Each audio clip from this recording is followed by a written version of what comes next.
distinct pleasure right now to be joined by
And welcome, everyone. The time has arrived. We are here. It's time to raise the roof, have a little fun. The inaugural First Star Logistics Bengals Draft Party. We are coming to you live from inside Great American Ballpark in the Handlebar.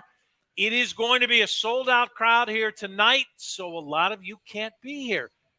We took care of that for you as well. You're going to be live on YouTube all night long. Everything Bengals. Who Day, you're going to be watching it on In the Trenches with Dave Lapham, the sit down with Malik Wright, and everybody joins in on the party. That is Who Day here at the Handlebar. So much thanks to everyone at First Star Logistics. The event has been planned for months and months, maybe years and years. We say the inaugural event here, with First Star Logistics, it's probably the first annual event that we're going to have. At least we certainly hope so. So thanks so much for all of you who are here, all of you who are joining us online. I want to introduce you to all of the people that are in the know that are going to take you through this night as we get into round 2 and round 3. I'll move right down the line. Right next to me is Malik Wright, podcast host in Bengals News. He's the CEO of TWSN Media, the host of the Sit Down, the Right Bet, the State of the Jungle, presented by First Star Logistics. He'll get you all up to date on the roster construction, the player fits, insider information. The man at the Right Report on Twitter. We're thrilled to have Malik with us. Next to him, the man, the myth, the legend. Everything that is the Bengals is Dave Lapham, my partner in the booth for 11 years back in the early 2000s as we started Paul Brown Stadium. He played with the Bengals from 74 to 83 on the line. He is the staple of the Bengals radio network. He has been in the booth longer than most of you here have been alive. I think this is coming up on year 38, maybe 39. It's so hard to count anymore.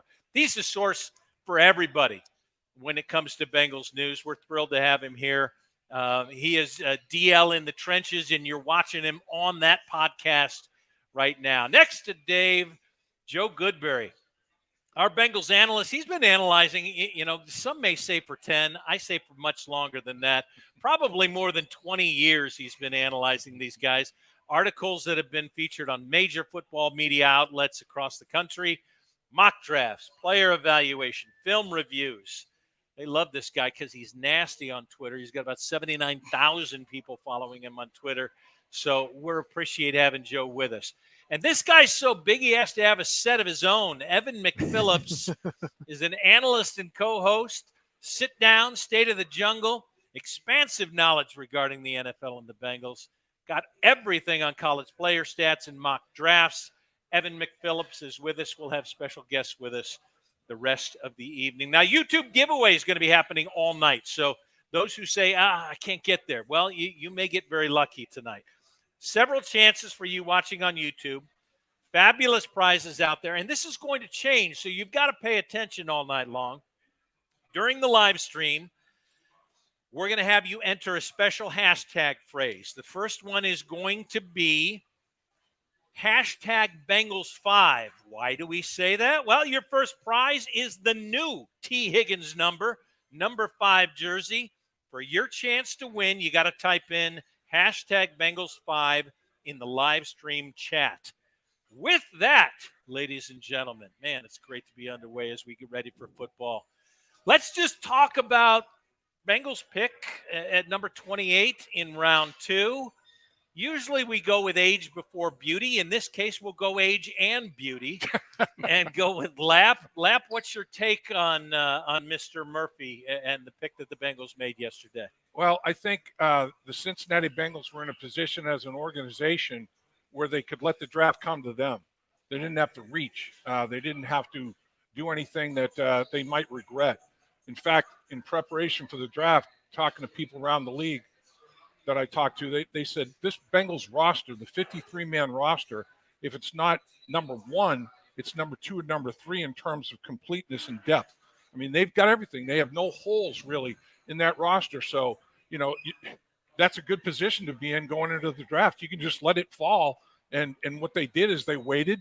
And Myles Murphy, they had rated on their board as the last first-round pick, true first-round pick, because there's usually maybe 20 out of 32 guys are true first-round picks. It was less than that this year in the Bengals' estimation. He was the last guy. So I asked him in the presser, I said, at what point in the first round did you guys think and say, Murphy's the guy, I'm coveting Murphy? And they said about 8 picks before. So a lot of people had him at 20, 21. A guy here or there had him at 16. So to get him at 28, there's good value there. And the fact is, he's going to help him. I mean, this guy's 6'5", 270-plus pounds, runs in the 4.5s. He's got short space quickness and agility as well as long speed. He can play a lot of positions, can do a lot of things. He can even cover in the flat. He's that athletic. He's got some bend to him. He's really a good football player. He hasn't hit his peak yet. He still has upside. He's only 21 years old. And it's not like he didn't do anything at Clemson, which is a real good program. I want to make sure that I get these right. One of only 2 Power 5 players to record at least 35 tackles for loss and at least 6 forced fumbles across the 3 seasons that he played there. Only 2 guys. He was the only player in the country to produce at least 10 tackles for loss and at least 1 forced fumble in each of those 3 seasons. So he wasn't a one-hit wonder. He did it all 3 years, and he's got this one move where his arms are so long. He's got length, he's got strength, he's got speed. He does the one arm, bar inside the power rush, and he's going to have to come up with a couple of counter moves off of that. But he's very stout. And when you look at the Baltimore Ravens, for example, now that they've re-signed Lamar Jackson, the Bengals play that with 5 defensive linemen. They play that offensive set with Lamar Jackson with 5 down linemen. You need bodies. And in this National Football League, where you got quarterbacks that are making $250 million in their next contracts, $50 million a year, you need edge people to pressure them. You need cornerbacks to cover. The edge people to get them off their spot, hasten their reads, all that good stuff. So, I mean, they basically added to a strength. They feel like they've got a pretty good defensive line. The 4 guys that start from that defensive line are one of the more highly paid in the National Football League. Yeah. But it's still competitive. You still have young guys that are vying for snaps. And this football team, everybody that they're going to draft is going to have a role, but not a starting role. They don't need it to be a starting role. But he'll come in and he'll give them 15 to 18 snaps as a rotational guy, and get familiar with Lou Anarumo. Is going to use him as a chess piece, do a lot of different things with him, and he'll understand the defense and be able to fill a bigger role. A lot of these guys they're drafted for 2024 and 2025 as those roles expand, as they get more familiar with what's going on schematically and what the coach's expectations are. Chess pieces are good. Malik, we were talking earlier on what the reaction is, and you said there's been an awful lot of fan base going, oh, we needed Michael Mayer. Let's get that tight end. What's your reaction to Murph's pick? I think that this was a home run pick for the Cincinnati Bengals. I understand Michael Mayer was the guy that everybody fell in love with, everybody's favorite draft darling. He said he wanted to come to the Cincinnati Bengals. The Bengals have a need at tight end. It was easy to see the Bengals selecting Michael Mayer, and it made sense for a lot of reasons, but Myles Murphy also made sense for a lot of reasons as well. Now, when Trey Hendrickson was off the field, the Cincinnati Bengals were one of the worst at rushing the passer, right? They needed juice from the pass rushing department. That's what Myles Murphy gives the Cincinnati Bengals. Me personally, growing up watching the Cincinnati Bengals, I remember when they had the Fisher-Price pack. I remember when they had Michael Johnson and Carlos Dunlap and those Robert Geathers, those edge rushers, right? And people forget about that. People forget, we say, edge rushers, you can't have enough of them in the National Football League. And I think it made sense for Myles Murphy to be the pick there. Now, I know people are down on him. They're like, he didn't have a great year last year. I want to remind everybody, Brett Venables left Clemson. Brett Venables went and became the head coach at Oklahoma, right? And everybody on that defense took a dip down, so to speak. I definitely think that if anybody can unlock the potential, the untapped potential of Myles Murphy, it's 100% going to be the Bengals defensive line coach, who people don't give enough credit to, Marion Hobby. This guy is him. He is great. He's a great coach. He's able to, unlock all the potential. I think that he's still working with Joseph Asai. He's helped Sam Hubbard's game reach a new level. Even Trey Hendrickson had a career year when he came to Cincinnati under Marion Hobby, and I expect Myles Murphy to do the exact same.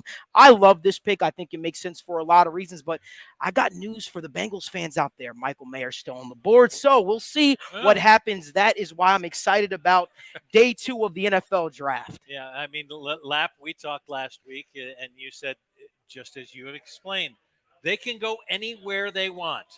They can go anywhere they want. This was what they wanted to do. You've got to attack the passer. I'll move this over to Joe and say, Joe, your feeling is good that they went defensive? I mean, it's been a while. I think it was Justin Smith back in my day that they went first round on defense. Can I count David Pollock? I think he would have been an edge rusher, as the league changes into that. But still, that's only a couple-year difference, right? Yeah, I'm a little more lukewarm on the pick. And I'll say this because I don't think the first round fell in a great way. I think outside we liked Michael Mayer, or maybe some were saying Joey Porter Jr. out of Penn State. Clearly, the Bengals weren't high enough on either guy. They like Myles Murphy, and I'm with the idea of defensive line for sure. Yeah. As you said, Dave, it's a high-paid unit right now. I think coming into the offseason, the second most cap hit around the league at defensive line for the Bengals. And so if you're going to add talent, and I think they need a talent, an influx there to help the pass rush. There were too many games last year where it died down or they got wore down. Trey Hendrickson playing too many snaps. Sam Hubbard playing too many snaps. BJ Hill, 900 snaps, right? So you want to cut those down. The Bengals have made 2 long runs the last 2 years. These guys are accumulating a lot of snaps lately. So that you can't really go out and add too many big-name free agents when you're already paying so much. What they have to do, they had to spend a draft pick to get the influx of cheap talent there. Now, my concerns with Murphy are his best years were when he was a freshman at Clemson. He's a 5-star recruit out of high school. He's got all the talent. He's got the size. He's got the athleticism, right? When a guy comes in and splashes right away, you want to see the next step in development at some point. And if anything, I thought when the coaching staff changed for him, he took maybe a step back, especially as a pass rusher. I still think he's a very good run defender all 3 years. In fact, that's probably why they liked him more than some other guys, because the Bengals value that. It gets him on the field right away. But as a pass rusher, I'm with Dave. He's got the long arm, and that's it. Like, he's got to figure out a counter move. He needs a pass rush plan. Right. He needs to figure out how to handle guys when they hit him early or hit him differently, and he doesn't get to those guys' chests and control the rush. So he's got a ways to go there. Still, the way the board went, I don't think there were a lot of options. So I'm okay with the Murphy pick. I just am a little more tempered on his upside. I think it's going to take him 2 years or so before you really see an impact. All right, fair enough. Evan, as you sit over there, are you lukewarm or are you in love?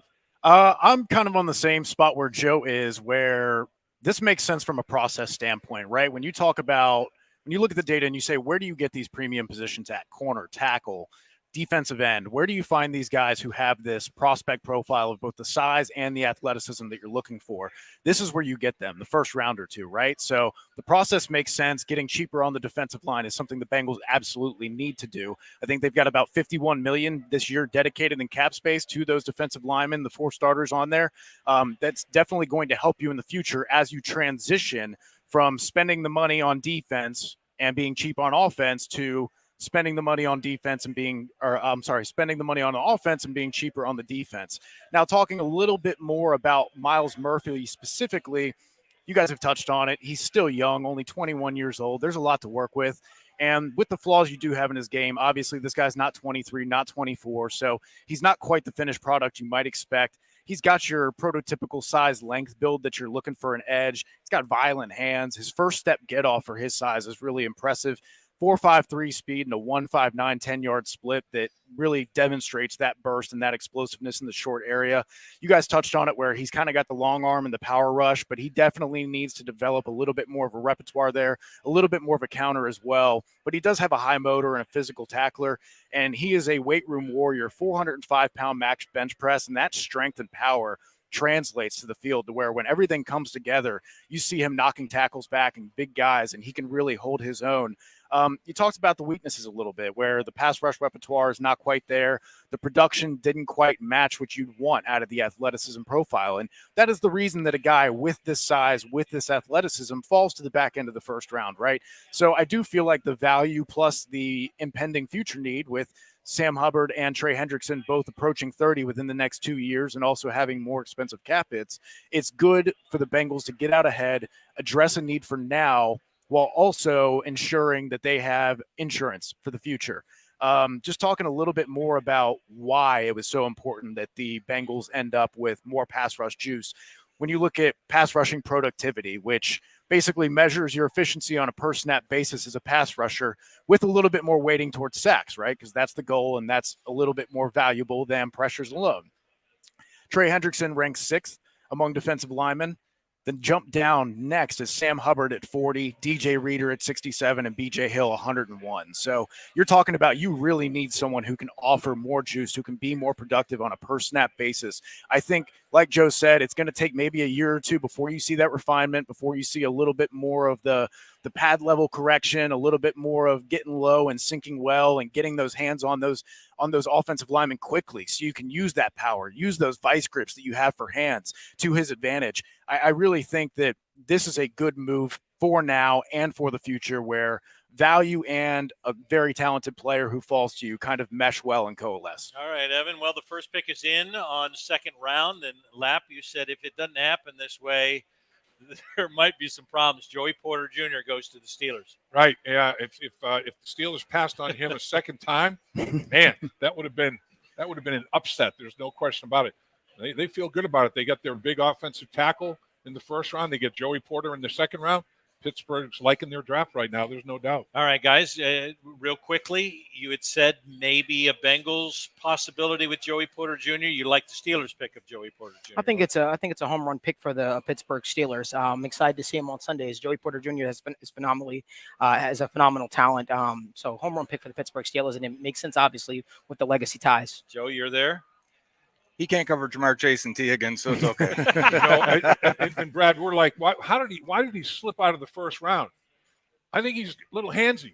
Mm-hmm. He relies on the big long arms and the big old muckers, and he'll grab. And in the NFL, you can't be grabbing. They're going to call holding. They're going to call interference. And the talent level of the receivers ratchets up a little bit. The officials are a little bit more flag happy. Going to be an adjustment for Joey Porter. All right, let's talk. Let's go through the division, if we will. Let's start with the Steelers. They went with an offensive tackle in their first pick in the second round. You guys, Malik, I'll let you start. How'd the Steelers do with their first pick and then now their second pick here starting in the ninth? I hate that I'm praising the Pittsburgh Steelers, but I gotta praise the Pittsburgh Steelers. Broderick Jones was a home run pick for them. They certainly needed a franchise left tackle, and they got it in Broderick Jones. They did. They needed a guy to keep Kenny Pickett upright, and I think that he's gonna fit in nicely for the Pittsburgh Steelers. And the Joey Porter Jr. pick, again, like I said, I think those are 2 home run picks. They address needs for the Pittsburgh Steelers. I know that the Pittsburgh Steelers loved Joey Porter Jr. in the first round, so for them to come back in the second round and be able to get him, couldn't ask for a better draft for them to start. Yeah, I mean, Pittsburgh traditionally, having played against the Pittsburgh Steelers, their focus is in the trenches. Yeah. The offensive and defensive line, that's always been their focus. That's been a franchise staple. There's no question about that. They got themselves a hell of a player, to play that left tackle position. And like Malik said, almost every seemed like a high percentage of the mock drafts anyway, had Joey Porter Jr. going to the Pittsburgh Steelers. So they not only get their offensive line beefed up, they get the guy that a lot of people thought they'd take in the first round. They get him in the first pick of the second round. So that's a good situation for the Pittsburgh Steelers. They've addressed areas of need on both sides of the football very early in this draft. Joe? And they traded up to get Broderick Jones. So right. that's someone they identified and wanted to get, right? I think you had a guy with that length, that demeanor. He's nasty. He's got a ways to go still. So I think he's got a developmental curve. We're going to have to watch that over the next year or two and see what his upside actually is and if he can attain it. But, yeah, Joey Porter Jr., I'm with Dave. A lot of penalties. I do think sometimes he picks and chooses too often when he wants to defend the run and tackle. Yeah. And I think that issues like that, when you're handsy and then you're a bit decisive defending the run, I think that's why he ended up in round 2. It's interesting. Of the 31 picks in the first round yesterday, 14 of them, there was some sort of a trade involved. 14 of the 31. Wow. I mean, it was the wild, wild west. It was odd. It was crazy. And the Bengals, 2 things that they've done well in building this roster the way they built it: patience and an ability to pivot. And they continued to show it in this draft. Evan, I'll let you take us to start the Baltimore Ravens. They do the Lamar Jackson deal, $52 million a year, $185 million guaranteed. Right. And they say, now we're set.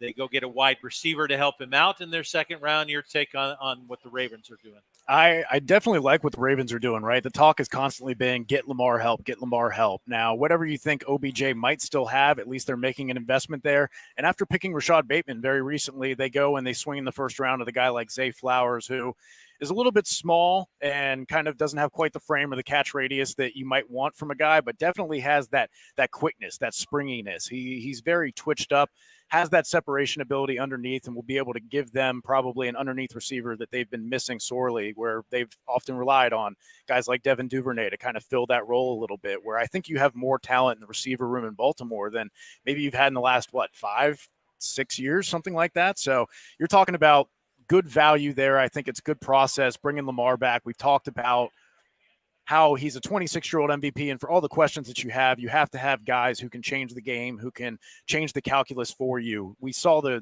matchup between Josh Allen, Pat Mahomes a couple years ago in the playoffs. You can't just try and patch it together and piecework this together and try and make a quarterback work. Lamar has proven that he can be one of those top guys, one of the deadliest weapons in the NFL, and trying to build around him a little bit with a new offense coming in Todd Monken, I think it's a good move for them. All right. We've just learned that we've got another trade, Dave. You talked about the Titans have traded with the Cardinals, moved up to pick 33. That pick will be in. Malik, I'll let you talk on Ravens as we wait on that. Honestly, I mean, to Evan's point, I understand why the Ravens went out there and grabbed a wide receiver, especially having a need there. But I honestly thought the Ravens were going to address the cornerback position. I really did. I was kind of shocked to see certain corners like Deonte Banks fall the way that they did. But I mean, it makes sense. Listen, we can't scream, get Lamar Jackson help, and then not go out there and get the guy help. So, I hope it doesn't work out for them, but it was, the pick made sense for the Baltimore Ravens. All right, breaking news: Will Levis is off the board. How about it? After he sits in the green room, probably the most difficult day any quarterback has ever had to have in round 2. When it was Tennessee, I thought, there's a chance might be they might be moving up for Will but Levis. It could have been Hendon Hooker, right? Yeah, it could have been. It could have been the local hero. Yeah, no doubt about it. But Yeah, and as far as Baltimore is concerned, again, 3 receivers.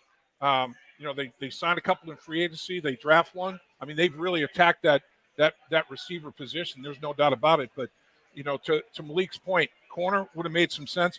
I don't know. As I was looking at the draft, and you guys, I don't know if you counted up the way I did, but of the top 100 picks, I had 12 defensive end edge rush guys, 10 defensive tackles. 22 of the top 100 picks were going to be in those positions. 15 corners, 10 to 12 tight ends. 1 tight end was drafted. Just 4 cornerbacks were drafted. So in my mind today, now 11 defensive linemen were drafted when you add up defensive tackles and defensive ends. But in my mind today, it might be a little busy at the tight end and the cornerback position. There are a lot of guys still left on the board. No safeties drafted. I mean, Branch is a hell of a player. There's still a lot of talent, Joe, on the board. There's no doubt about it. Yeah, there is no doubt about it. And my last point on Zay Flowers, that run of receivers that happened right there, 4 straight receivers, and then Dalton Kincaid. These teams wanted to add weapons. Those are the arms race of the AFC teams right there, right? That all said, hey, we got to catch the Bengals, we got to catch the Chiefs, and let's add more weapons. All right, guys, the only team that did not have a pick in the second round was Cleveland. Too bad. So the thoughts on where the Browns are after they have pulled their Deshaun Watson deal, and it's already kind of caved in on them, hasn't it, Malik? Yeah, I mean, I don't know if I would say it caved in. It hasn't caved in just yet. I still think Deshaun Watson is a phenomenal, quarterback. I really do. I think that the guy sat out, so there's a little bit of rust involved there. I'd like to think that this is not the final version of Deshaun Watson that we'll see. I still think that he's going to take a step forward. You think that's a guy that can save that team?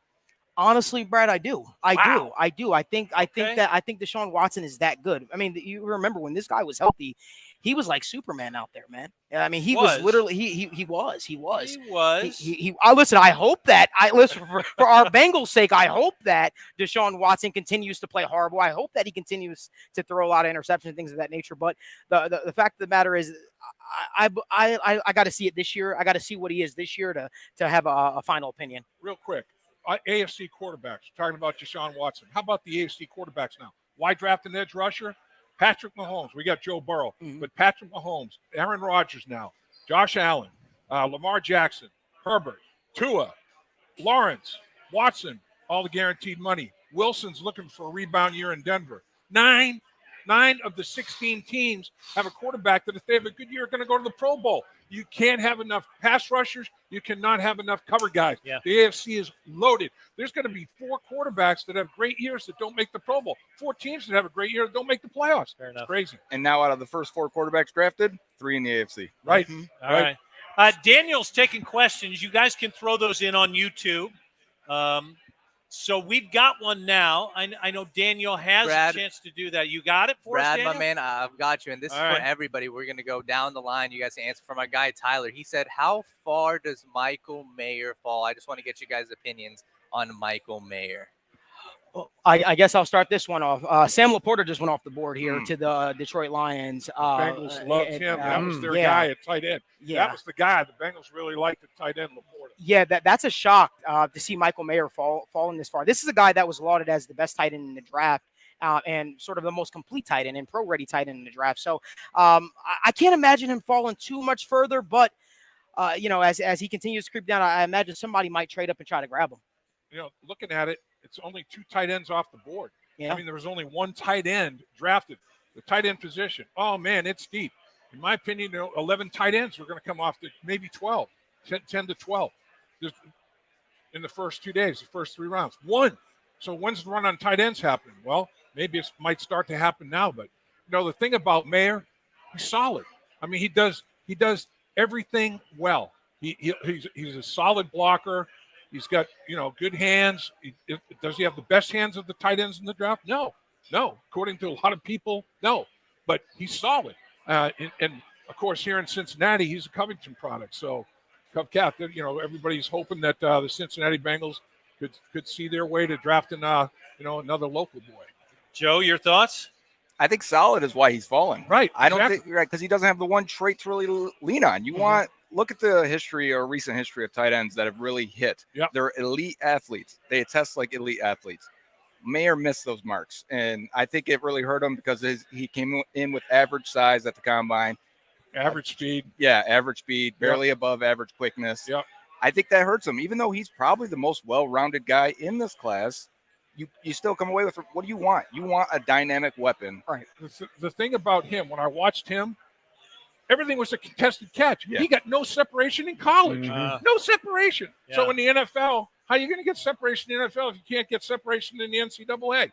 And he made a lot of contested catches, but hell, get some separation on somebody. You know, and he really and I like him. I think he's not jack of all trades, expert at none. I don't want to say that. I think he's a very, very solid football player. But every team in the NFL passed on him in the first round for a reason. Every single team. And did. Sam Laporta went before him. Right. Evan, your thoughts on it?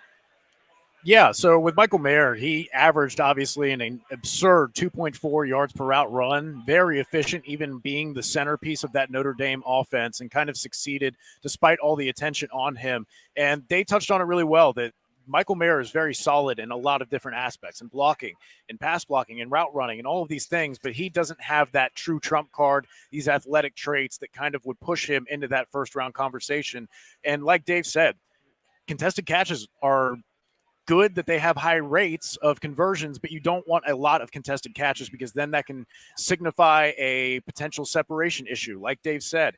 And he did have a 65.4 contested catch rate, which is really impressive. Uses his body well, uses his length and leverage well to win those battles, but you'd also like to see him not be in those battles as often. And just a quick note on him too, despite not testing like a out-of-this-world athlete, not having the deep speed or the quickness you might expect, he was third in deep yards and first in deep catches among tight ends with 25-plus targets. So it's not to say that he can't punish that intermediate part of the field and maybe give you a little bit more, but at the same time, I can understand going different routes with tight ends, but I really cannot see him falling past the Packers with the 11th round pick. I think, Evan, Malik has some word. The Raiders have just traded up with the Colts to get the 35th. You say this is him? I just got a text saying that Michael Mayer just got drafted by the Raiders here to replace There you go. He doesn't fall far. Dave Casper-like. Dave Casper fits that. There you go. So, Commissioner at the mic. And we are waiting on word. The selection is in, and it is, in fact, after he announces the trade, Michael Mayer from Notre Dame. Michael Mayer. And Dave Casper, I played college football at the same time as Dave Casper. He was a tackle at Notre Dame. I played in the East-West Shrine game as a guard next to Dave Casper at tackle. Yeah. And he converted from tackle to tight end for the Raiders. So he's, again, great route runner, no separation, contested catch block. Michael Mayer is exactly the same kind of guy as Dave Casper. All right. We'll get more on this. This may be the run on tight ends. Yeah. For us to go right now, Dave has done a little bit of background work, how the draft works, how it goes in the war room, what the coaches think. Kyle Caskey with the Bengals for a long time as their running backs coach. Here's Dave with Kyle Caskey. Kyle Caskey, football lifer. This guy's done a little bit of everything. He was a great player at Texas A&M. Played the tight end position, played it very well. Was with the Cincinnati Bengals. Good, 8 years, 9 years, something like that. 9 years.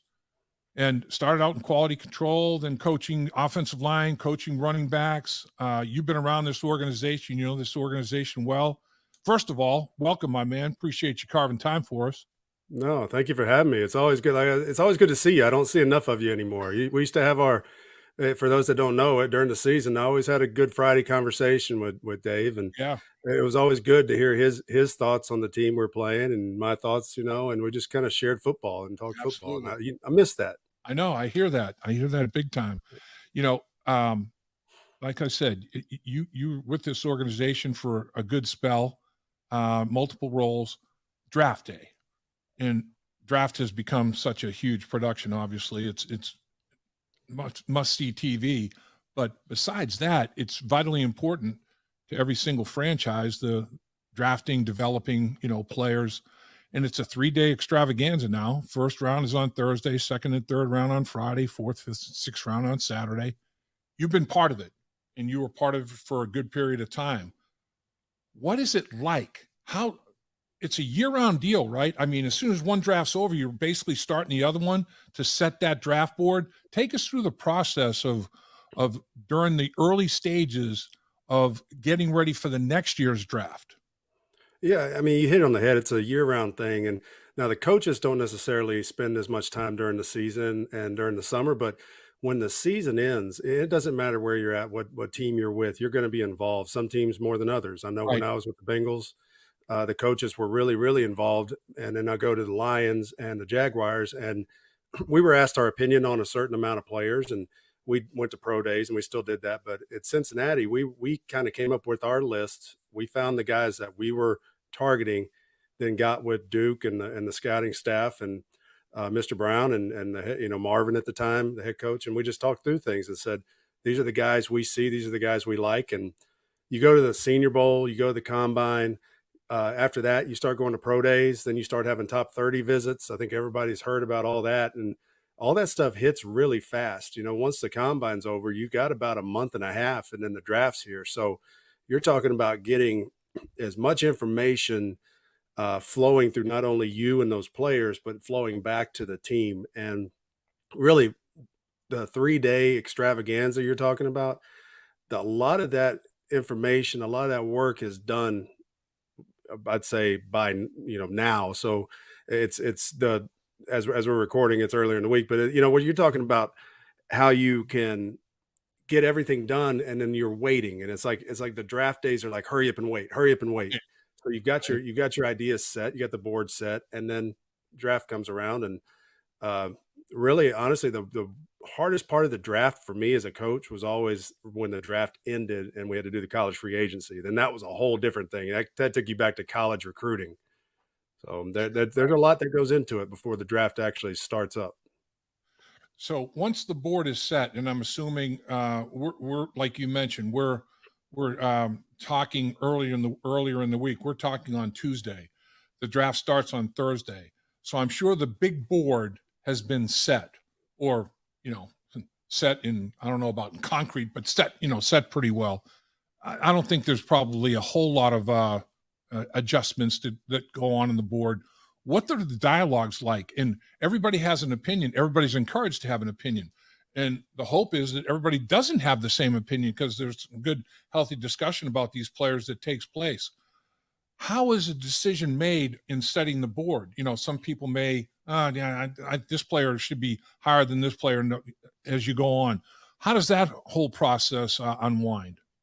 A lot of times when I was in Cincinnati, the position coaches would actually go in and initially set the board. The board, they would have the players up there as they were ranked by, say, the national scouting, the NFS or Blesto, or any of those organizations that would have the scouting information out to the teams. But once we got our idea of where we would like them, we went in there and moved them around. Now, what would happen was we would have position coach readings where we would actually read our write-ups and our rankings of the players, player by player, from our number one down.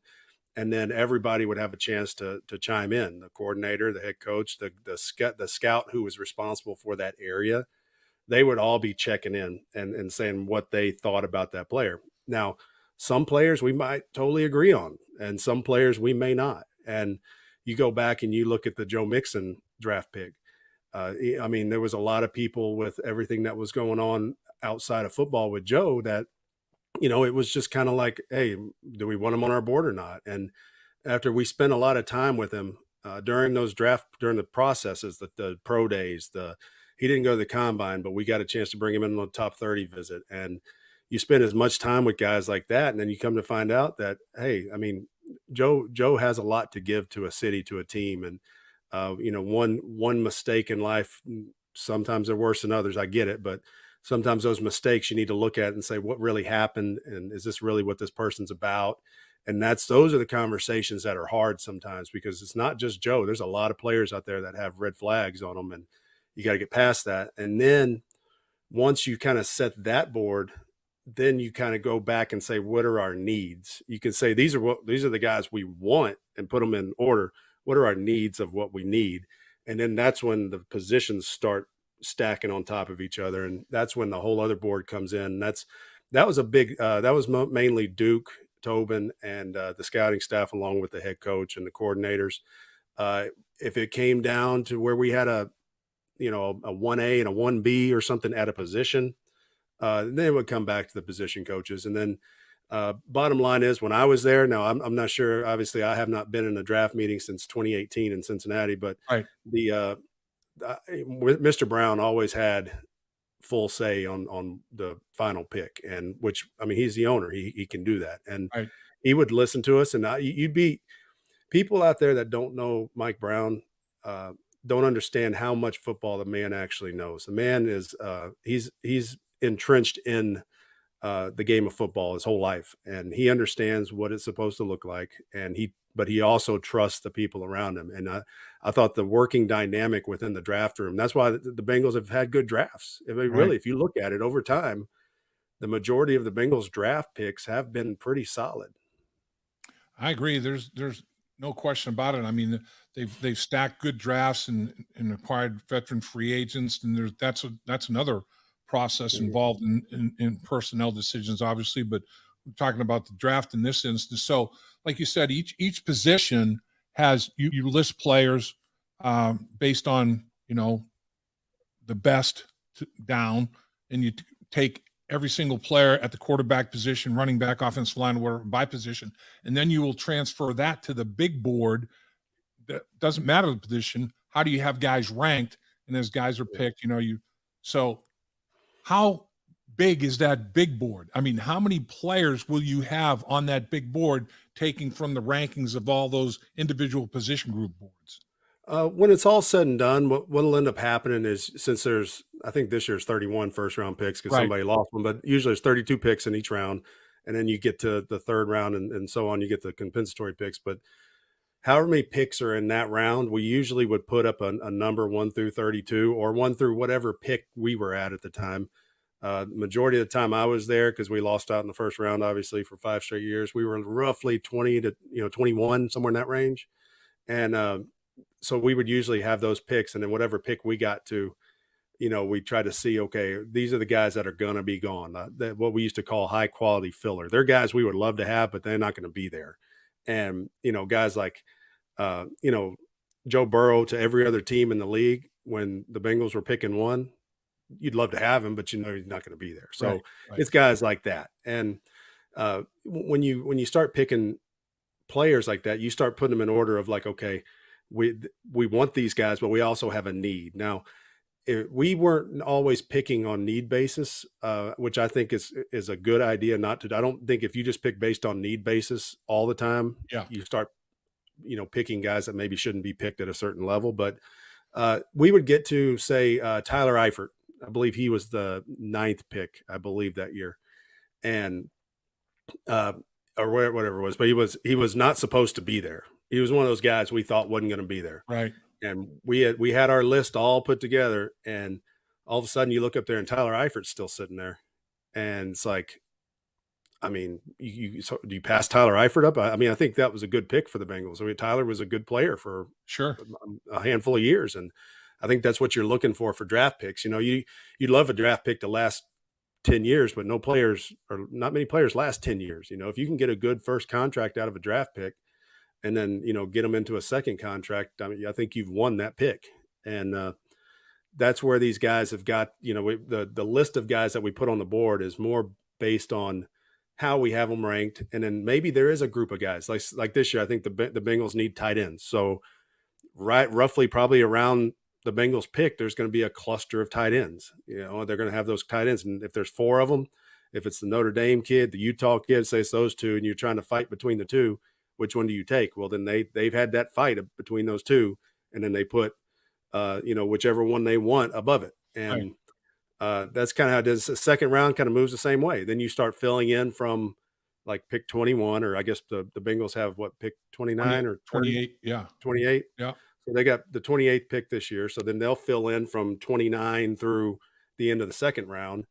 And then the crazy thing is between Thursday and Friday, so Thursday night, the first round ends, we'll all look up there and go, wow, there's still, 4 players that we had ranked as the first rounder. Yeah.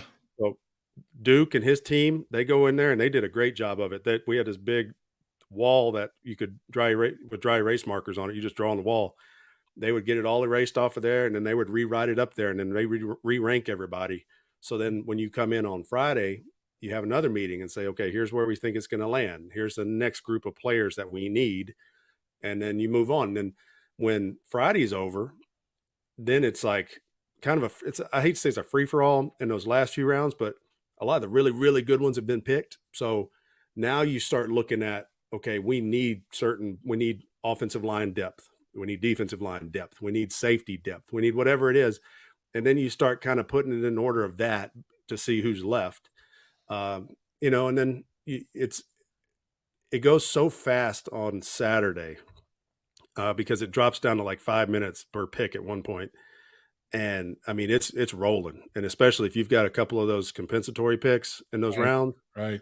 I mean, all of a sudden you're taking guys off the board left and right, and it's fun. Don't get me wrong, it's fun, but it's fast. You better be organized.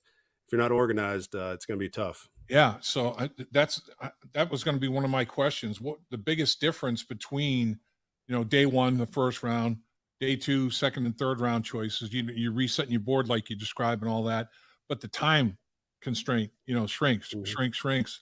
Is that the biggest difference? Is you have to think ahead even a little bit more. You have less time on the clock. So not that you're not all through the draft, but what is the biggest difference in the selection process as you melt it down on a round by round basis? I think it's the fact that because at that point you don't necessarily have as good of a feel for who's going to be there. Yeah. And all the position coaches, at least I did. I know a lot of the other guys did too. I had my list of guys that were from, like for running backs, I usually had about 55 to 60 guys ranked of players. And, there's never going to be that many running backs taken. So that was my list of guys that I had them ranked. Right. And then if we got to the fifth round and I still had my fifth ranked guy up there, then that's where I was marking them off. And that's if they came to me and said, all right, we need a running back. And that's when, you start, I wasn't the running back coach when we took guys like Rex Burkhead, but that's how guys like that, all of a sudden they're still sitting there and then Rex Burkhead's still playing. So it's not an exact science, but you got to be ready. Like you got to, as a position coach, as a coordinator, as a head coach, as coordinators, our coordinators were great. We always came together and we said, all right, here's our top 100 offensive guys. And we put them all in order. And that's where we handed that over to the guys upstairs. And we went off that. Once we made a decision on that, we lived off of it. And then obviously when trades are made late in the draft, that's when you got to start paying attention, because you just never know. Like if we decide to trade up in the fifth or sixth round, you just better be ready to go. You're not going to go wander off too far. You're not going to go down to your office and start eating lunch. You're going to probably hang out in the draft room and be ready to roll. And we are back. Great insight from Kyle Caskey. Dave, thanks so much for that. We're here at the Handlebar inside Great American Ballpark. Last chance, YouTubers. Hashtag Bengals5. T. Higgins moving from 85 to 5 this year. This is your jersey if you're the winner. We'll get to that in a moment. But now we've got a big money machine situation right here. Josh Duvall is going to be stepping into the money machine. About $1,000 in there. We're going to see how much he can pocket. Josh, has anyone ever mistaken you for Josh Duhamel? Quite a bit of times. Yeah. I can imagine that. So you need to be that superstar, your inner Josh Duhamel, to become Josh Duvall and come out of there with $1,000. You have a strategy going in here. I'm just going to play like Jamar Chase, catch everything, and hopefully at least get $1. Beautiful. All right. Get inside the money machine, Josh Duvall. We will count you down. $1,000. 25 seconds on the clock in 3, 2, 1. Go get it, Josh. Pack it in. Grab it now. Jamar Chase-like. Going down to the floor. Into the middle. Oh, he's packing some. You got 10 on the clock now, Josh. Keep it coming, baby. Oh, it's coming out of the door. Everything out of the door should be his as well. 2, 1, 0, and time is up. How well did Josh do? Woo!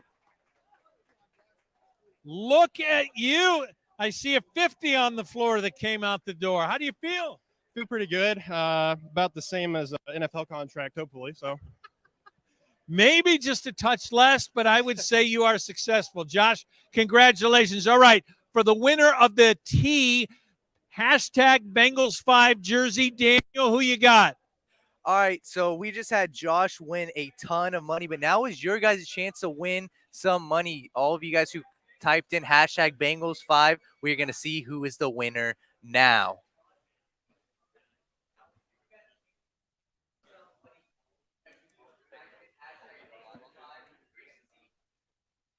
The winner is Alex Taylor. Congrats. You have just won the T. Higgins #5 jersey. Congrats, Alex Taylor. Round of applause, everybody, for Alex Taylor. But if you guys want to continue to win more prizes, our next prize is a Logan Wilson jersey. All you guys have to do is enter #Wilson55 in the chat. Once again, #Wilson55 in the chat, and we are going to get to your next prize in a bit. So make sure you guys stay tuned, and we'll be right back at the First Star Logistics annual draft party. Dave Lapham at First Star Logistics bringing you another team to watch. Is that Dave Lapham? These group of brokers really know how to win. Just look at the stats they're putting up. Highest commissions in the industry. Amazing perks for their employees. And I've never seen anything like their training program. No wonder their growth has been so explosive. If you're hungry and driven, this is the team to join, Peter. Dave, who are you talking to? First Star Logistics, opportunity knocking. And now we're going to kick this over to my co-host of State of the Jungle, former PFF draft analyst, Evan McPhillips, to discuss round 2 of the NFL draft. Evan. How we doing, Malik? I appreciate it. So, obviously, Michael Mayer coming off the board early. It was surprising to see him kind of fall to where he was. There was a lot of smoke there that maybe the Cowboys were going to be his floor at the end of the first round. The Raiders end up taking him. We talked a little bit about how efficient he was despite not having the high-end athleticism.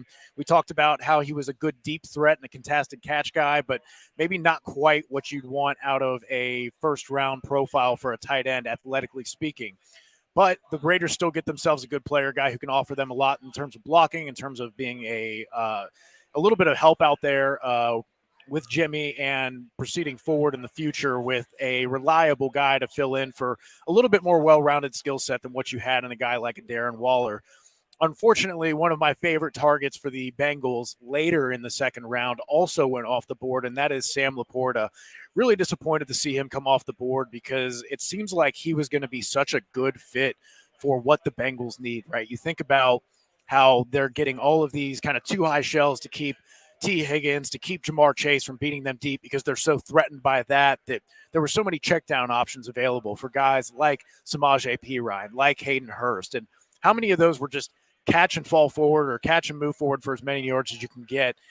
Sam Laporta was different in that sense. He was a little bit smaller for a tight end and had the willingness as a blocker, but maybe wasn't quite as polished there. But as a receiver, man, he was a true threat after the catch, like basically a slot receiver in that tight end body with good enough deep speed to threaten them vertically, had some inside-out versatility, played all over for Iowa. And the really exceptional part about that is his yards after catch were 6.3. You're talking about you can get that plus some missed tackles. He had 20 broken tackles, which was the 5th most among all tight ends in PFF's 9 years of grading prospects. So that just tells you how, not generational, but how exceptional and how unique he is after the catch with that shake. And it was really exciting to kind of imagine him in that role as a guy who could take those checkdowns and not just get 6 or 8 yards, but really move past the sticks and kind of get to that second level and eat up some of that space. So very disappointing. Dave Lapham has talked about how he was kind of like higher up on their board and that they liked him. Disappointing to see, but there are other targets that you can get at that tight end position, either in the back end of the second or coming around in the third. One definitely that kind of fits that same kind of billing as Laporta is Tucker Kraft. I talked about 6.3 yards after the catch per reception for Sam Laporta. Well, Tucker Kraft was 7.7. Obviously, you're talking about a little bit of a drop-off in the terms of competition you're facing at South Dakota State, but to at least see that on top of his incredible athleticism, his body control, and does a good job of using his size. He's more of the underneath intermediate guy, not so much the deep speed. And the real concern with him is the drops. He had 10% drop rate in his career. So that's a little concerning in and of itself, but that's something you can work with over time, trying to improve that concentration, looking the ball in, making sure that you're not losing out on those catchable targets. So another guy who went off the board there that is probably not as much in the Bengals kind of wheelhouse right now was obviously Derek Hall. Just wanted to touch on him and pay respect to him and give him his flowers. It's a guy who reminds me is coming from Auburn in the way that Carl Lawson was rocked up, that Derek Hall is just muscle on muscle, man. He's got biceps on his biceps, and he's just really kind of twitched up, springing off the snap, has that speed to power you're looking for, kind of more of that linear athlete on the edge, not so much the side to side. Definitely needed some more counters to develop, and kind of is the same way that Myles Murphy didn't show market improvement year to year.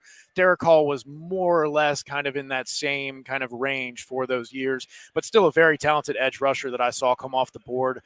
So if we're looking at potential prospects, also I think I saw Matt Bergeron come off the board as well.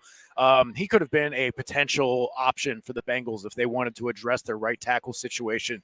He is not the high-end traits or size guy necessarily, but he's one of those guys who's just consistently average, adequate, steady Eddie, has good processing, which you want on passing off any of the stunts, any of the movement by the defense.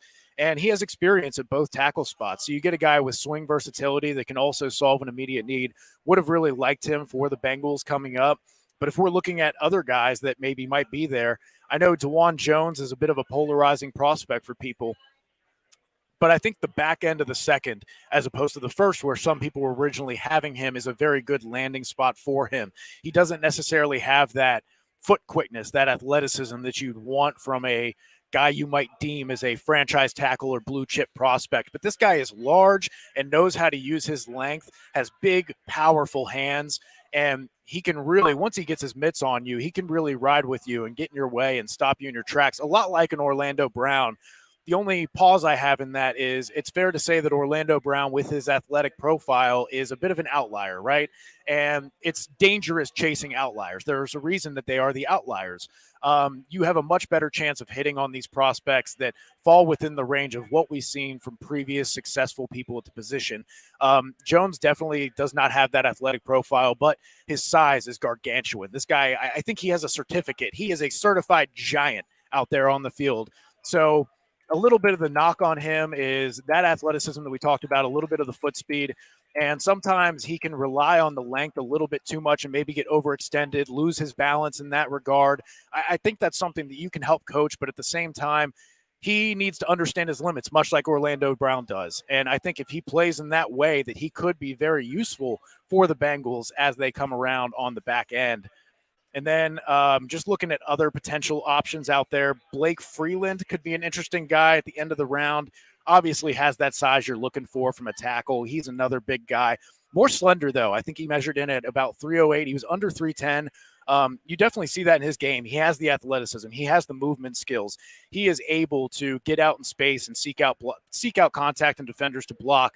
The concern with him is that he could use a little more sand in the pants. He could use a little bit more anchor ability against those kind of power rushers, which there is room to put weight on that frame, right? 308 pounds on a, I think, 6'7" body. You've got room to grow there without getting bad weight, which is kind of what we see with maybe the fall of DeJuan Jones as reports come out that he is getting closer to 400. That weight is important because it can lead to injuries. If you're carrying bad weight, you're trying to play through a full NFL season on that. So you want to see guys definitely kind of seat in that comfortable range where you can feel comfortable that they have enough mass, they have enough strength, they have enough ability to anchor that way. But at the same time, they're also not overweight to where they're losing out on what athleticism they do have and also putting themselves at risk further for injury. So I definitely want to touch real quick just on the cornerbacks as well. corner is an extremely valuable position, right? And we talked earlier, Dave brought up a great point about how the quarterback talent in the AFC is stacking up. When you look in the NFC and you're like, it's Jalen Hurts and Dak Prescott, and after that, it's a lot of, you can make an argument for a couple different guys, but the talent in the AFC is far superior at quarterback currently. And Dave talked about bringing on an edge rusher for that. You need corners as well. When you talk about next year, the only corners under contract for the Bengals are Mike Hilton and Cam Taylor-Britt.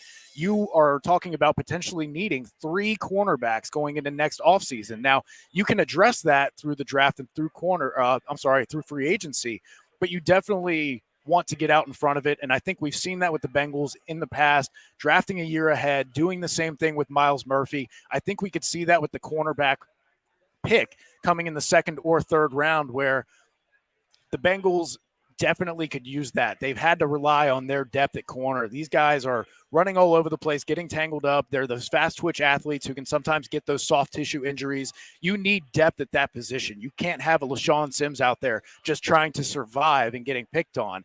Even Mike Hilton, as great as he is, was getting picked on in that Kansas City game. So it's going to be important, as we talked about before, getting younger, more athletic, and, of course, cheaper at these premium positions as some of these other Bengals and the old core starts to get paid, starts to transition a little bit into that new era for the Bengals. Some guys I like in the 2nd round that are still on the board, obviously, Cam Smith out of South Carolina. Guy broke up or intercepted 15 different passes and 15 breakups and 4 interceptions on 70 targets in the last 2 years. You're talking about a guy with ball skills who can play the ball in the air like a wide receiver. That's a guy I want. He doesn't have the high-end traits, but he does seem to have the processing to help speed that up, right? There's ways to be quick, and that's either with speed to catch up on what you miss or to have the processing to speed up your process and anticipate as opposed to react, especially at defensive back. And I think that Cam Smith has that. And then another guy I kind of like, Tyreek Stevenson, obviously doesn't quite have the ball skills, but has all the physical measurements you want, has that physical aspect on the line of scrimmage. And then Julius Brents is also a guy I really like. He's got just crazy wingspan, is a bigger corner, but has quicker feet. He doesn't quite have the long speed, maybe not the burst coming out of breaks that you'd want, but he does have a crazy good athletic profile, quick feet, profiles well in zone.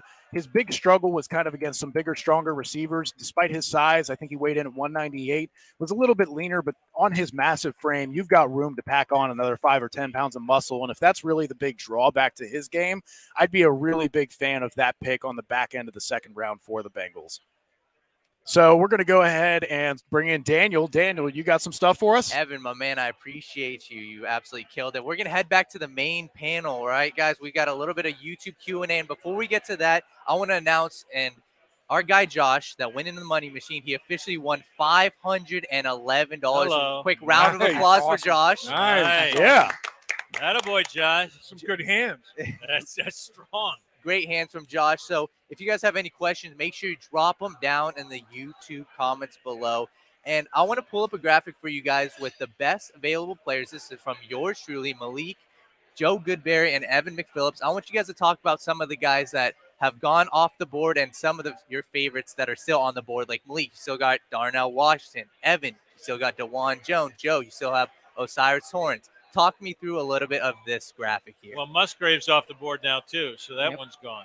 Yep. Darnell Washington is a guy that I didn't love at 28, but I think he could potentially make sense, at 60 if the Bengals do, in fact, stay pat. He's a tremendous blocker. He has upside at the tight end position. He won the underwear Olympics, as I called it, at the NFL Combine, where everybody was, moving him up their draft board, saying this guy was worth the 1st round pick. I didn't really see that. I also like Julius Brents as well. I could see the Bengals targeting the cornerback position. I'm kind of kicking myself a little bit because I didn't put DJ Turner on there. Right, cornerback from Michigan. I think he makes sense as well for the Cincinnati Bengals. So yeah, there's a lot of prospects to love that are still on the board that make sense for the Cincinnati Bengals. I think with all the talent still on the board, it might be a little bit early to go running back still. I know people have been clamoring for the Bengals to address that, and but we'll see. Yeah, my top guy here is Tommy Adebawore out of Northwestern. If you want to go heavy on the defensive line and add to the pass rush. I think he's a guy that's going to kick inside and play defensive tackle at the next level, and he is an absolute freak with long arms, crazy quickness. He is inconsistent. That's why he's still here. Or else, guys like that typically get drafted much higher. But his flashes are ridiculous. He'll go from one gap, jump right over the guard, and almost face over the center in a flash and just beat these guys in no time. He really gave Cody Malk a lot of trouble at the Senior Bowl. I've got him high if they want to continue with the defensive line. Actually got a lot of trenches guys on my list. I'm willing to go heavy on trenches and fix that or get it secured for the future. If they want to go Dwan Jones, if Osiris Torrance is still there, they don't have a need at guard right now. But you never know what your needs are going to be in January, right? We didn't know they were going to need a guard going into Kansas City that last week, and it would have been nice to have a second-round pick coming off the bench. But I've got a lot of corners as well, and we should probably mention now that the tight end run is happening. I think Tucker Kraft out of South Dakota is probably the next guy if it's not Darnell Washington, and then Zach Charbonnet, the running back out of UCLA, I think could be high on their board at 60. Dwan Jones, my understanding is recently weighed 393 pounds. So he's a couple of biscuits away from 400. and so, I mean, he got himself down to about 370 or a little bit below, or right around that 370 mark, but blew up quickly. And that's the concern with him. It's like, can he control his weight? Is he going to be at 400 pounds yo-yoing back and forth, every off season? I mean, this is a kid that accomplished basketball player. He had an NCAA Division I basketball scholarship opportunities coming out of high school. I mean, he's got footwork, but I mean, he's a wild card in that regard. But I think Cam Smith. I think the corner. I think is something they're going to be looking at. I think it's going to be the reverse of what I was talking about on going into the first two rounds. I thought it might be corner, edge rush. Well, they went edge rush. Might just reverse it and go corner in that second round potentially for the same reason we talked about before. All these quarterbacks in the AFC. You got to have cover guys. You got to have hedge guys. So it would not shock me if there are only 15 guys projected would go in the first 2 days. Only 4 went in day one. So there should be a run on corners coming here pretty quick. All right, we got a guy in the house, Dave. Logan Wilson is in the house at the party. You want to be here for Logan Wilson, who's in the VIP section right now. But man, you know what? Even if you're not here, you've still got a chance with the hashtag Wilson55 to win again. Hello, and thanks for being here. So good to have you here. It's always good to start talking football here as we are on draft night. And Brad, that is a football player. That is the 3-down football player right there, Logan Wilson. Double fives, baby. Nice to have you in, Logan. All right, so I want to get to some more of these questions here from our audience now. Let's go to one from Houday55. Great question. Who would you guys rather take? And I'm going to start this off with Joe Goodberry. A tight end or a running back with this next pick? I think the running back class is much deeper at this point. We've only had 2 guys go. They went early. I think if you wanted to bet on a guy being there in rounds 2, 3, 4, I think you can still find a back that can come in and help. Maybe it's a pass protection back, guy that can replace Samaje Perine, maybe a Roshan Johnson in round 3. At this rate, I think you're okay betting on that class still being strong in the next round or so. I think tight end's starting to drop off. If it's not Darnell Washington or Tucker Kraft, I don't think I'd take one until the 4th, 5th round. You're getting a role player, maybe at best a tight end too, like a Davis Allen out of Clemson. I don't like the chances there. If one of the top 2 remaining tight ends are available at 60, I would go that way. I think they'd be pretty high on the board, so you're not reaching too far. Yeah, I mean, I agree with Joe there. I definitely think that the tight end is a position where it's slim. It's starting to get slim pickings now. If a guy like Darnell Washington is staring you down in the face, I think it's something you have to seriously consider. Tucker Kraft is my draft darling, a guy that I feel very, very comfortable with. I feel like he's kind of flying under the radar a little bit because he didn't go to a bigger school. But this guy has all the tools that you want. He can stretch the field vertically. He's a willing blocker. I won't say he's an exceptional blocker, but he's a willing blocker. And I definitely think he would help solve the tight end position need for sure. Well, the Bengals participated in the position that was drafted the most in the first round, edge rush. 7 guys went off the board. So now maybe it's time to participate in the tight end run that's being made because only 1 tight end went off the board in that first day. But interesting. The Bengals are so wide receiver centric. Perine had more receiving yards than Hayden Hurst. Hayden Hurst gets a big deal in the Carolina Panthers at the tight end position. and Samaje Perine had more receiving yards than Hayden Hurst did. And out of the tight end position, the Bengals only got 2 touchdowns last year. They get 9 out of the running back position. They get 25 out of the wide receiver position. Top 4 wideouts, over 3,000 yards. The top 4 tight ends, just over 500 yards. Top 4 running backs, over 700 yards receiving. So it's wide receiver centric or a check down to the running back. I mean, that's the Bengals passing attack. So honestly, I'd stay away from both. I'd go, hopefully there's a corner there that they have rated higher than the tight ends that are left and the running backs that, are available as well. And they go that corner position potentially. Evan, you want to weigh in on that? Yeah, I think Dave made a good point there. There's a little bit of question there about positional value with especially so many good corners still sitting on the board. That run hasn't quite happened yet, but I named 3-4 guys that I feel really comfortable and would be happy with as a corner. If you're talking about just tight end versus running back, I would definitely like to address that position if Joe said if there's still 1 or 2 of the top guys left, but you don't want to force yourself to reach on that pick, right? You don't want to lose that surplus value that you get. You don't want to start just trying to say we know better than everyone else, because part of the draft is wanting to get your guy, but also knowing where to get them, because then you can get yourself the best value at each spot, right? I think that could be at running back. If maybe there's a guy like a Zach Charbonnet there, but we talked about how deep this class is, man. There's guys out there like Roschon Johnson. I'm a big fan of Tank Bixby. He averaged over 4 yards after contact, and he was still one of the most elusive backs out there. His actually elusive rating was 18th out of 200 backs, despite being a thicker guy. He's a little bit of a question mark as a pass catcher, but these are just kind of the guys that you can get, a Kendre Miller, a Tajay Spears maybe, Dwayne McBride even a little bit later. Like, these are guys that you can get and feel confident about in the 3rd round, in the 4th round. So I would definitely agree with the tight end crowd that if the value is there, then I would like to see them go that way, counter to running back. But I really feel like the way the board is falling with positional value, that corner is really going to be staring them in the face, and they're going to have to pass on somebody good if they want to go another route. Evan, I want to keep this on you really quickly. And some of the, the War Room shows, you raved about these corners. Julius Brents just went off the board. But there's a question from one of our subscribers, Jason Love, said, anybody want Turner DB from Michigan? Can you tell the audience a little bit about Turner? Absolutely. So with DJ Turner, you got a guy who, even when he's beat, he's not beat because he has that special athleticism. He ended up with a 4.26 40, 99th percentile, demonstrates that long speed, and he has a 131-inch broad jump, 91st percentile, demonstrating that athleticism. This guy is fluid. He's got oily hips. I mean, he can flip his hips at a moment's notice whenever he needs to, smooth in and out of his transitions.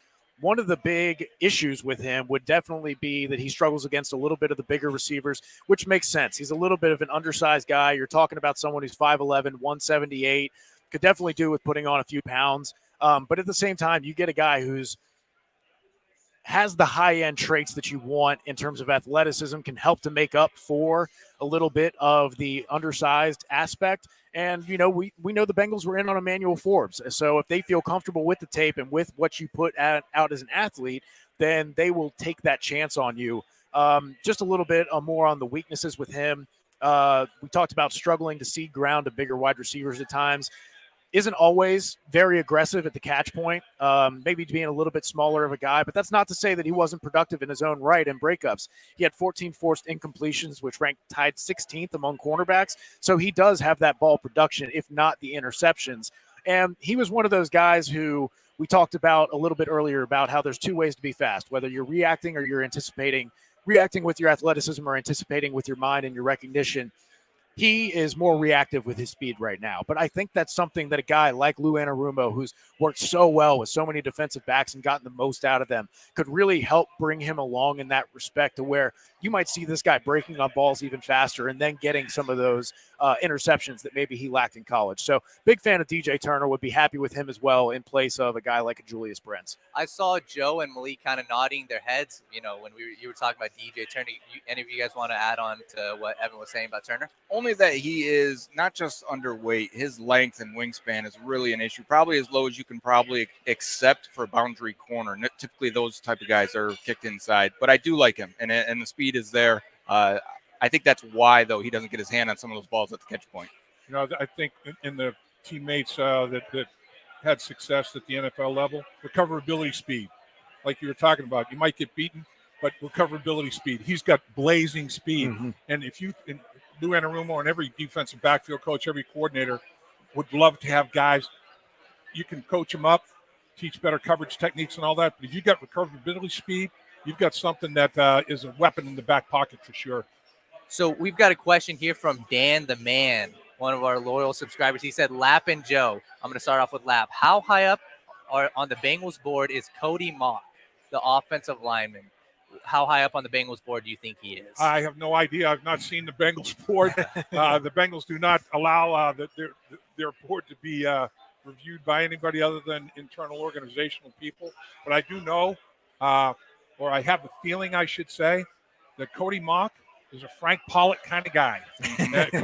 Cody Mock is one of those. He's mature. He's a 5-year guy. He's very physical. He's got some position versatility to him. I think the Bengals like him now at 60. I don't think they like him at 60, but I think they like him. Yeah, I don't think they want to take a guy that's probably an interior offensive lineman. Now, he's got 5-tool versatility, right? He can play probably any position. I think a lot of teams even are considering him as a center. Yeah, I think he scored the highest of all offensive linemen in the mental aptitude test. So I think he's got a good chance to go in the second round. I just don't know if it's for the Bengals. But you're right, Glass Eater. It looks like he's already eaten too much glass. Front teeth. Exactly. I mean, he doesn't even need a mouth guard anymore. Not much left there. So I want to ask you guys a question here from Grant Nelson. Why do you guys think Cam Smith, the corner, why do you think he is sliding so far right now? And what's your thoughts on Cam Smith? He actually started this process in January, about 17th in the consensus board. Lately, at the end, when everyone shut their boards down on the final week, he was 46th. So I don't know if we're ready to say yet that he is sliding. I think we're in his range right now. Like Brian Branch of Alabama just went off the board. I think we'll start to see that was my guy too. Yeah, and right after Julius Brents too. So I do think this is the time now. We'll see some of these corners come off. I expect Kaylee Ringo to come off here eventually too. So I think Cam Smith, if anything. Again, we've got a lot of guys here that are on the smaller side. So how are these teams going to value these players? We saw some teams really, they don't want the small corners out there. They want to go out there against these bigger receivers. But as the receivers are getting smaller, I think it's okay to take some of these smaller corners. So I think Cam Smith will be lucky if he's there at 46 or at 60, but we're at 46 now. Right. I mean, if Cam Smith is there, I wouldn't hesitate long putting the pick in. Yeah. I'd go there big time. Yeah. So there's somebody on the board right now, Zach Charbonnet, and I want to get you guys' thoughts. I want to go to Malik here. Zach Charbonnet, running back from UCLA. Tony Rose said if Charbonnet is there, they'll take him. What's your thoughts on Zach Charbonnet? I love Zach Charbonnet. I love his film. I think he's physical. I think that he's a physical runner. I think he would, add definitely to the running back room. And it's a piece that the Cincinnati Bengals are certainly missing. I think that his blocking in the passing game is definitely underrated as well. I don't know if they go Zach Charbonnet at 60 though. And I know that is everybody's sort of favorite running back, in this realm. I don't know if the Bengals do that because I think the way the board is falling, you're going to have your choice of the litter. You're going to have defensive backs to choose from. You're going to have, a potential tight end to choose from. What do you do if Darnell Washington's sitting on the board or if a Cam Smith is sitting on the board? Do you really pass up on those guys for a Zach Charbonnet? That has nothing to do with them not liking the guy. I just think that it makes a lot of sense. So you're good, Dave. You're good. A lot of times in the draft, it's really, it's the luck of what the team's needs are, the order in which those teams are stacked with the needs. It doesn't mean you're not a good football player if you slide out of the first round, if you were projected to go at the end of the first round. It's just that it just didn't stack up right for you. And then the other biggest thing is when you do get drafted, man, you got to be drafted by the right team that can develop you. You got to have a good coaching staff. You have to fit their system. You can't put a square peg in a round hole. I mean, it's not science as such, but there's something to it.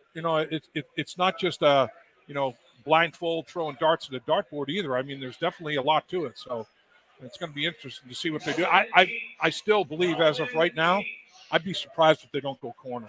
Yeah, I agree. I think Ringo and Cam Smith are probably pretty high on that board. But to answer the question on Charbonnet, I think he probably is the consensus number 3 back, but it's a non-premium position, so we don't expect him to go in the top 45 picks or so. So now we're in the range of Charbonnet. I think he's got every tool except for the long speed. He's an elusive runner. He's probably the second best inside gap scheme runner behind Bijan Robinson. So I think he's a very heady, very smart running back in terms of following his tracks, being on the correct path, and manipulating linebackers to get him to overrun. He presses the hole, cuts behind him. He really makes his offensive line look really good, but it is a really good offensive line too. So that's some of the thing. Do the Bengals want to get these teams out of cover two shells? You probably want a guy with a little bit more speed, I think. So maybe he's not their guy. I like, though, the fact that you're talking about there's nothing better than a running back that presses it. Press the hole, man. Get right up on the backs of the offensive linemen and then make your cut. Show as much patience as you possibly can. Man, that's a great trait to have. There's no doubt. He's got that. Evan, I know you're nodding your head and you're excited about Zach Charbonnet. Talk to us a little bit about him. I am. Definitely, Joe mentioned it a little bit with positional value and what might be facing you. If there's not a run on corners here, then he might not be the pick because of need, because of positional value. But if he ends up sitting there as the best player, looking them in the face, I love it, because what are two of the main ways that running backs can create yards outside of what's blocked for them, outside of the offense?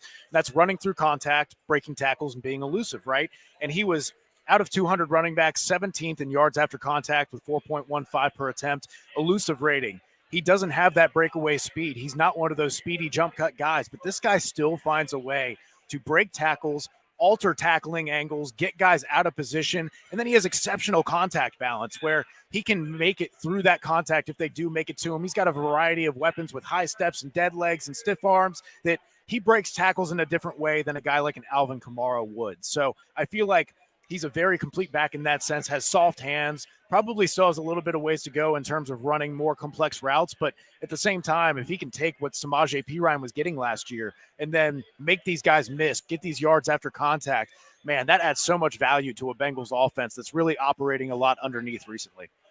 So I want to go to one more question really quickly. I just want to get Dave Lapham's opinion. DeJuan Jones, offensive lineman. I just want to get your opinion. What's your thoughts on him as a prospect? Oh, I think he's got he's got some traits. He's a behemoth. He's a dinosaur. I mean, the guy is 6'8", but like I said earlier, the rumors are that his weight's up over 390, and for you to yo-yo your weight like that is a little bit of an issue. I mean, when you're hovering around 400 pounds, and this is when you should be disciplining yourself, making sure that you're putting your best foot forward. This is like the biggest job interview of your life. So you want to make sure that you're not showing bad habits. And if he's going to be 400 pounds in this situation, people are going to wonder what's it going to be like in the offseason of his rookie year or second year. What's he going to come back at in OTAs, mini camps? Will he be 410, 415? Who knows? I mean, so that's the biggest wild card on him. And it's unfortunate because the guy can play. I mean, he's got unbelievably strong hands, big old vice grip hands. His wingspan is like a pterodactyl. I mean, he's just one massive human being. And like I said, I mean, the guy had scholarship opportunities in high school, Division I college basketball player. So he's not a stiff. You know, I mean, he's got some footwork to him. Now, does he change direction well enough? Not at 390. You know, and that's an issue for him anyway. So, yeah, but it's at this point it's buyer beware right now with him. And as far as Charbonnet and some of the when we talk about lack of breakaway speed, a running back out of Nebraska by the name of Rex Burkhead, who can't beat some offensive linemen in 40s, is still playing in the National Football League. 4.73. I mean, yeah, it's unbelievable. So and he's still playing running back in the National Football League. Guys find ways, man. So that does it for our first segment of answering your guys' questions. We appreciate every question. Make sure you guys like and subscribe to the YouTube channel. We're going to be back in about 20 minutes with a Logan Wilson interview. So make sure you guys stay tuned, and we'll be right back after this break. Join our team. First Star Logistics provides its employees the tools and support they need for a successful career. With the highest salary in the industry, plus uncapped commission and a flexible career path.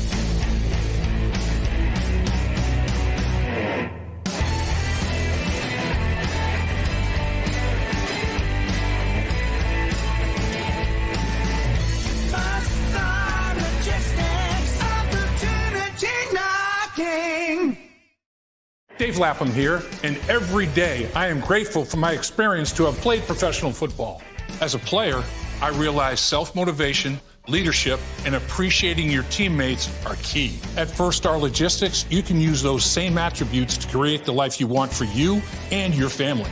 Build your future by working hard like I did. You'll see results both on and off the field. Call First Star Logistics today and be part of our winning team.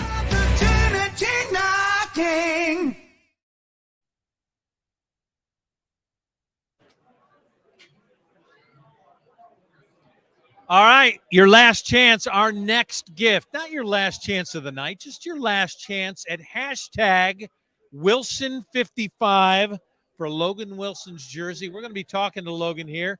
Just chatted with him just a moment ago. You're going to get a chance to see a chat with Logan Wilson. But right now, it's time to go back to the money machine. Over $500 Josh pulled. Now we got Kelvin Hernandez. You saw the first move. You got a strategy going here. We're going to try to do a little bit better than him. A little bit better. A little bit better. I think we could break the record. What would you be happy with coming out of the money machine with? Anything over whatever he got. Just be competitive. All right. Competitive. So 500 would be good for you. Of course. That'd be great. Anything would be great, but I appreciate it. You ready? Of course. Let's do it. In mentally? Let's do it. All right. Let's do it. All right. Put on your little jersey here. Your pouch will go. We will count you down. You got to think your way through this. We'll keep the door closed this time. All right, I'll give you a countdown, Kelvin. Here you go. Cheer him on. Ready? In 3, 2, 1. And we're going 25 seconds to get over $1,000. Josh pulled in over 500. Kelvin's struggling a little bit. He's struggling a little bit. You got some stuff by the feet, by the knees. He's working it. Some up in the mouth. He caught the one in his mouth. That's a good one. 2 seconds. And Kelvin, you are done. All right. I don't know whether you beat Josh. Kelvin, a little tougher than you thought? Yeah, it was a little bit different. The wind was blowing in my face. I couldn't see much, but I tried my best. Hopefully I got You did realize that the wind was going to be blowing in your face.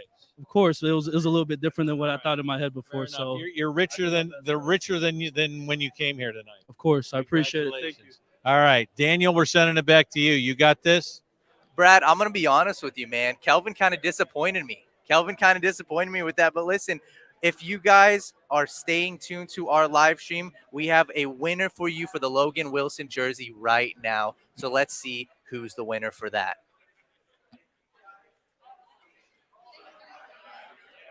Once again, this is for everybody that comments down in the live stream. Let's see who's the winner.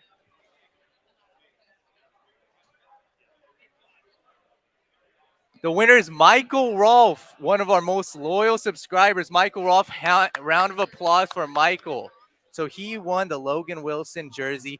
And if you missed out on that, don't worry. We have another prize. Our next one is the Dave Lapham full-size signed helmet. All you have to do, enter hashtag Lapham62 in the comments. Once again, hashtag Lapham62. So make sure you guys stay tuned as we are going to be right back with the Logan Wilson interview after this ad. Dave Lapham here, and every day I am grateful for my experience to have played professional football. As a player, I realized self-motivation, leadership, and appreciating your teammates are key. At First Star Logistics, you can use those same attributes to create the life you want for you and your family. Build your future by working hard like I did. You'll see results both on and off the field. Call First Star Logistics today and be part of our winning team.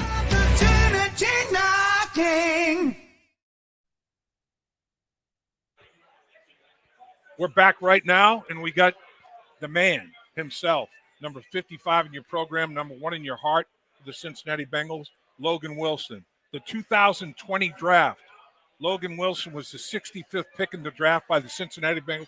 They rolled the dice, and they were hoping that Logan Wilson would be there. They weren't quite sure, but they were hopeful. And this guy, as he produced, 163 tackles in those 3 seasons, 4th most in the NFL for an off the line of scrimmage linebacker. Leads those linebackers with 5 interceptions, most of any off the line of scrimmage linebacker, and 4.5 sacks, 3rd most for the linebackers in that position. So top 4 in every significant category. You've done a great job for the Cincinnati Bengals at the linebacker position. First of all, welcome. Thank you for joining us. We appreciate you carving time. Your time's valuable to give us some. It's greatly appreciated. What do you think about the Bengals' first selection? Myles Murphy being added to the repertoire you guys will have for Lou Anarumo up front as an edge rush guy. Yeah, I mean, I think it's going to be great, just to see what Lou's going to cook up with them. It's just going to add to our, repertoire of pass rush talent that we have with those guys. And, I saw Coach Taylor's interview, saying that they weren't expecting him to be that far down the line. And so it seems like a good pick. Absolutely. Now, Logan, you've been through it. You were drafted, right? Describe what that's like. It's honestly, it's hard to describe because it's like this just impatient waiting game that you kind of have to go through, because you might have an idea of a team that might like you, but at the end of the day, you don't know when or if they're going to pick you. And sometimes a lot of the stuff that teams tell you is not always, true. Yeah, so sure. They could say they're going to pick you in this round, and it's just not going to happen like that. So it's just like an impatient waiting game that you got to wait for your time. So you're a 3-down guy in today's NFL. That's pretty rare. But your experience in high school, you played defensive back. In college, at the collegiate level, initially you were a defensive back. So seeing route combinations, reading the quarterback, doing all those kind of things. When you transition from the back end to the middle of the football field, how valuable was that experience for you? I mean, for me, it was huge. Just being able to really kind of develop those defensive back skills too. And then when I got to Wyoming, it was really about just maintaining my speed and change of direction, all that stuff, while putting on size. And I was, able to do that with the resources that we had at the University of Wyoming. Now, Logan, what would you say is the biggest lesson you've learned? You're a couple of years in the NFL right now. What's the biggest lesson that you've learned since coming into the league? Oh, man, I think it's probably the biggest part of the business aspect of it. It's just the way the league works. They're going to draft guys to replace you. You just got to keep the same work ethic that I've had my whole entire life, that I'm just not going to be outworked. And, it's suited me well so far. Right. So a rookie that's been drafted by the Cincinnati Bengals at this point, what's your piece of advice? What's the biggest piece of advice that you can give a rookie as he embarks on meeting the veteran players, going through initial OTAs? What's your advice? I would say the biggest thing is to soak up all the information, find a good vet that knows what he's doing and has been doing it for a long time, and soak up as much information as you can from him. Like for Myles Murphy specifically, Sam Hubbard's a great example of that. He was a guy that I looked up to when I was first drafted here, and he kind of took me under his wing. And then obviously Josh Bynes, just being able to learn from those guys specifically how to do things not only on the field but off the field, taking care of your body, because if you're not healthy enough, you can't perform on Sundays. Now I got to ask you, Logan, what do you think makes your linebacker room so special? Your defense as a whole so special? Yeah, I think I feel like I always say this. I feel like I'm repetitive, but we just have unselfish guys, really, that just want to do their job. They're not trying to do too much that's going to, make guys make mistakes, and then guys trying to fill for their mistakes. It's just everyone trying to do their job the best of their ability. And we have a great defensive coordinator that puts us in position to be successful. Lou Anarumo is very multiple. Mm-hmm. I mean, he's a challenge to you mentally, I'm sure. Yeah. But that's the one thing about this football team and the defensive side of the football, and the football team in its entirety. The team really does a good job of evaluating a player's ability to handle the mental aspect of it as well, with the high football IQ. Right. That's one thing that's impressed me about this football team as a whole. Not only really good players physically, but have an aptitude, a real high football IQ. Yeah, I mean, you have to be able to play, quite literally everywhere, right? Like I played on the line. We got packages on third down where guys are dropping that we got all the guys up. You have no idea who's dropping. We got, there's so many different things that allows Lou to cook up when you have guys that can be able to play all those different positions. Absolutely. So I guess I got to ask you, do you have any goals, coming into this next season that you're looking forward to? I've always been very team goal oriented, right. Because in my opinion, those individual goals will kind of take care of themselves, right, as long as your team's successful. With team success comes individual success. And if I have a couple, individual goals, I just always try to get better, each and every day. But there's some specific stuff that I kind of just keep to myself. But at the end of the day, like, I'm just a very team first guy, and I want to do everything we can to win a Super Bowl. Another thing this defensive football team has, and again, the football team as a whole, team speed is well above average. And now that Lamar Jackson has re-signed with the Baltimore Ravens, you're playing him twice a year. The configuration with the 5-down linemen and you playing the spy and different things that go on. I mean, Lou Anarumo was at his best as the Grand Master when you guys of the chess match when you guys are playing the Baltimore Ravens. Your overall team speed, Myles Murphy adds to that. Here's a guy 270 plus pounds that runs in the 4.5s. Yeah, I mean, tremendous straight line speed, short speed, quickness, and agility. How valuable is being able to run as a defensive unit? Well, it's that, and then it's playing with high effort too. So we got guys that are fast, but then they play with high effort, so they're always running to the ball, and that helps erase when mistakes happen. We got guys flying to the ball. Some guy misses a tackle, but there's another guy there to make the stop. Versus that breaking into a 30-yard gain, and you make it 10 yards. It just those little plays throughout the course of a game can change it. So that's why we pride ourselves on playing with a very high effort. Absolutely. Now, Logan, I got to ask you, man. We're here in Cincinnati at the First Star Logistics annual Bengals draft party. What do you think is so special? You look out into the crowd. What do you think is so special about the Bengals fan base and how they come out and support? They support in droves. I mean, they travel, travel like crazy. What do you think is so special about Cincinnati? I mean, it's been unbelievable, since I've been here, just seeing the growth that we've had. Right. Obviously, winning helps with that. But even my rookie year during COVID, you couldn't really have anyone here. So just to, I've been really enjoying these times that we have with all these fans selling out season tickets. I mean, it doesn't get a whole lot better than that, honestly.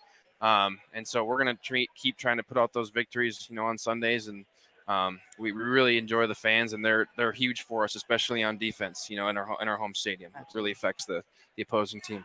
You've got number 9 at quarterback, a guy named Joe Burrow. He's pretty good. Yeah, he's decent. He's all right. He can play. I'd take him. But we talked about it earlier. The AFC, with Aaron Rodgers leaving the NFC and coming to the New York Jets, there are 9 quarterbacks, out of the 16 teams in the AFC that are all very capable of making a Pro Bowl. If they played at the level that they've shown in the past.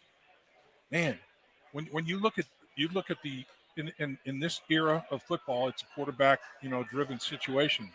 Do you like that kind of challenge? Do you like to raise the bar, have the bar raised every single week where you're trying to exceed? Yeah, I mean, it's going to be tough regardless, in our conference to play.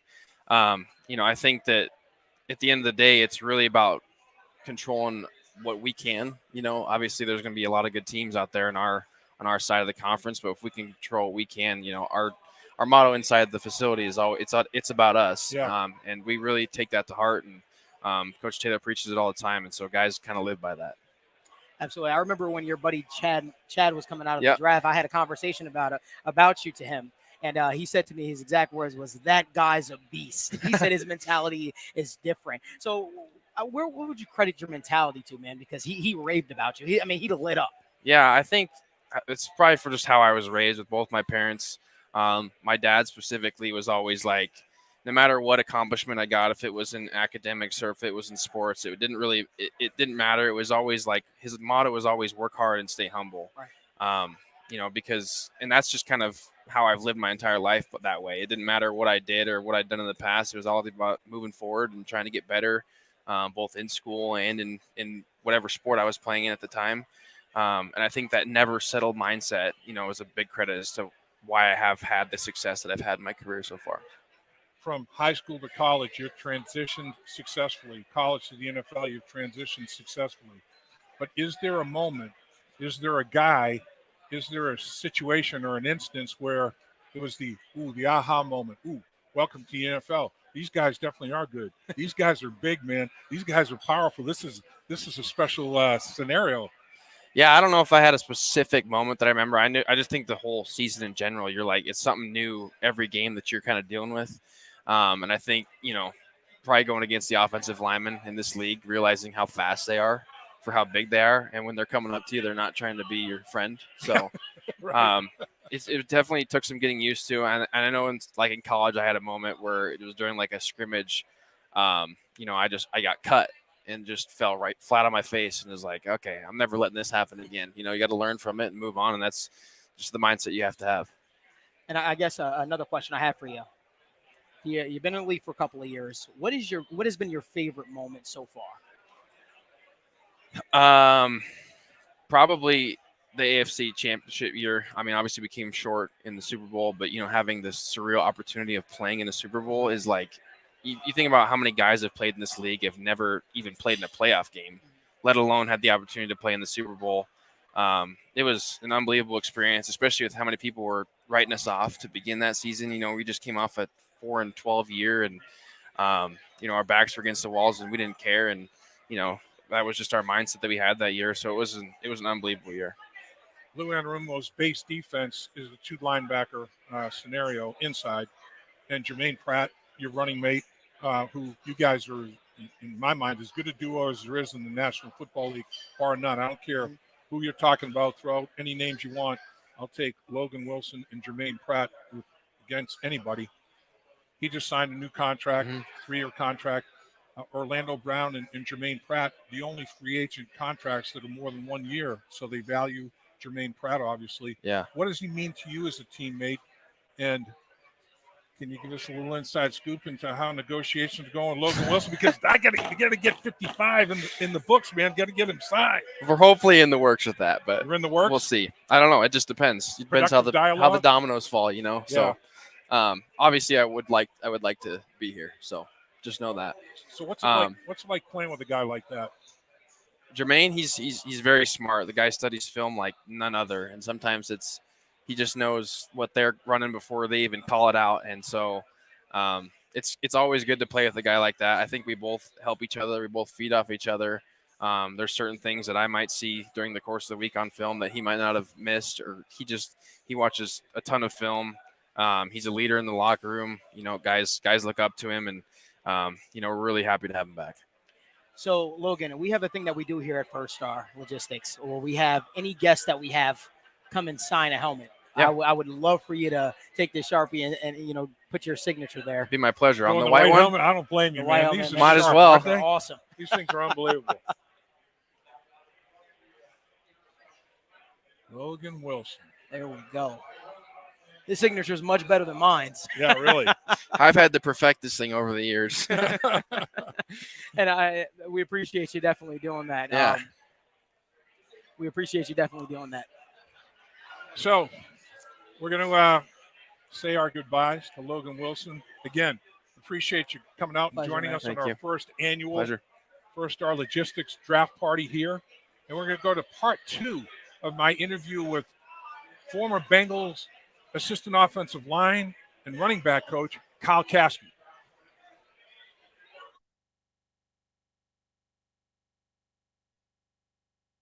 That was going to be my next question, trade. Everybody talks about in the first round, the 28th pick. What if one of the 4 quarterbacks slides to 28 and teams start calling? Could the Bengals move back? It'd be a great draft. There's basically, in my mind, there's not – from the 10th pick,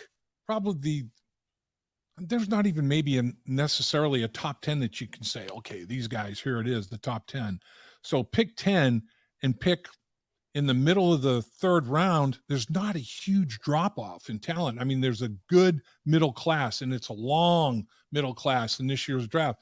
So getting that extra 4th and 5th round pick, or even an extra 3rd if you can work it out, makes a lot of sense. How difficult is it to make those trades, though? In your experiences, how often are teams calling and communicating and probing to see if trades can be made, as opposed to what kind of percentage are actually consummated? You'd be surprised at how many people call. So there's a set of phones in the back. And when I was there was one in front of Duke. There was one in front of Marvin. There was one in front of Katie and Troy. And there was another one in front of like Steven Radicevich or something. There was one of those guys had one, but we had like 5 numbers you could call. And we sent that out to all the teams. So if for some reason somebody was on one, you had another one to call.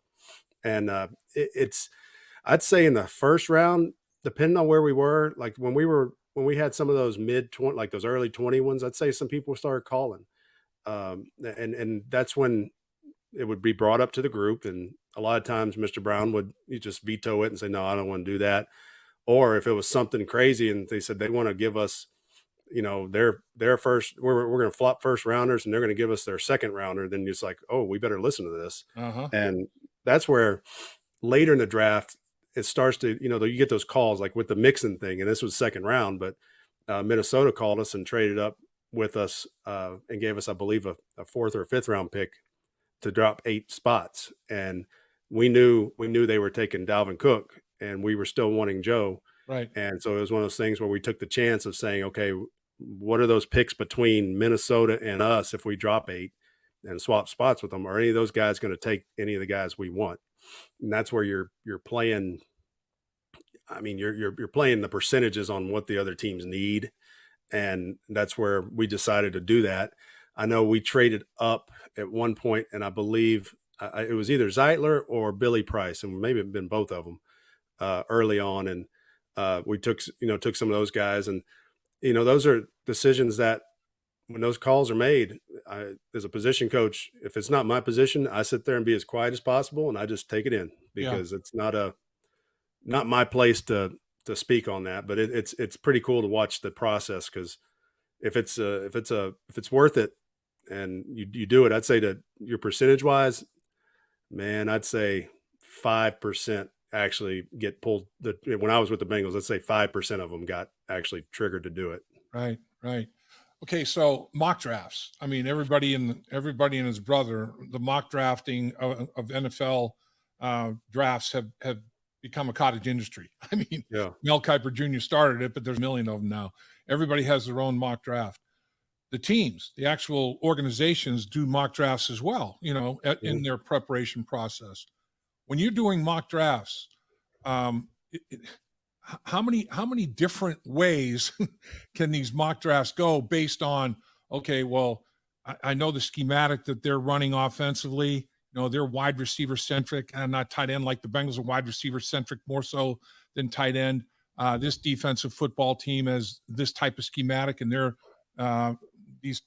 these positions have more value to them than maybe other football teams. When you're going through that mock, is all of that, I mean, it's I'm not saying it's like another science, but it's pretty sophisticated, isn't it? Yeah, and the way we did it in Cincy, which was kind of a fun deal, was every coach and scout and owner, Mr. Brown picked for the Bengals, obviously, but we all got a team or two, sometimes depending on how many people were in there. And usually we picked our teams based on if we knew that team well. So if we had a coach that just came from another team, they would take that team. If I was friends with somebody and I knew somebody really well at another team, I would try to choose that team because I kind of have a feel, because I talk to these people and they're friends of mine. I know, but like if I were to come back to the Bengals right now and they said, "What team do you want?" I'd probably take the Lions or the Jaguars, because I just know their rosters, and I'm not that far removed from those teams. And but it's one of those things where we would pick, and if we knew we were getting close to the Bengals pick, I know there were some coaches on staff that would kind of play around and take the guy that we knew we really wanted, and to just fluster the room. And Mr. Brown wasn't having it sometimes. He's like, they're not taking that guy. And we put him back on the board. Or he'd be like, okay, well, they took our guy. Like, all right, let's figure this out. And it's funny, though, because we hit pretty well on, out of my 9 seasons of sitting in the draft room, I'd say 5 of 9, we were pretty dead on the first and second rounds. Now it was pretty close. And I'm talking about the majority of the picks. There were a couple where somebody got picked that wasn't supposed to be picked in the real draft, and it kind of screwed up everybody's mock draft. Right. Kind of like this whole Aaron Rodgers thing that just happened to screwing everybody's mock draft up, I'm sure. So, but trades mess things up, but I'd say we were pretty on it. And the science behind it is this: there is no science. It is all about creating conversation. Mm-hmm. It's creating situations that maybe we hadn't thought of.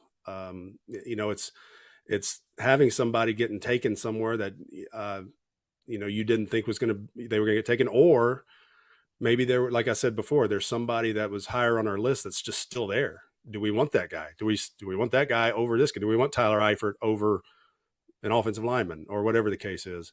And it just creates conversation.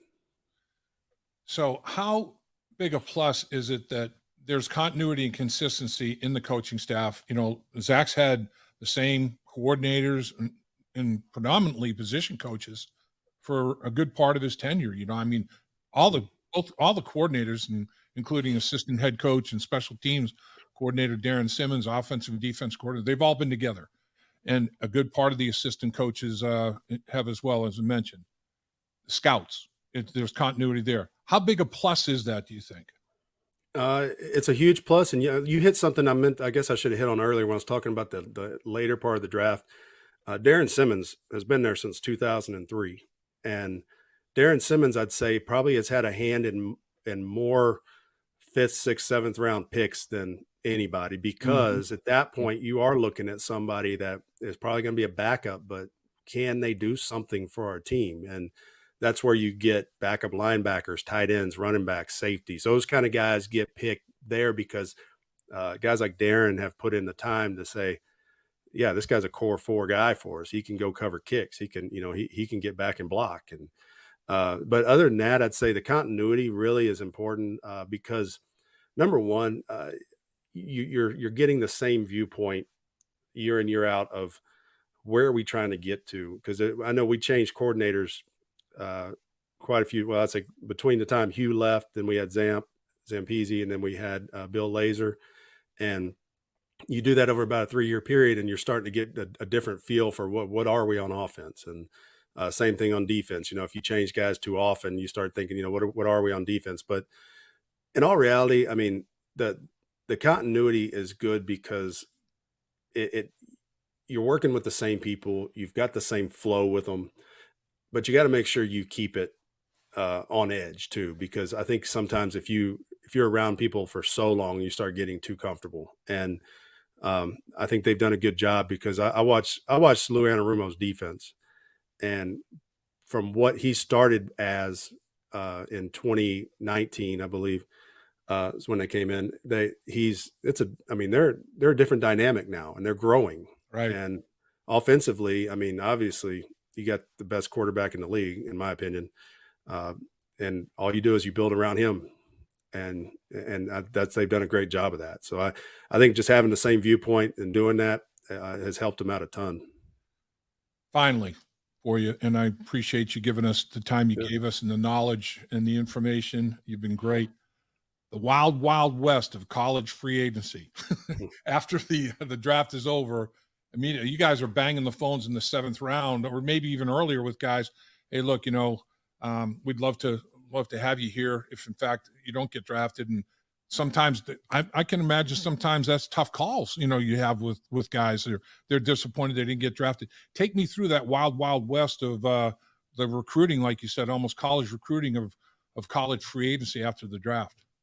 Yeah, I think number one, you kind of hit it on the head just then, is that's a call they don't want to hear. Yeah. And there's certain guys you can make that call to, and certain agents you can make that call to, and they understand. And you can probably make that call before the draft with some of the guys. If you just go, hey, listen, if you don't get picked, we'd like to have you here. Right. I hope you get picked. I just don't see us picking you in this certain position or whatever in this draft. And there's certain drafts that I knew we were getting one running back, and it was probably going to be an early guy like Joe Mixon. And then it's like, I know I'm not picking another one probably. And then, that's why I tell people we're picking one in the 1st or 2nd round, and I'll talk to you afterwards. But I think the biggest thing is when you get on the phone with these guys, and it depends on who their agent is. A lot of times, if you get agents that because over time you start to get to know these agents. Sure.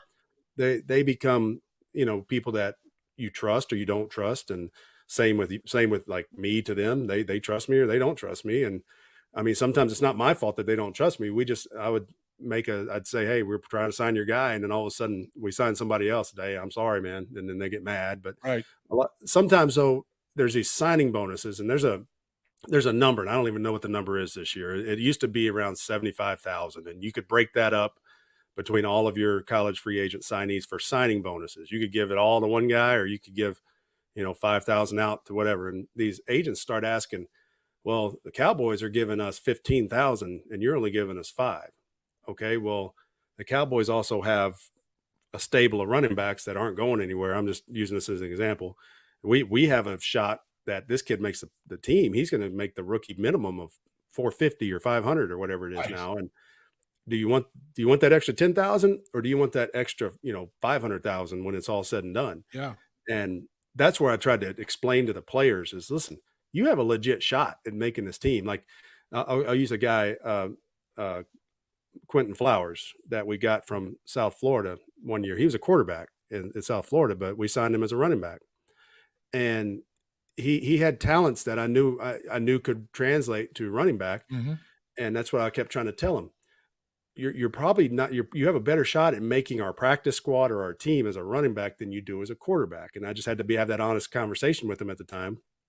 And not that he wasn't a good quarterback, but he was a better runner. You put him at running back on South Florida's team, and he was the best running back on the team. And there was 2 guys that got drafted off that team. So point being is you have to have those conversations with those guys and explain to them. And a lot of times when you land a guy like James Wilder Jr. that we had for a couple of years, Terrell Watson, you get guys like that, Trey Carson.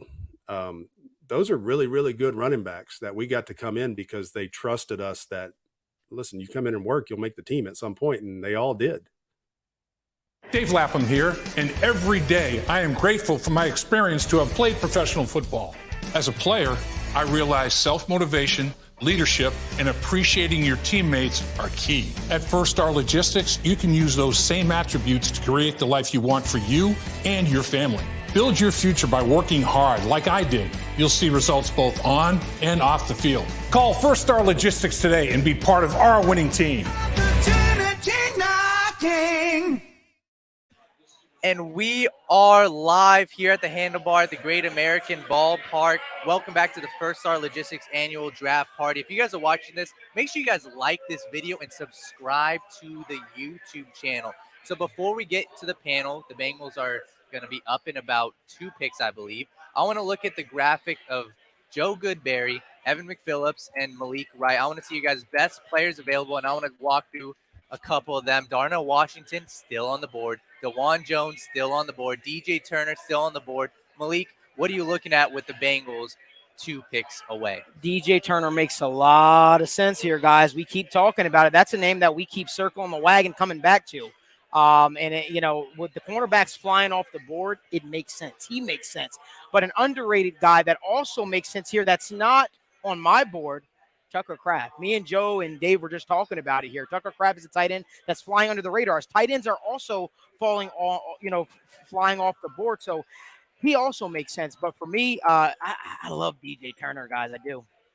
We just had a tight end go off again with the Cowboys. Luke Schoonmaker out of Michigan, and I did not want him. So good job, Cowboys. That does not hurt us at all. He's almost 25 years old and not a big fan. So Tucker Kraft, yes, I'm with you.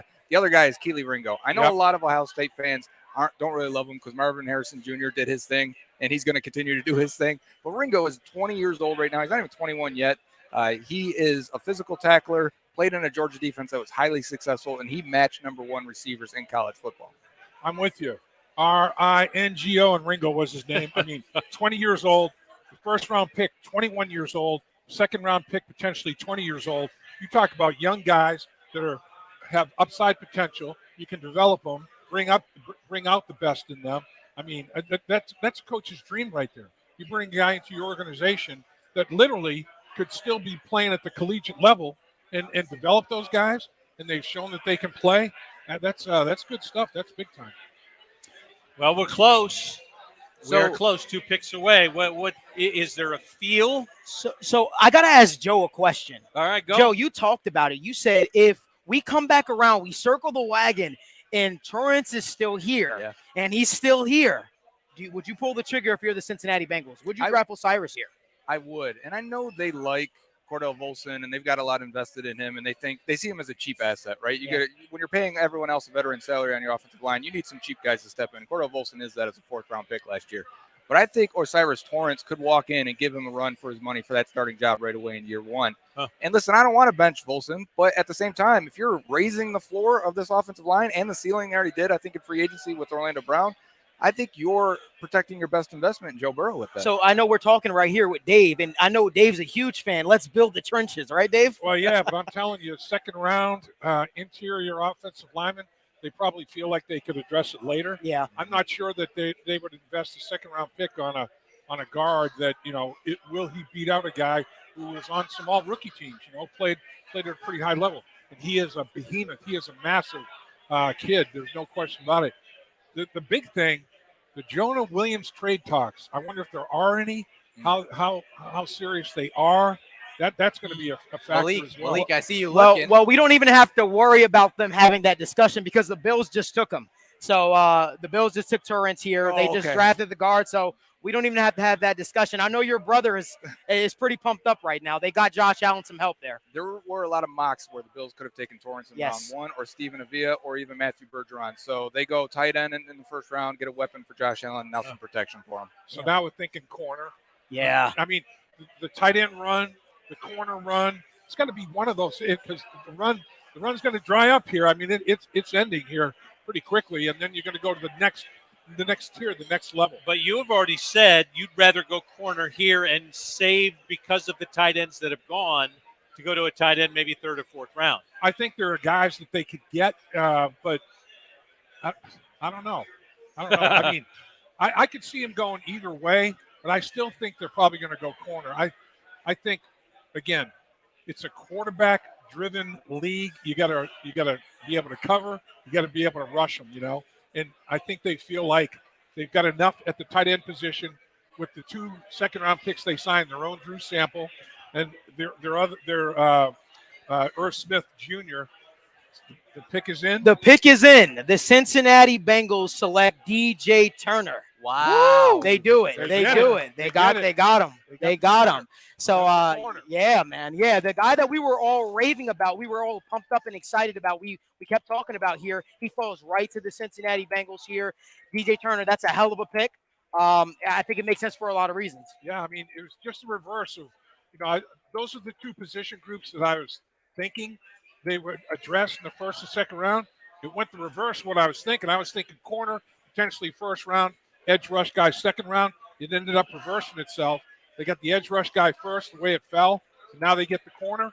I think Lou Anarumo's a happy man. There's the defense has gotten their little bit of a boost, and again, can't have enough. Rush guys, cover guys, period. I think this may help us project how they're going to go. Last year, they took all athletes, speed guys, right? And to start with, Dax Hill, Cam Taylor-Britt, Tyson Anderson. They go Myles Murphy in the first round here, another highly athletic young guy. Now they're going DJ Turner in his 4.26 speed. I mean, they are fast back there. Yeah. If we want to project going in the third round and later, we may want to just start looking at the fastest, most athletic guys. Tell him. And like we said, for a corner, recoverability speed. I mean, that's all the great with Lamar Parrish. I talked to him when I was a young player. Leaping Lamar. What's the biggest thing? Man, you got to be able to recover. You have to have recoverability speed. That's paramount. You got to have it. Actually, he didn't say the word paramount. So I want to swing this over to Evan. Evan, really quickly. Evan, you were raving about him, right? Yeah. Talk to us a little bit about DJ Turner. Like we talked about, Joe mentioned a little bit of some of the physical size limitations and length limitations. But again, this is a guy who has that gear, that top speed, that elite tier speed that really can help you make up for some of those deficiencies where if you're not reacting quick enough, he has the speed to close and break on it regardless. If he gets beat on a double move or doesn't quite read it right, gets feigned out by a little head fake or a little bit of shake at the top of the route, he has that speed where he can recover.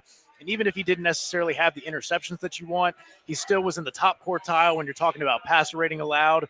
He had 8 breakups and interceptions combined, and his forced incompletion rate was still at 20%, which is up there above guys like Cam Smith, like Keely Ringo. So it's a guy who still finds ways to be involved, uses his speed, and I think if a little bit between the ears comes up and catches up as well, then you have a home run pick here for the Bengals. I mean, if you're going around the board, you guys are saying we got exactly what we wanted in round 2, and if you're going to let it play to you, and Dave, you and I talked, I said, Malik, we talked. Neither of you thought Bengals are going to trade up. Right. They don't want to give away picks. Right. They'll wait for what comes to them, and what comes to them is exactly what they need, right? It is. And you look at it, we're talking about the speed. We're talking about it with Logan Wilson. Logan Wilson can run. Pratt has above average speed. They drafted a defensive edge guy that's 270 pounds and runs 4.5s. I mean, they are fast. They've got Osai can run. I mean, they get guys that on this defensive football team that can run. Their safeties, Dax Hill, So he can run. The pick is in. AJ Green. AJ. There you go. Waiting on the breaking news from AJ Green that we already know is going to come at corner. DJ Turner. There we go. Somebody likes the Michigan defensive backs in that room. Oh, yeah.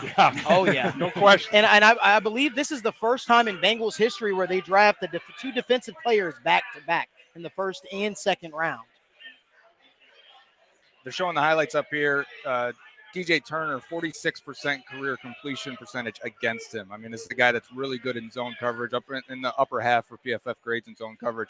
You're going to see a lot of very, very high-end athletic plays out of him right here. It's one of my favorite ones right here as he squeezes this guy to the sideline. And you make a great point. They like Michigan defensive backs. When they did their due diligence on safety, they studied the corners. Mm-hmm. They talked to the position coach, safety coach, corner coach, defensive coordinator. I mean, they got themselves a couple of guys that can fly. Oh, yeah. Dax Hill can run. Yeah. I mean, he runs as well as most corners, and they're going to line him up at the safety position. Now his teammate can beat him by a couple of steps in a 40-yard dash. They're fleet of foot back there on the back end, man. Don't forget Nick Scott, who they signed. Exactly. He's fast. He is. They're loaded back there in speed. He is. He's sub 4.4. Yeah. He's like high 4.3s, 4.38.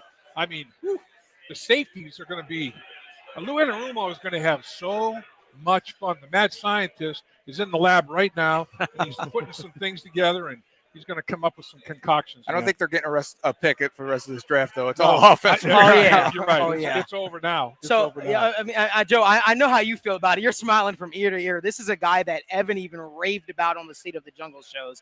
DJ Turner, that's a home run pick. That's a home run pick. Oh, yeah, I feel that way. I had him graded on film as a second-round pick. I think this is correct value for him. I did mention Ringo earlier. That was a consensus better player. But, again, there's concerns with Ringo. I think a lot of people saw that. With Turner, I think he could play right now. And I think, don't be surprised if he's not actually the guy that replaces Awuzie, if he replaces Mike Hilton in 2 years in the slot. So you guys so effusive in praise. And, Dave, we talked about this with they could do anything. They will do anything because they are setting themselves up in a position where if the guy falls, we're going to improve ourselves. You said their first-round pick is a guy that doesn't have to play every down. Right. But he's going to be in the starting lineup. Here's another guy that doesn't have to play every down, but because of their matchups in the back end, can do it a lot. They're going to – Zach Taylor made mention of it in the press conference leading up to the draft. Every player they draft is going to have a role. Won't necessarily be a starting role, quote, as such, but they're going to get snaps, a dozen, 15, 18, whatever the snap count may be, that they're going to help the football team. They're going to have a specific role, and no exception with Turner. He'll be back there. I mean, again, all these offenses, great quarterbacks, what do you do with them? Spread the field and try to get as many isolated matchups as you possibly can. And it's good to have people that can run out there, man, cover. Yeah. You know, also excited, Darren Simmons. You giving me a five-star guy in the first round that's not going to play on defense every play. He's going to play special teams. And then in the second round, you give me a 4.26 gunner. Let's go. Yeah. I'm telling you, that gunner's loaded. That gunner is it's got some extra ammo. There's no doubt about it. It's a machine gun gunner. All right, so what happens after this? If we're going to say, all right, they've done what they needed to do defensively, is it true? I mean, are they done defensively for a little while? They better be. They better be. I think it's time to finally address the tight end position. I think that this is the time where we do it. I don't know. In the third round, they may go with a receiver that they can groom with a dozen, 18 snaps a game. And at some point in time, they're not going to be able to keep all three of the receivers. It's just not going to happen. So if there's a receiver that is slid, and it's not a deep wide receiver class, if there's a receiver there that makes some sense, they may say, and again, this is a wide receiver-centric football team. You know, the tight end position is secondary to the wide receiver position. Are you saying we should forget tight end? Stop talking about it. They run 11 personnel more than anybody. Yeah. You know, I mean, and they feel like they got two second-round picks, their own and Irv Smith Jr. right before the draft. It alleviated that tight end issue, that pressing need at the tight end spot.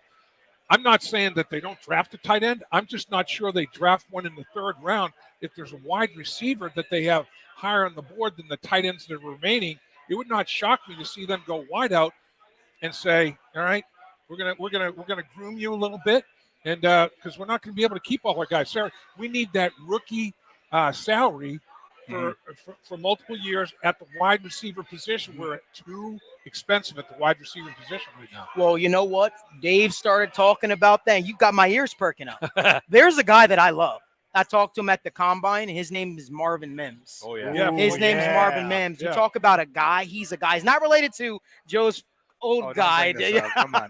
But Marvin Mims is a guy that I definitely like. He makes a lot of sense for a lot of reasons. And, you know, in our last State of Jungle Mob draft, we actually went Marvin Mims in the third round. So I'm not sure if he slides there, but that would be a pick. And honestly, guys, if they go tight end or wide receiver, bottom line, the tight end is probably going to be definitely an accomplished receiver. Yeah. They're going to do something to heighten Joe Burrow's opportunities. Zach Kuntz type guy, Old Dominion. Exactly. Old Dominion.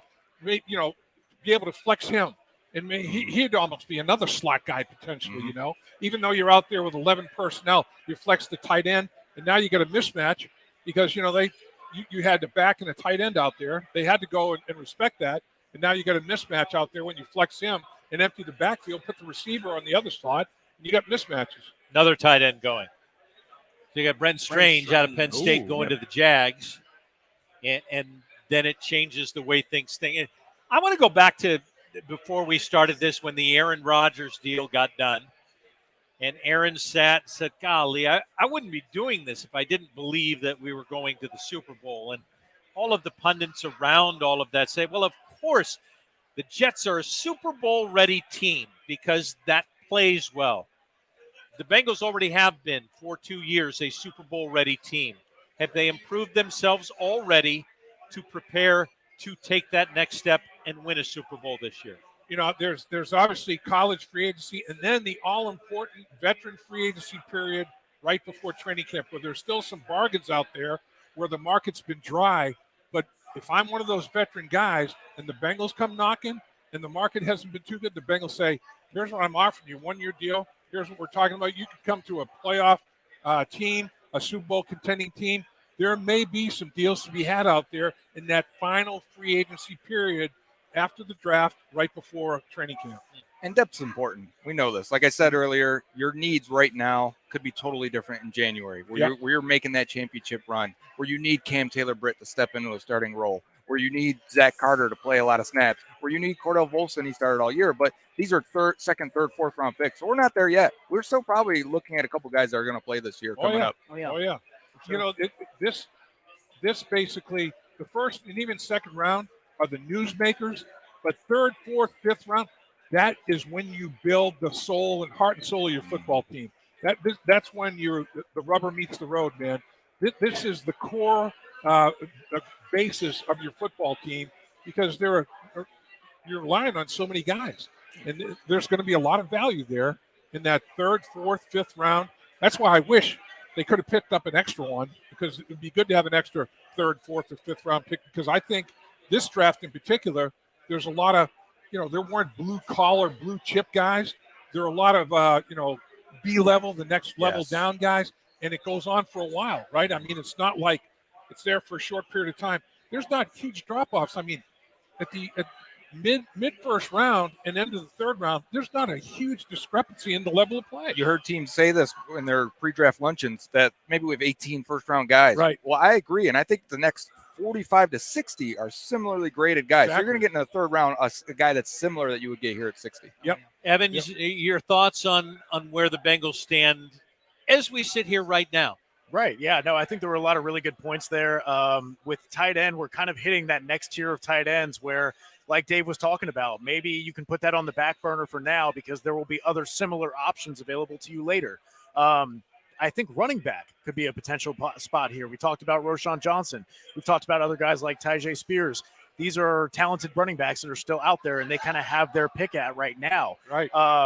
Offensive tackle-wise, on the back end, if they can last that long, maybe a Blake Freeland lasts that long, maybe you feel better about a guy like a Tyler Steen or a Nick Saldiveri, depending on if you like the smaller school guy. Big fan of what Nick Saldiveri has done. I definitely think that wide receiver is also on the board, man. Marvin Mims would be such a dynamic element. Did he just get picked? Yep. He just got picked. His ears must have been burning. Yeah, no, I really got excited about what he could be as kind of that vertical slot for the Bengals. But that's not to discount that they might not go other ways. But you do see a little bit of this wide receiver run happening with Jonathan Mingo going actually early in the round. Kind of surprised to see him go as early as he did. But I think running back, tackle, and maybe looking a little bit at maybe the interior defensive line, just kind of taking, like the Bengals have done, what comes their way. Try and get that value at that pick while also meshing with needs. I feel like you might be getting in that range where if Tucker Kraft doesn't fall, I don't know how big of a difference there is between all these other guys who all have their own warts that need development, and whether or not you want to invest a higher capital draft pick in a position that generally we see takes 2 to 3 years to hit their stride and really become who they're going to be for their careers. I can see other immediate needs like running back superseding that kind of pick.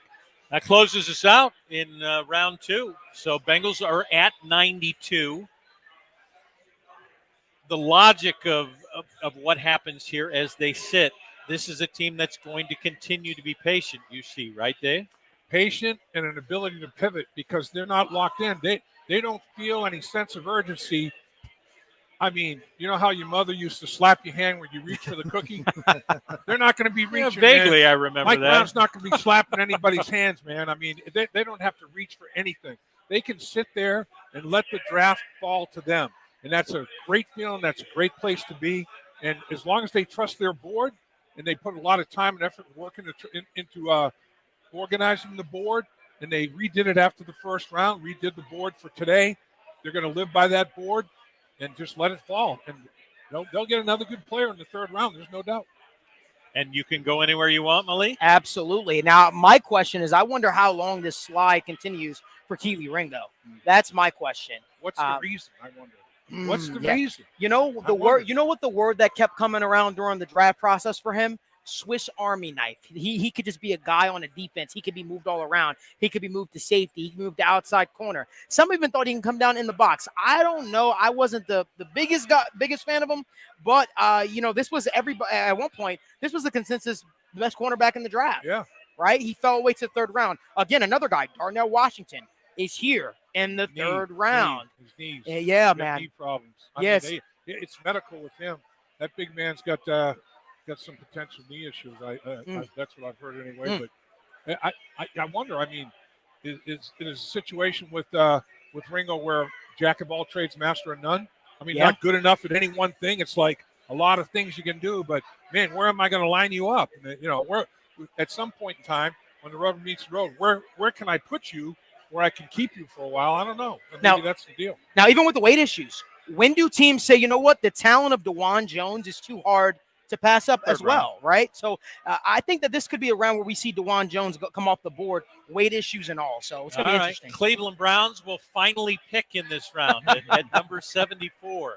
I know one thing. DeJuan Jones is regretting every meal he had that flew him up to 393 right now, because the most important job interview of his life, over 8, man. Stuffed it too much. But doesn't that tell you a lot about if we're dealing with character and character becomes more important, discipline becomes more important. Discipline for sure. And if you can't self-discipline yourself before your biggest interview, I don't think you're the guy we want. Aren't a lot of coaches saying that? Absolutely. I mean, that's right now he's a little radioactive, I mean, but at some point in time it's going to be maybe there's going to be a team, there's going to be a coaching staff that's going to say, I can get through this guy.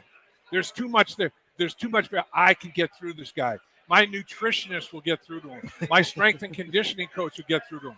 Good luck. Good luck. Hey, Brad, I'm going to jump in here. We got two questions really quickly. One from our guy, Doug. He's asking this maybe a further along in the draft. He said, does anybody believe that the Bengals are going to draft a punter?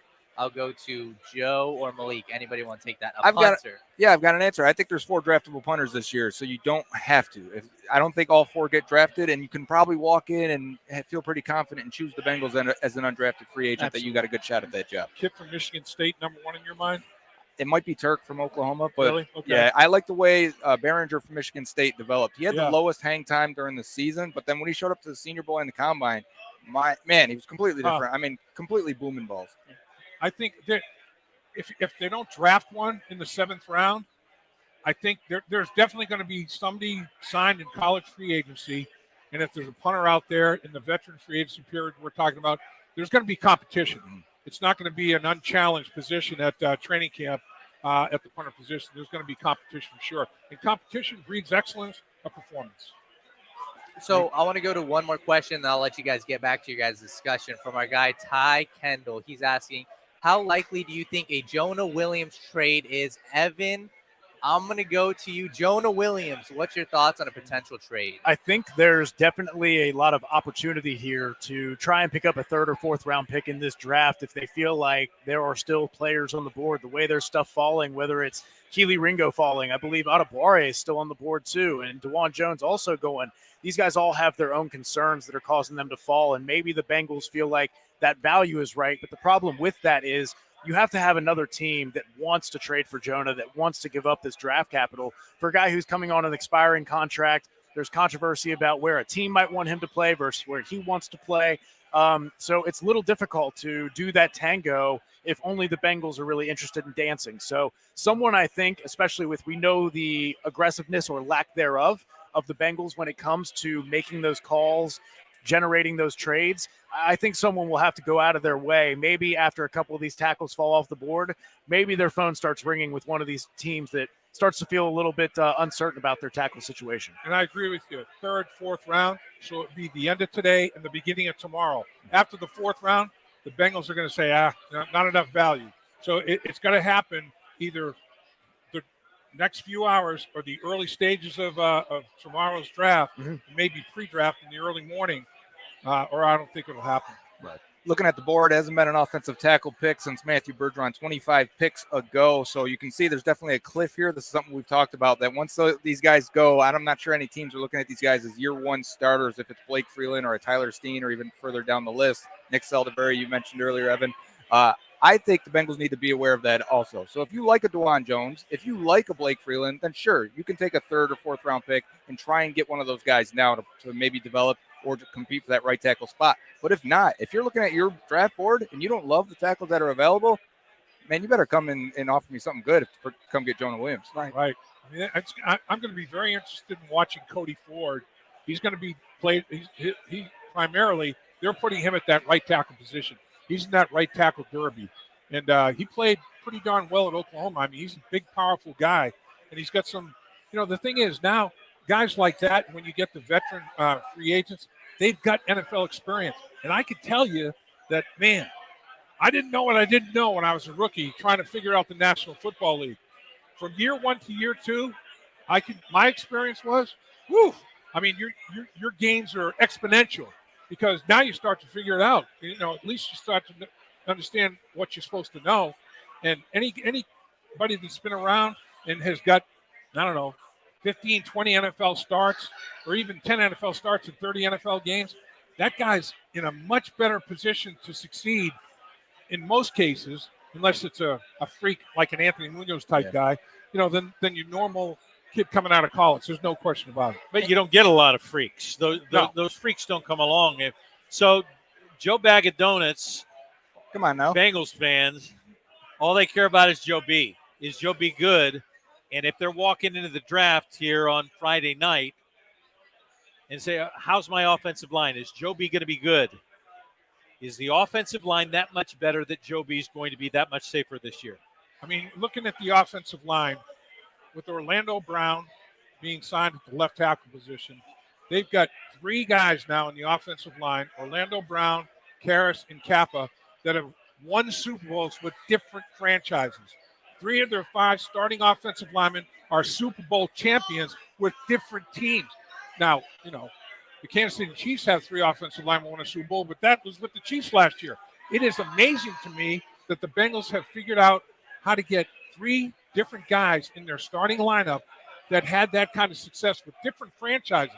So they're bringing in different experiences, but the common denominator is they know what it takes to win the big enchilada. And that's huge. That's big. I think the Bengals offensive line is going to be pretty good. It's going to be interesting to watch that right tackle derby. But one thing they've got, this offensive line has some depth. Mm-hmm. They get guys the 8 offensive linemen that they start after deactivations on most Sundays is going to be upper crust in the league, I think. I really do. What you've always said, Dave, is because you were there, smartest guys on our team are on the offensive line.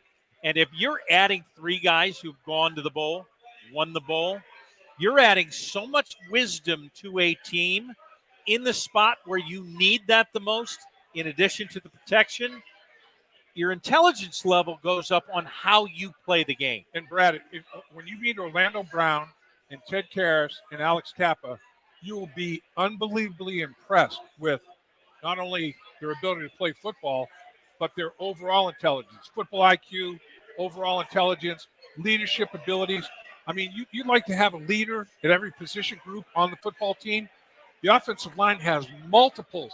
Ted Karras will say to you, man, I really rely on Alex Kappa. A lot of stuff Alex Kappa has talked about and the things that he's been exposed to. I mean, this locker room and culture is a much used word, and it can get kind of trite. But man, they have a darn good culture in that locker room. The jerk factor is minimal. It's almost goose egg. I mean, there are no guys that's like, can't stand this dude, man. Right. I mean, everybody. You really got to like each other if you're going to win. No absolutely. Yeah. No question. So a lot of people are asking about DJ Turner, and I want to get, imagine you guys are the Bengals head coach and the coaching staff. Year 1, what can Bengals fans expect out of DJ Turner year 1? Him backing up, more than likely. If Chidobe Awuzie is back and healthy, you have your 3 starters with him, Cam Taylor-Britt on the other side on the boundary, and Mike Hilton in the slot.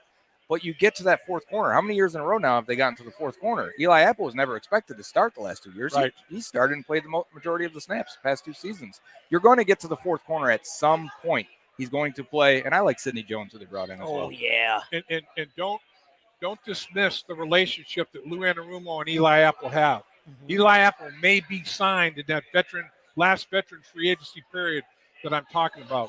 And like we said earlier, every rookie is going to have a role, not necessarily a starting role, but a kid like this, like Turner, he'll be able to do multiple things for Lou Anarumo. He'll be able to play in the slot. He'll be able to play outside.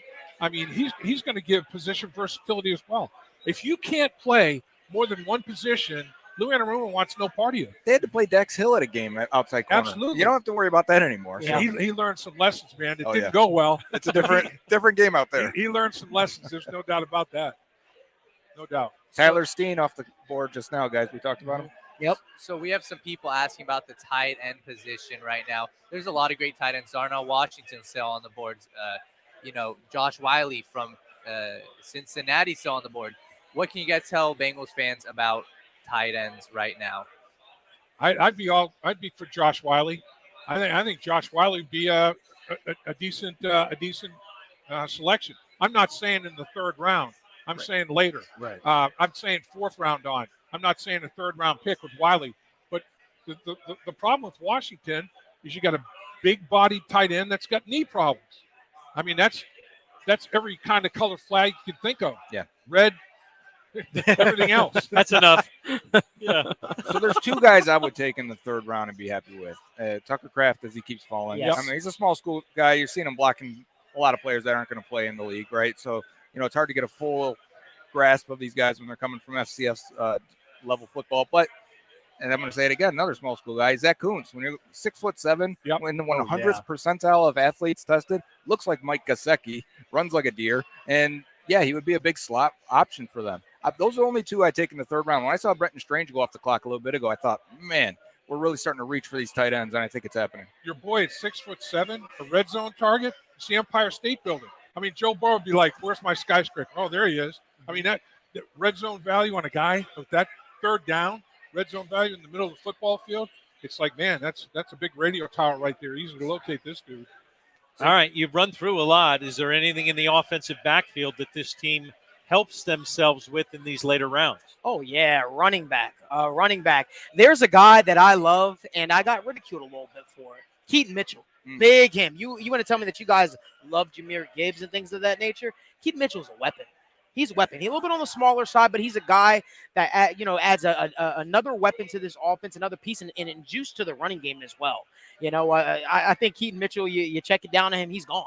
He's gone. Dave's looking it up right now. Yes, it is Anthony Mitchell's son who played for the Bengals, if you remember. Yeah. Okay. We're talking about a guy 5'8", 180, blazing speed out of ECU, and they've had some guys like Chris Johnson come out of there. He has that glider style to him. But, yeah, 180, you kind of when does that guy come off the board? Is that 5th round or later? I think 5th round. Yeah. Okay, guys, how about this one? My broadcast partner, Dan Horde, has seen Spears out of Tulane.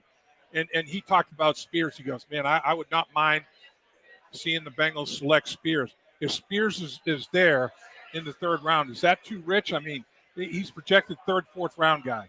Is that a fair projection? I think 3rd is awesome for him if his medicals are clear. He had 2 ACLs in his history, and I think so. Teams are it's gonna be different for everyone on their board. Sure. But yeah, Spears, you want to talk about a guy you can isolate and let him run routes.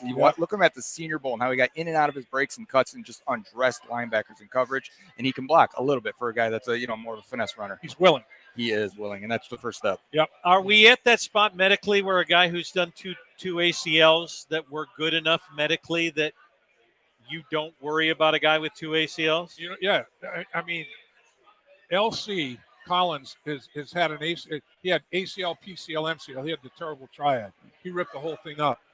But what they're doing now, they're putting these clips in there. It's like literally it's a bionic knee. I mean, the son of a gun is going to be stronger than it was before the injury. It's almost like, geez, even though I didn't rip anything up, can you give me some of those clips? Tommy John. Unbelievable. Yeah. It's amazing. Okay. It's amazing. Medicine it's going to make athletes bionic. Yeah. It's ridiculous. We're getting better and better and better. The freaks will get freakier. Can I mention a running back that, we didn't – Israel Abanikanda out of Pitt. Maybe the youngest – again?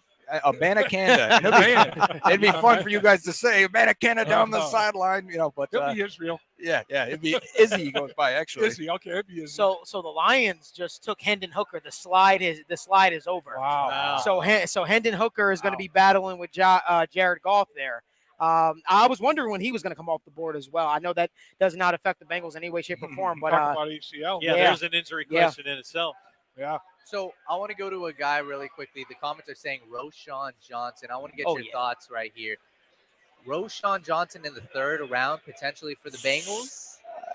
I think they love Roschon, to be honest with you. I think he would. They look at him and say, that's a Samaje Perine replacement plus. He can pass protect, one of the best pass protectors in this. And it's really only Texas and Alabama and a little bit of UCLA that actually ask their running backs to make checks before they release. And so he's got experience doing that. He's got experience as a pass protector. He's not the fastest guy. We're talking a 4.6 range type, but neither was Perine. He would step in and be their 3rd down and 2-minute offense back right away. And I think that they have value in that. Again, I said earlier, I thought it was Bijan, then Charbonnet is the best inside gap runners. Roschon, same scheme, obviously, from Texas. He's the next one. He's the guy? Huh. Interesting. And are there others who are after him that he doesn't slip down to 92?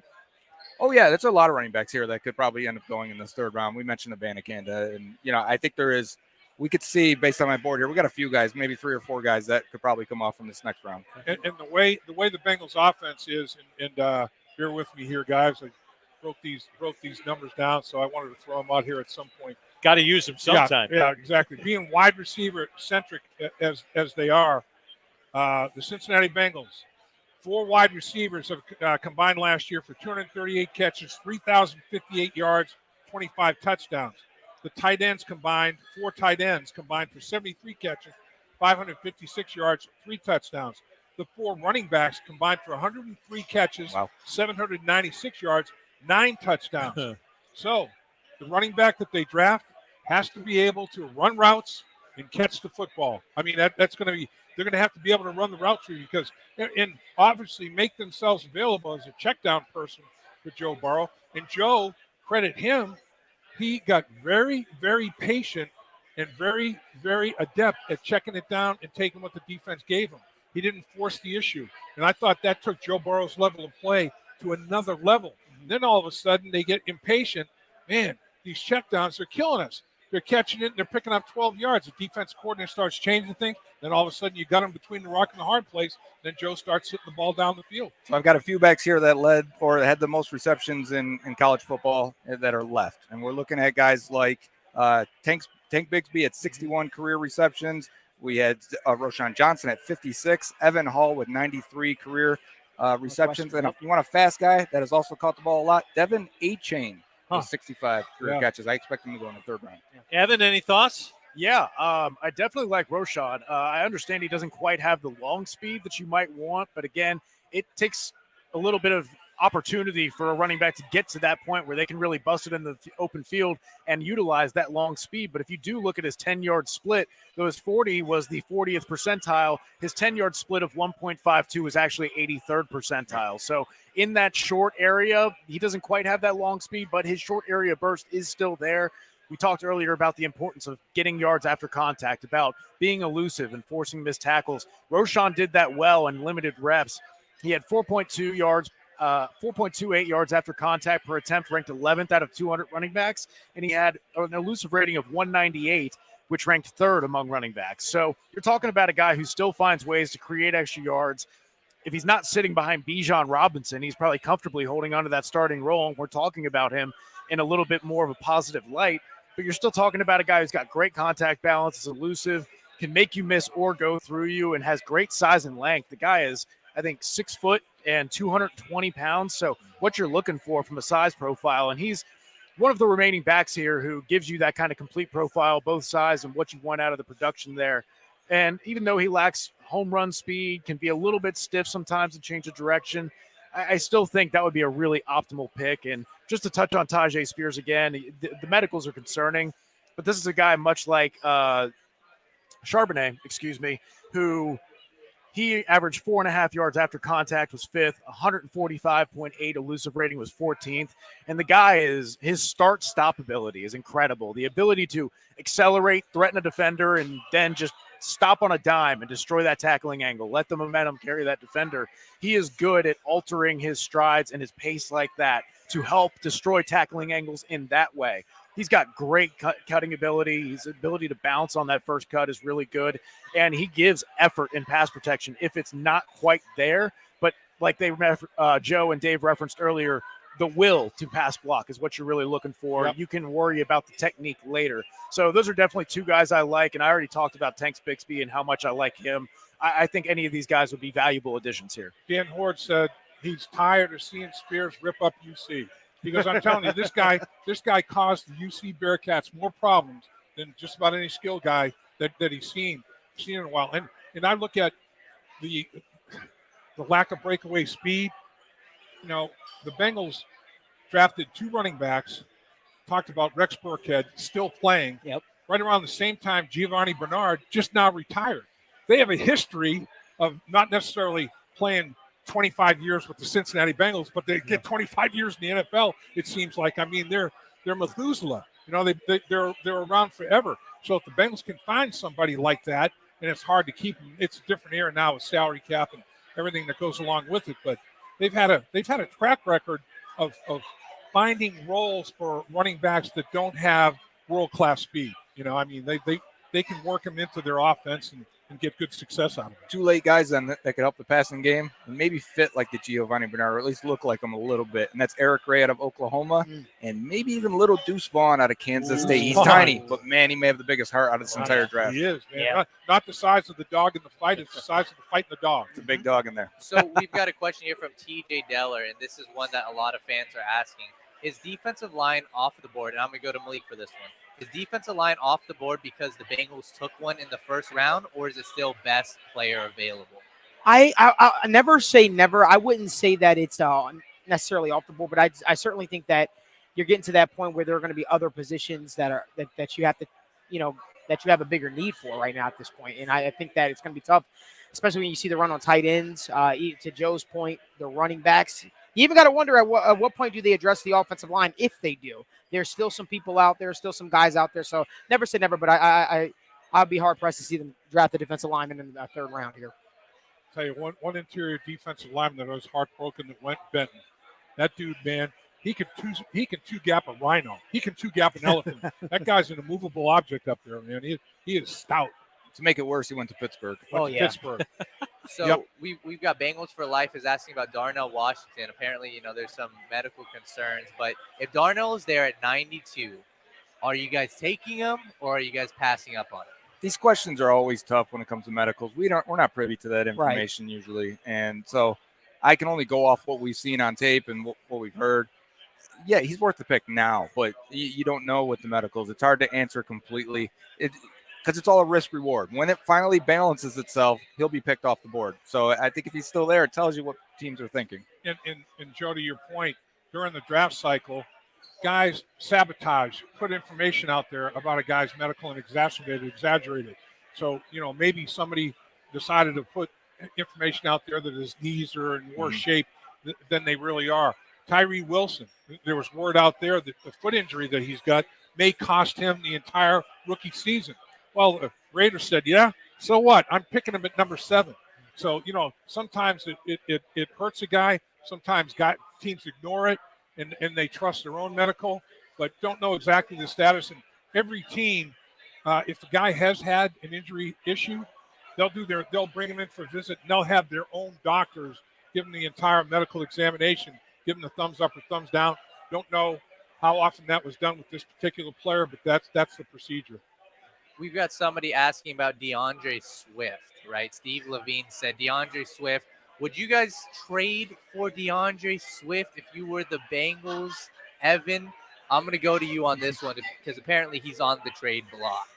You know how I feel about giving up assets for running backs when generally we talked about the volume of quality prospects that you have in these middle tier rounds. You can find these guys that are only going to cost you less than $1 million, $2 million. You're talking about going from dedicating upwards of $15 million to the running back room to now you're dedicating 5 or less. That gives you almost a brand new starter elsewhere that you can fill a hole with. So I like the idea of staying cheap at running back. So I don't like the idea of giving up assets for another running back, particularly one who can't stay healthy. And obviously the Lions quite quickly soured on him. We're not feeling like he was in practice enough, was sitting out practices is some things I've heard before from other people. And they didn't like his work ethic, didn't feel like he had that that desire to be the best player he could be. And I think that's part of the reason that he is on the outs and that they prioritize Gibbs so high. So I would be reluctant, and I think that the Bengals have really made a point to get these captains, these high-character guys who love football and really want to do that. And I don't know that DeAndre Swift necessarily fits that profile for them. All right. Sounds good. Well, you know what? Today's draft experience, a little bit different than it was back in the day. Lap was able to sit back with Ted Karras about his draft day experience. The Bengals center, Ted Karras, 2-time Super Bowl champion, and a leader of men extraordinaire. Ted, appreciate you carving time, my man. Well, thank you so much for having me, Dave. Draft night, always a weird night for the current players, but very exciting to get some new teammates. So, first round in the books, second and third round. What was your biggest memory of your draft day or draft night or draft weekend or the draft in general? The draft in general, well, I didn't even, going into my senior season, no one had talked to me. I was coming off an ACL, ended up having a good season. I didn't really know my pro prospects, knew I wanted to play, knew I could play. But my agent, I ended up signing with an agent. Jeremy Newberry is fantastic. He played 11 years at center for the Niners. But, great agent, great friend. But he told me your only chance of getting drafted is Patriots in the 6th round. So I took that and then ended up deciding to throw a humongous day 3 draft day party at my parents' house. There you go. With about like 200, 250 people there. And all day, I'm sweating it out. I don't really know if I'm going to get drafted or not. And the Lions kept calling. You get a phone call. You pick it up right away. You're excited. Everyone get quiet in the party. And they just keep saying they're about to take me, and they never do. So, we're coming down to the Patriots had the last pick of the 6th. They had 2 other picks in the 6th round earlier. They picked 2 linebackers. they had picked guard Joe Tooney, plays for the Chiefs now, in the 3rd round earlier. Yeah. And I'm sitting there getting my consolation speech ready to go for everyone that came out to watch me get drafted. And a 508 number pops up on the screen on my phone, and it was Bill Belichick said, "You're going to be a Patriot." And what a glorious moment that was. Changed my life. I'm so grateful to Bill and Mr. Kraft for giving me a chance. And it ended up being just an absolutely fantastic evening with basically everyone I knew in my life up to that point. So very, very grateful that happened. So not a surprise that Detroit was obviously interested. Your uncle, Alex Karras, great player with the Detroit Lions. You've got family history with the Detroit Lions. And how frustrating was that they're like, okay, sit tight. It could be this round, could be this round, and then it wouldn't happen. I mean, how frustrating was that for you? Yeah, it was just more of just like, man, it was like a highs and lows. I kept wanting to just be done with it so I could enjoy the time with my fam and kind of plan out your life. I mean, it's what an interesting scenario it is, just sitting there waiting for your phone to ring. And then you're just going to be assigned to one of 32 cities across America. You have no idea what your future brings. It's a very vulnerable feeling. You're seeing your peers get picked and realizing their dreams. And obviously, being a late round guy, I was picked 221. I saw 220 people get drafted before me. So, it's a very vulnerable but cool feeling, man. Being in the NFL draft, I'll never forget it, and I'll never take that for granted. I'm so grateful that for the opportunities I've been presented in my career. Yeah, what was it like when you first went to New England to compete? I'm sure Bill Belichick. A lot of coaches, coach speak, everybody has an equal shot. And that is the case. I don't want to diminish that. But a guy like Bill Belichick, I would think, he really means that. I mean, he doesn't care. Paul Brown was like that. Paul Brown said, I don't care how you got here. I don't care what round you were drafted in. I don't care where you played before coming here. It's all about what you do here. Everybody's back to square one. Everybody's on equal footing. And he meant it. And I'm sure Bill Belichick did as well. Yeah, so I drove out there with a buddy a couple days later, and then the Patriots, it was first day. I put on like a blazer and some jeans and a nice shirt, some dress shoes. Thought I'd look good, signed a little contract, getting a little signing bonus money. I was jacked up. Yeah. And so I signed my contract. It's probably like 8:30 in the morning. I'm one of the later, they give you like a time slot to come in, and mine was 8:30, and they shuffle me into the locker room and into the turf room. And so I'm thinking we're going to do an orientation or something. And then I look around, all my draft mates are in workout gear, and they just blow the whistle and start the warm up. So I thought they were kind of putting an early test. You hear the stories about New England up to that point. And so I do the full workout in, dress clothes. First time I meet Bill Belichick, I'm doing high knees and jeans and dress shoes. So I think I earned a little nugget of respect there. Yeah. But kind of ridiculous. I didn't know what to feel after that. I remember thinking in my head very clearly, I'm like, I think they're just trying to see how I'm going to react. So I didn't say anything and just did the warm up. Wow. That's great. That is classic.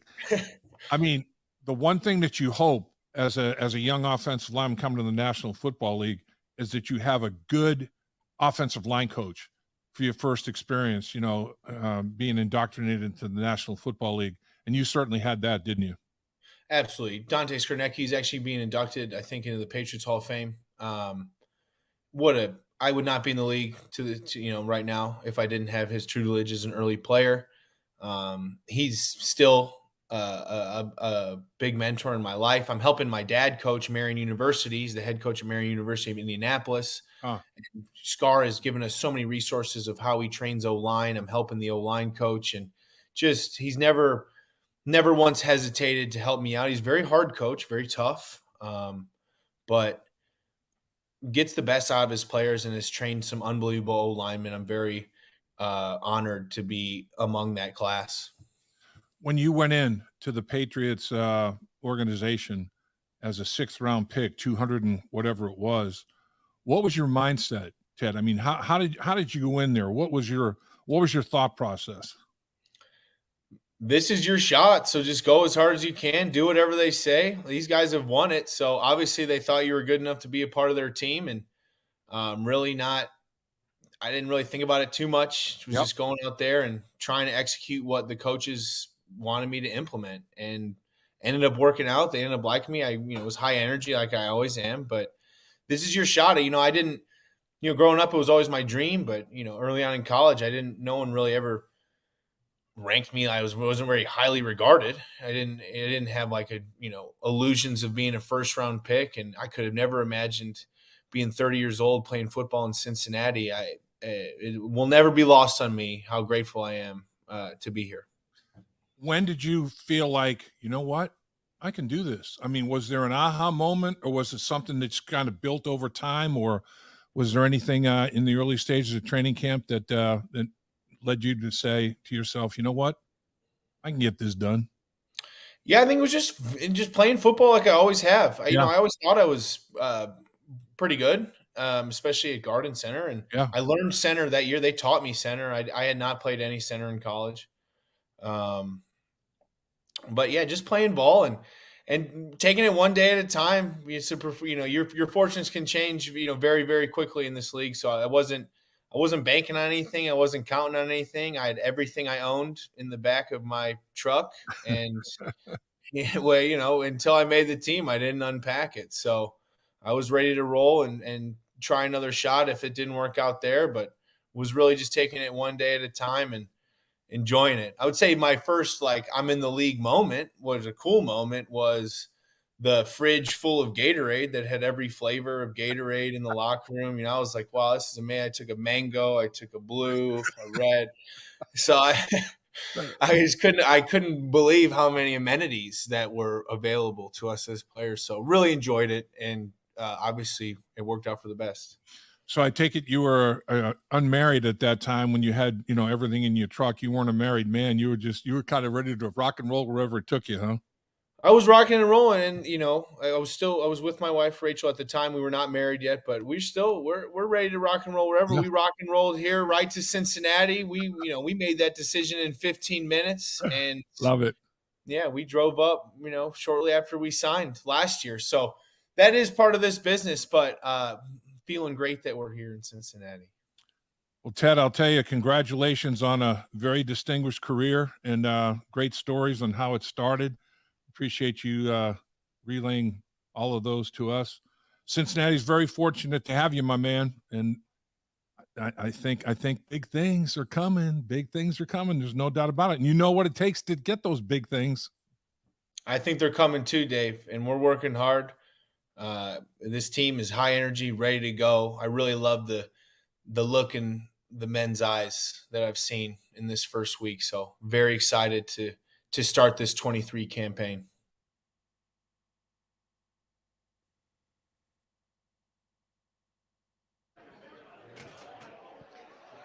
All right, we are back at GABP. Dave, thanks so much for that. Ted, thanks for joining us tonight. First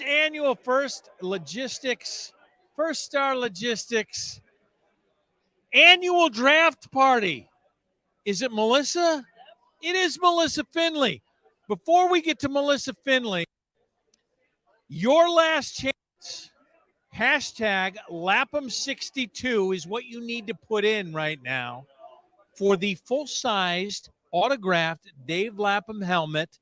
And when we get finished with the money machine, we're going to announce a winner. So get it in right now. All right, Melissa Finley, you are heading into the money machine. More than $1,000 up for grabs, literally. How do you feel about your chances here? More than I came with, whatever I get. If you get $5, you're good. Yep. 167. He lowered the bar the last one in. We had over 500 the first time. 167. Your prediction on where you will be, Melissa, after this? I'm going to get it all. Get it all. Get in there. Put your pouch on. Let's get ready. Melissa is ready to go. The glasses are on. The air will go. 25 seconds in the money machine. Get yourself in there. Take it all. I will count you down, Melissa, as we get ready for this. Everything. 3, 2, 1, go. All right, strategy going in. She's going low, grabbing as much as she can. Got to go quick. Got to go quick. You only got 10 seconds left. Got to go quick, Melissa.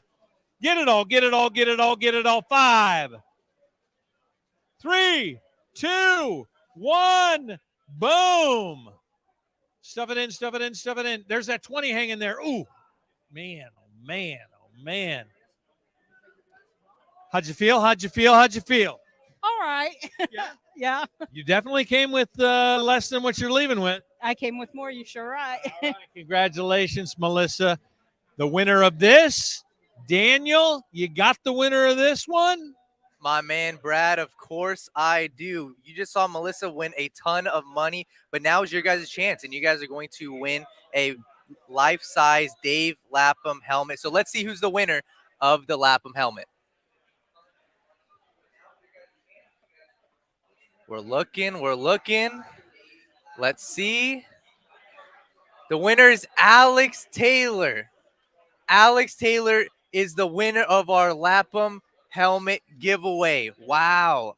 Alex, I believe he already won, but hey, once again, a winner is a winner. So if you guys feel like you guys haven't won a prize, don't worry. We have one more in store for you. It is a Bengals starter jacket. All you guys have to do is enter hashtag Joe Burrow in the comments to win. Once again, hashtag Joe Burrow right now in the comments to win. So now we're going to kick it over to the main panel. We've got the crew, Dave Lapham, Malik Wright, and special guest Ickey Woods. Dave, take it away. Yes, sir. We got Ickey Woods here, a Bengals legend. I'm telling you, every Cincinnati Bengal fan knows Ickey Woods. And it all started, the legend of Ickey Woods started Super Bowl 23 season. You led the team over 1,000 yards rushing. You're rookie of the year. Yeah. You're getting it done. But the big thing was the Ickey Shuffle. Yeah. Take us through the evolution, first the creation, and then the evolution of the Ickey Shuffle, my man. Oh, man, it was crazy, Dave. It was actually, I had flew my mom in for a game against the Cleveland Browns, and me and my two oldest kids at the time were 5 and 2, and I was up playing music, and I just started acting silly, man, and started acting crazy. And I said, Mom, if I score tomorrow, this is what I'm going to do. She's like, boy, you better not do that. You better not do that. I said, I got to, Mom. So when I did score, I just hopped up in the air and put my hands in between my legs like this.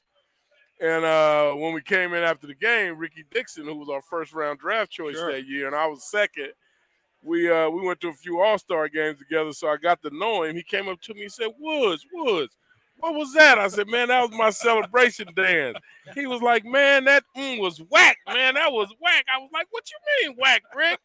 He said, man, it was whack, Ick. I said, so what you think I ought to do, Rick? You think I ought to put some steps to it? He was like, yeah. So after the whole next week, we're getting ready to play the New York Jets. Whole next week, I'm thinking, what can I do? What can I do? Couldn't come up with nothing, Lap. And then 5 minutes before it was time to go out and get warmed up, it just hit me. And I said, Rick, check this out. This is what I'm going to do today if I score. I'm going to go 1, 2, 3, 1, 2, 3, 1, 2, 3, and I'm going to hop back 3 times and spike the ball. He was like, yeah, Ick, man, that's going to be live. That's going to be live. But I tell everybody, Lap, I just happened to be in the right place at the right time. We were winning ball games, and, we made it to the Super Bowl that year. It was only by the grace of God that I was blessed enough to come up with something that's still paying me today. Unbelievable. Yeah. Unbelievable. Absolutely. So, Ick, I think I'm going to start calling you the godfather of touchdown celebrations because you might have been the first one to actually do touchdown celebrations and do it in a big way. So I got to ask you, what do you think of some of the touchdown celebrations nowadays, right? Now you got guys doing the Michael Jackson moonwalk. You got guys doing Jamar Chase hitting the gritty, Tyler Boyle with the big levels, Chad Ochocinco, running. Chad had a few things, Chad had a few, proposing like to people Chad, on the field. So what has been your favorite celebration that you've seen in the National Football League over the years? Well, I wouldn't necessarily say I have a favorite. I just like to see them have fun, man, and that's what it's all about. you know, and I'm glad the NFL loosened up. They used to be the no fun league, and now they're, you know, letting these guys have fun because they're nothing but big kids out there playing around, Lap, you know, and they like to have fun, and you like to get your fans involved. And that was the main thing for me, because I only did it at home in the jungle, and it was for our fans, you know, to get our fans riled up, because, you know, the year that we went to the Super Bowl, Lap, we didn't lose a game at home. So, you know, we would, that was our jungle. And, you know, and that's when we did that. And then when everybody see me do that, one thing had to happen for me to do that, Lap. I had to score a touchdown. 15 of those bad boys. 15, man. So, you know, so we got to do it quite a few, Lap. And I think that's why it took off, and it caught a life of its own, and we had a blast. Offensively, dynamic. I mean, the weapons. Boomer Esiason, the quarterback. Yeah. Ickey Woods and James Brooks, running right. back. Rodney Holman, at tight end. Offensive line led by the Mexican connection, Munoz and Montoya. Wide receivers, Eddie Brown, Tim McGee, Chris Collinsworth. Yep. Are you kidding me? Yep. I mean, that offense Mike Martin too. Yeah. That offense was potent. I mean, yeah. was that as good an offense as there's been in the NFL? It was. We were a good offense, and we had a lot of fun, and everybody wants to say Buffalo started the no-huddle offense, but the no-huddle offense started right here in Cincinnati, man, with that 88 team with Boomer at the helm. And what was the reason that you guys had to go no-huddle like that? It was against Levy and Buffalo, right? It was. You know, we make it to the AFC Championship game, and then Sam comes in at pregame meal and tell us that the ref said we can't use our no-huddle offense for the game. And Marv Levy cried about it like a baby. He boo. And then the no-huddle wouldn't let him substitute. Right, wouldn't let the defensive guys get in, and so, but you know, the NFL is like a copy league. You look at Buffalo. They went to the Super Bowl 4 years in a row using the no-huddle offense, man. Yeah. And it was you know, if you can't beat them, join them type thing. No so yeah, no doubt. So it was a very innovative offense. I'm glad we were the first ones to come up with it, and it just kind of took off from there, Lap. Now, you traveled to a lot of Bengals games. I personally saw you at a couple. Even saw you at the last time we went against the Kansas City Chiefs. I got to ask you. Got robbed. Yeah, I hear you. But okay. That sums it up, man, right there. Now, you watch this team. You're the biggest Bengals fan. Yeah. Now, you know, yeah, bigger than anyone out there. I got to ask you, how good do you think this Bengals football team can be? I think they could be great, man. Like I said, it's next couple of years is the window we got to win the Super Bowl, and they've went out and done a great thing with these first two picks. Is got us some defense, because the only way you win championships is with a good defense. And they went out and got the big edge rusher, which we much needed, you know, because last year we were good defense, but we couldn't get to the quarterback last year. So, you know, and it showed tremendously in that AFC Championship game. Even though there was a lot of holding going on, but we still couldn't get to the quarterback. So, and with that first pick and the second round pick, we got some pass rusher on the front end and some speed on the back end. No question. So yeah. So you're beloved in the community, and rightfully so. And you as a dad, you know, I've got kids. I can't imagine what you went through when you lost your son. Yeah, yeah. But losing your son has led to what you're doing with the foundation, the good that's come out of that. Talk about what you're doing with your foundation in the memory of your son, and how the community of Cincinnati and the tri-state area has responded for you. Oh man, it's been great, Dave. We started the foundation 12 years ago. He passed 12 years ago. Amazing. We started. We were doing some great things. Then the pandemic hit, kind of messed everybody up. Right. But we're on the upswing of that now. We're coming back, and we're out there raising money again, and we're out there in the community. You know, not only was my son a great ball player, but when he passed, unbeknownst to me and his mom, he signed that he wanted to be an organ donor. Really? And we honored that, and he was able to save 4 lives. So I do a lot of work with organ donation as well, That's man. awesome. And so we're just trying to give back, Dave. And my number one goal for my son's foundation is to be the face of asthma. Now he was a heck of a student too, wasn't He was a straight A student. Unreal. We also give away scholarships called the 3.8 to be great scholarship in his name as well. Awesome. So we're doing some great things, man. And our main goal, Dave, is to just save a life. You know, if we can save one, it makes it all worthwhile. If we can educate people on how serious and severe asthma really is, it could help save a life. Now, Ick, I got to ask you, man, what would you say was the biggest lesson you learned during your playing career that, you know, some of these guys coming in that are as rookies might not know? Your body is your corporation, and you got to take care of that. You got to take care of your corporation. You got to make sure that, for one, you listen, because you don't know it all. You may think you do, but you don't know it all. Is somebody who's been in your steps that are trying to help you, you know, avoid those obstacles that they hit. So one is listen, and one is always have your head on the swivel. Yeah, there you go. There you go. You know, got to keep your head on the swivel. No question. The other piece of adversity, the injury. Yeah. I mean, that was crushing. I know myself as a former player and a fan working the broadcast team with the Bengals. I was like, are you kidding me? This guy, Ickey. I mean, there's no telling the kind of numbers you were going to put up. Oh yeah. And just to have that kind of a devastating injury, to face that adversity, stare it down, and respond like you responded. How big of a gut check was that, man? It was a big gut check, man, because when you're a young kid and, Dave, you get drafted, you have a great year, you think you're going to play forever, man, but you really don't know that you're just one play away from not playing again. Right. And then you got to get out, and real life hits you in the face. And, you know, a lot of people don't understand that, you know, when these – at least when I came into the business, we wasn't making money that the guys are making now. So it wasn't like that we were instant multimillionaires when we signed on the dotted line. We had to work for ours, and we didn't make that much. But even when you making a little bit, you're spending a little bit too. So when that just cuts off and you're not getting it anymore, the bills don't stop coming in. But so you got to get out and find something that you're good at. And I found I was good at sales. I had the gift of gab to talk to people. I was always been a people person, so that worked out for me. And, you know, I sold meat door to door. I did whatever it took to put food on the table for my kids and clothes on their back. And Dave, at that time, I didn't care what nobody thought about me. You know, I had to feel man enough that I did for my family, and I could care what anybody else thought about me, because the one thing that I know is everybody has an opinion, and it's that old saying, and everybody has a butthole and they stink. You know what I'm saying? Yep. So I could care what less about somebody's opinion about me. I knew as long as I did right by my kids and my family, I was good.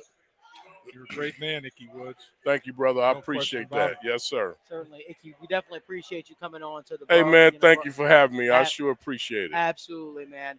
We'll be right back with another interview live on the First Star Logistics annual Bengals draft party.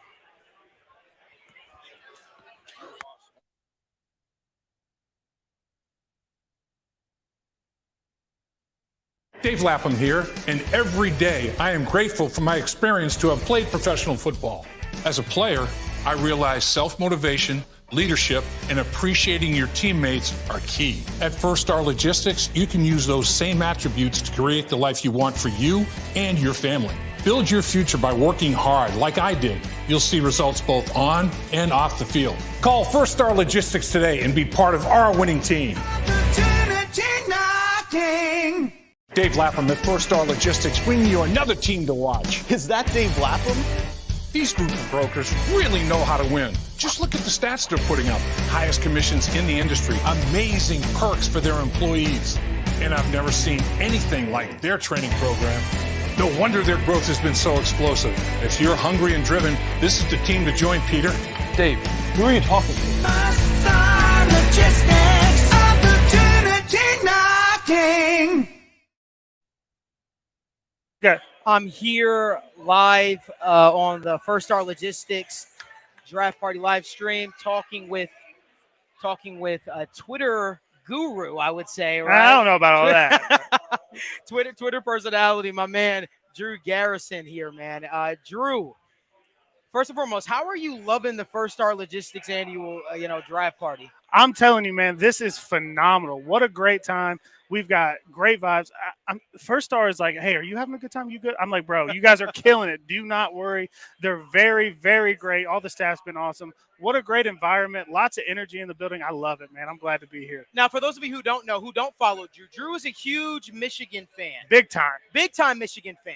And Drew just kept mouthing to me, I love the pick. I love the pick. I love the pick. Well, Drew, now is your opportunity to tell the people how much you love the pick and why DJ Turner was the perfect pick for the Cincinnati Bengals. I came up when Malik was on the air, and I just looking at him from over there. I went like this. Yes, sir, we're there.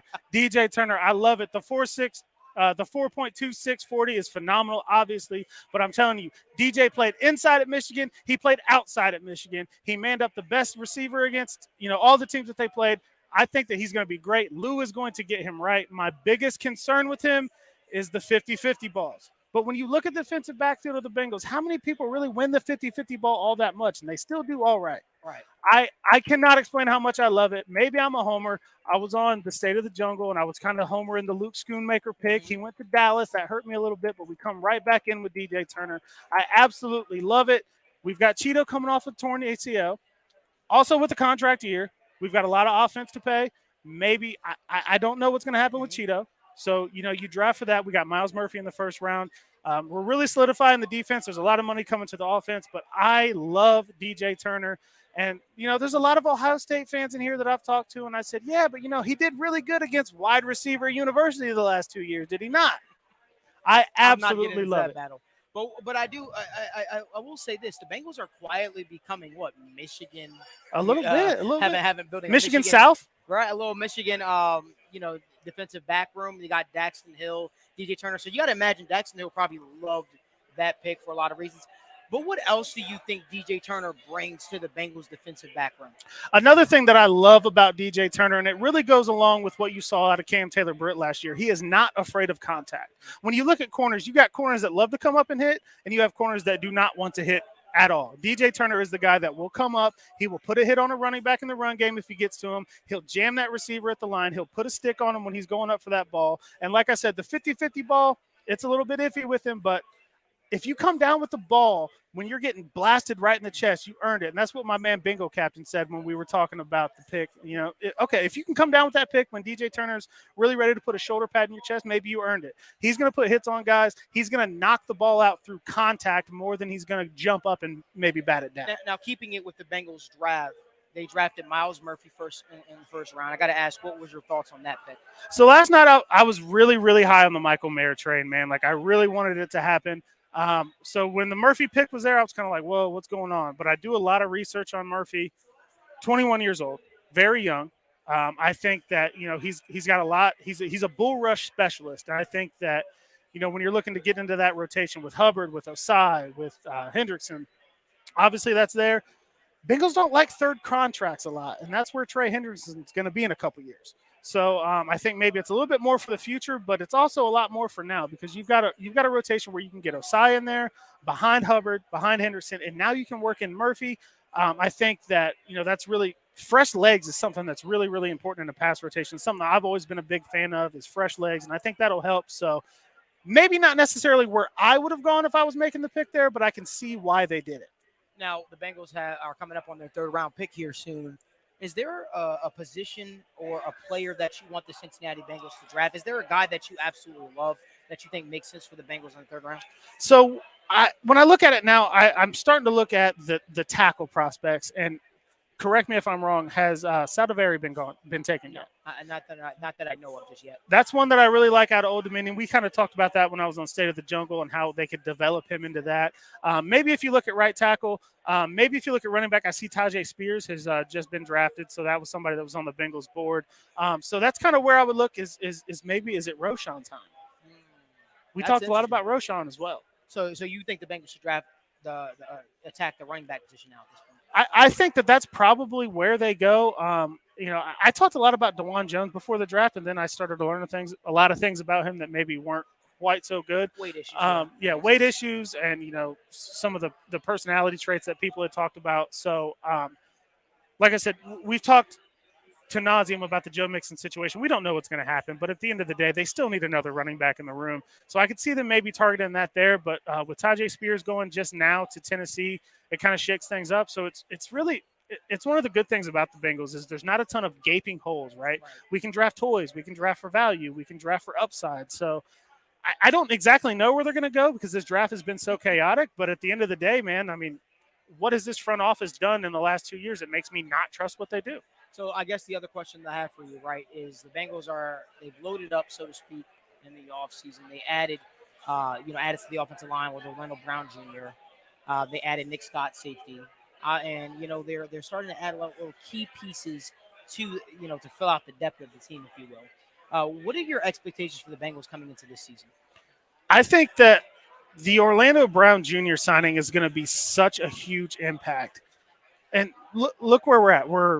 We're a block away from winning a Super Bowl. Chase running wide open down the field. Burrow got sacked 5 times in the AFC Championship game. I think we're better offensive line play and better pass rush from winning the AFC Championship last year. So they've really gone to address that. It's Super Bowl or bust, baby. We've got to do it. I know there's contracts coming up. Everybody's talking about the window and the money, blah, blah, blah. Everybody's going to be there this year. There's nobody that's not going to be there this year that's in that young core. My expectations are Super Bowl or bust. It's where I'm at. I love to be there. 3 years ago, do you think we'd be here? When they drafted Joe Burrow, I expected a turnaround. I knew what type of guy we were getting. I knew what type of quarterback we're getting. And from a mental standpoint, I genuinely believe he's the best quarterback that I've studied coming out. And I expected them to take the next step as an organization. Now, who would have thought it would have played out the way it has, right? With Jamar Chase and so on and so forth, from the Bengals to be in a Super Bowl and an AFC Championship. I think that there's a chance that they finally break through this season. I really think there could be a chance and an opportunity for the Cincinnati Bengals to really break through the season. I agree. There's no reason why they can't. I understand they lost Bates, they lost Bell. That's big. I'm a big Dax Hill guy. Maybe I'm a homer. I don't know. I said that on Twitter after the DJ Turner pick. I said I cannot explain how much I love this. Maybe I'm a homer. If I am, sue me. But I don't know, man. It's all there. Lou's back. Pitch is back. Callahan's back. We got 9. We got 85. We got 1. Why can't we beat anybody in the league? This is true. I think, again, the expectations for the Cincinnati Bengals are certainly higher, and that's what happens when you have a franchise quarterback like Joe Burrow. The standards have been raised, and credit to this coaching staff, credit to the players for buying in. And, again, they have just done wonders. They have completely shifted the face of the Cincinnati Bengals, and the league is starting to view. I mean, you start to even see people changing the way, right, that they draft in a lot of ways. Like, people ridicule the 3 wide receivers and stuff like that. But you start to see a lot of teams doing that, like the Denver Broncos. They go out there and do that. It's an asset to have, man. But one thing's for sure, 2 things to be certain, that this season is going to be an unforgettable one for Bengals fans, and I think it's going to be pretty awesome. And this draft party's been absolutely great, put on by First Star Logistics. Look at it, man. It's an awesome turnout by everybody. It's great to see Who Dey Nation together as people you probably wouldn't see until probably the season started. 100%. But yeah, Drew, I want to thank you so much for joining us here on the set, man. Hey, I appreciate it, man. I appreciate the invite. I've had a great night. Absolutely. And we'll be right back to answer all your questions. We appreciate you guys for tuning in to the First Star Logistics annual Bengals draft party live stream. Who Dey? Join our team. First Star Logistics provides its employees the tools and support they need for a successful career. With the highest salary in the industry, plus uncapped commission and a flexible career path.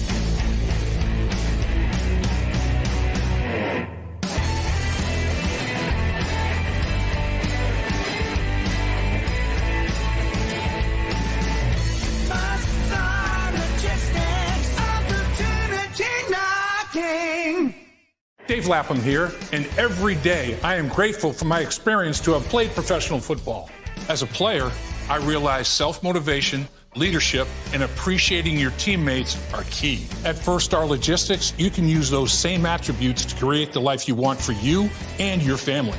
Build your future by working hard like I did. You'll see results both on and off the field. Call First Star Logistics today and be part of our winning team. Welcome back to the First Star Logistics Draft Party. We are live here, and if you guys are watching, once again, make sure you guys like this video. Make sure you subscribe to both YouTube channels, In the Trenches with Dave Lapham and the Sit Down with Malik Wright. Now we've got a great part of the show. The Bengals are coming up on their pick. I believe they've got 8 picks until the Bengals are selected. Now we're going to the YouTube comments. For you guys who are watching, we're going to answer some of your questions. We're going to go to Malik, Dave Lapham, Joe Goodberry, and Evan McPhillips. So we're going to start off with the question from Ronnie Smith. He's asking, and we're going to start off with Joe Goodberry. Do we go to a tight end now or an offensive line? Which position would you prefer? I usually always prefer offensive line over tight end. I think almost all of them are premium positions, even interior guys. Sorry, no offense, Dave. You know, even the guards and centers exactly right. are more premium than tight ends. I think there's one guy. So Tucker Kraft went off. He went to the Packers, who are double dipping at tight end and really hoarding all the good ones. So we don't like the Packers anymore. But it's to me, it's just Zach Kuntz left in the 3rd round. I would take him, so I don't have a problem with that. There are a couple offensive linemen that I would still consider that I think have starter potential because it's hard to find a starting tackle once you get this late in the draft, even in the 3rd round. But I do like Blake Freeland out of BYU. That length and size and athleticism can't be taught. He's only 22 years old. Started first 2 years at right tackle, last 2 years at left tackle. He's got some upside. I have a question for Joe, actually. Kelee Ringo is still on the board. If you come back around and this guy is still there, do you double dip? I would, because like I said, DJ Turner could potentially be your nickel guy at his size in 2 years if he's replacing, if we're looking in the future, and I think we would be at this point, 3rd round pick. You're not expecting that guy to be your immediate starter. Yeah, Ringo could be your outside guy. Turner could be your inside guy. It makes you wonder, was there something with interviews or whatever else? Because look at Levis. I mean, the word that I heard on Levis was he took no blame for anything. Mm-hmm. And the quarterback has to absorb all the blame, deflect all the credit. And I guess in the interview process, he was the reverse, and it cost him. That's the rumor mill out there. I don't know if it's exactly true or what the scenario is there, but there had to be something where he slid like he slid. And you wonder about guys. You wonder if there's some kind of a medical issue that teams found that wasn't made public. I mean, or it's just plain slid. It just was not the right fit for teams that were in the cornerback need at that point in time, and they're just waiting for the right fit. But makes you scratch your head and wonder a little bit. So I want to go over to Evan. We talked a little bit about Blake Freeland. I know on one of our previous shows, you touched on him. How would you feel if the Bengals took Blake Freeland right here? I think this is good value for him. There are some people out there that are a little bit lower on him. I know Dane Brugler and Brandon Thorne, 2 very respected names out in the offensive line community, have him as kind of more of a 5th round grade, a little bit lower than I've seen most people. But I feel like the 3rd round is good value for him with the traits that he has, the athleticism he has. At this point, you're not paying a premium for him, but you may end up getting a starter at a premium position with him. And I think you also, with his draft status, afford him the opportunity to develop a little bit more, put on a little bit more weight to his large frame and kind of help strengthen him a little bit and help his issues against power that he might experience. But just to touch also on quickly on Kelee Ringo, I think this would be good value here. Had a little bit of concern with him taking earlier in the draft just because of he's real stiff. And sometimes it can hurt him on those longer plays, those deeper plays. He relies on his athleticism to recover a lot, not quite very anticipatory. Like we talked about, he's reacting more than he's mirroring and kind of reading the play and the routes in front of him. And also he allowed 13 catches of 15-plus yards last season. So you saw the stiffness and those issues downfield kind of come up. So I think there's more to it than just that of why he's fallen this far, but at least wanted to touch on him. And then Joe talked about one of my favorite kind of tight end projects that you have coming up is Zach Kuntz. To talk about his size and his wingspan, I mean, he's 83rd percentile on the arm, 6'6", 255, and you're talking about a guy who, in draft time, the word generational gets thrown out a ton. This is an area where it applies because Zach Kuntz had an RAS, which is a relative athletic score, which consolidates all of your athletic testing to give you one round number to compare you to the rest of the players at your position. He ranked 1st out of 1,104 tight ends since 1987. So to say that this guy is truly a generational athlete at the tight end position is not exaggeration in this case. Yes, he's more of a project. but he's got the huge frame. He has pretty good burst on his breaks and lateral movement. Not very physical at the catch point that you want to see with that big frame, but I feel like that's something that he can kind of work on himself. Not a quality run blocker at present, but I'd rather at this point, as opposed to a Darnell Washington, with this offense and how much they're throwing the ball constantly, I'd like to see a guy who can be a receiving weapon and work on the blocking as opposed to a guy who's a blocker and needs to work on the receiving, because I feel like there's room to contribute as a weapon immediately, whereas it might harm the team or the tight end room, or you're not getting as much out of that if you try and go with a guy who's primarily blocking and has some development to do in terms of his pass catching ability. All right, I gotta what you're talking about, Evan. If you got a generational athletic score that takes you at the top of the heap back to 1987, right?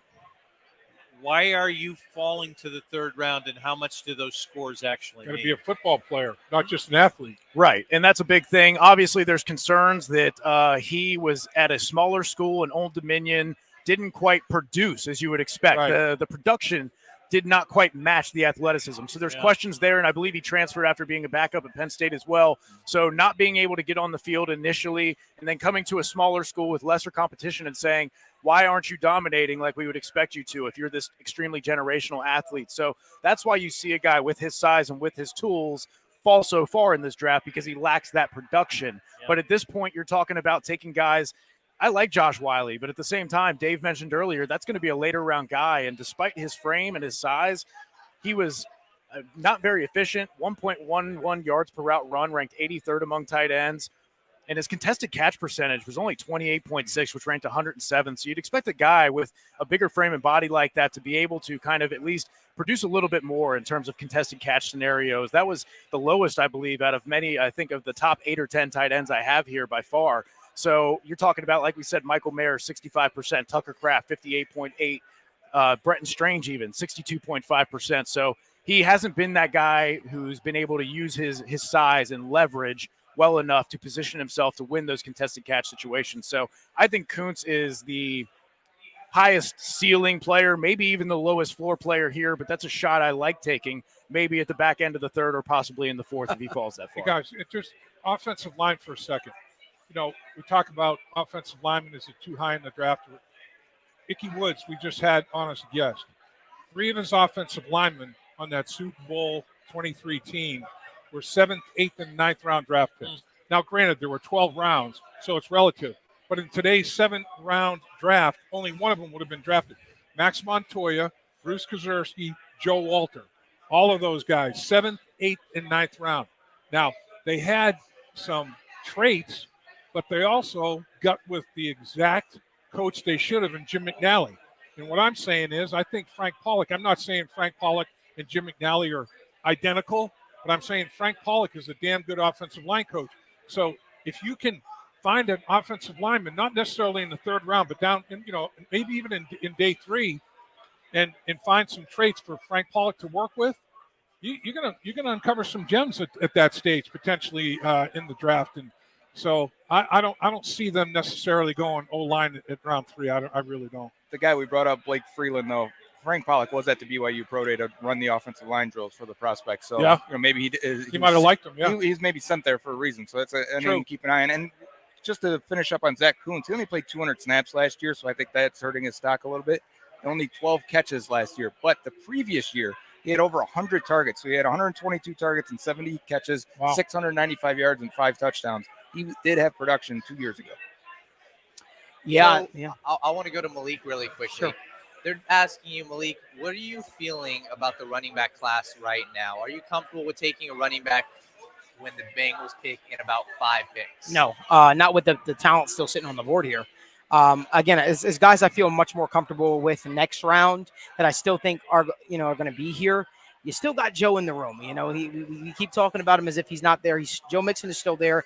But I think you have to look at some of the players that are still on the board that we have talked about. If you come back around and Keely Ringo is sitting there, right? Or if you talk about even DeJuan Jones with the weight issues, even the tight end, right, that we talked about earlier even Washington Kuntz. I mean, these are guys that are still sitting here. You have to wonder, is this now the time where you make that pick? I even like Tommy Adebawore. He's still been on the top of my list for a while here. Maybe there's an injury we don't know about, but again, he graded out as the 9th prospect on my board. When I talk about a guy that's falling, he's still there, and at this point, it's worth the risk. Yeah. You know, and when you look at running backs that are currently on the roster, I mean, you know, you gotta give your just due to some guys that you know, had an opportunity to show what they could do, and they all stepped up. They all stepped up. They all showed that they can pass protect. I mean, Chris Evans obviously is somebody that down the road, you know, a little bit. Joe Mixon, though, that's the big X factor. What's going to happen with Joe? His off the field scenario has to clean itself up. He's a big expense to the salary cap. So there's questions there. But yeah, you cannot right now. The Bengals can afford to keep him, but you know, 2 weeks from now, it's an ever-changing landscape. You just don't know. So it's going to be interesting to see how it all plays out. As we sit in this situation, from here on out, because you mentioned it early, Joe, Darren Simmons is going to be really happy. Do we get to this point where it's almost assumed that many of these guys that are coming in these rounds are guys that are going to change or hopefully impact significantly your special teams? I think if we're talking running back, that guy's going to play a lot. He could be your number 2 back right away. And I think the tight end could squeak out a role if they pick a tight end here. So I do think if we're going off the grid a little bit and a guy that's not going to be a starter, if they went and got another corner, then for sure. If they grabbed a safety or a linebacker, those guys are going to play special teams. But I do think because of the way the draft fell, you could get 2 guys that impact your offense this year if you're talking tight end and running back. And I do think that when they carve the roles out for everybody, special teams is going to be part of it. If you're giving them 12 to 18 snaps offensively or defensively, Darren Simmons is going to say, "Hey, dude, you know you're not tired. we can utilize you. You can run down the football field, cover some kicks, and really, the overall team speed of this football team has increased today with the first and second round draft picks. You got to figure they're going to make the football team." In some way, shape, or form, they're going to be on the 53-man roster, you would hope, and then maybe be active for game day. And it'll enhance the overall speed of your football team. And that's one thing that no matter what era you're talking about, coaches fear speed. And coaches love speed when they have it, fear it when they have to defend it. So people are asking, you know, the difference between drafting best player available and drafting for need. Our guy Michael Ruffin said, what is going to be your guys' reaction if the Bengals go defense, regardless of who's there, if they go defense again? It's best player available. Yeah. I mean, that's the mode they're in right now is best player available. Now, when you're setting your board, you set your board by best player available. There's some need slant to that. You know, it's like if you run based on your schematic, if you're running a certain type of offense, it eliminates some skilled players. If you're running a specific kind of defense, it eliminates some players there. So everybody doesn't run the exact same scheme, the exact same way. Their board's going to look differently. But when you set that board, you stay true to the best player available on your particular board, right?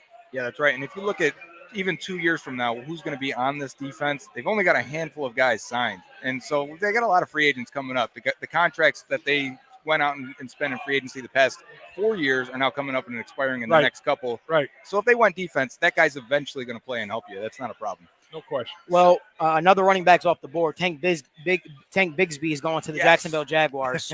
So, and Joe, you had said he kind of sank for you. You're okay with that? I'm probably the lowest guy you'll find on Tank Bigsby, and that's a part of my weakness and evaluation. His team around him was so bad, I think it broke him at times. His offensive line was so poor, and he's a north-south power runner that if you're not opening holes for him, he started to peak at the edge a little bit. He started to break it, what he should be doing.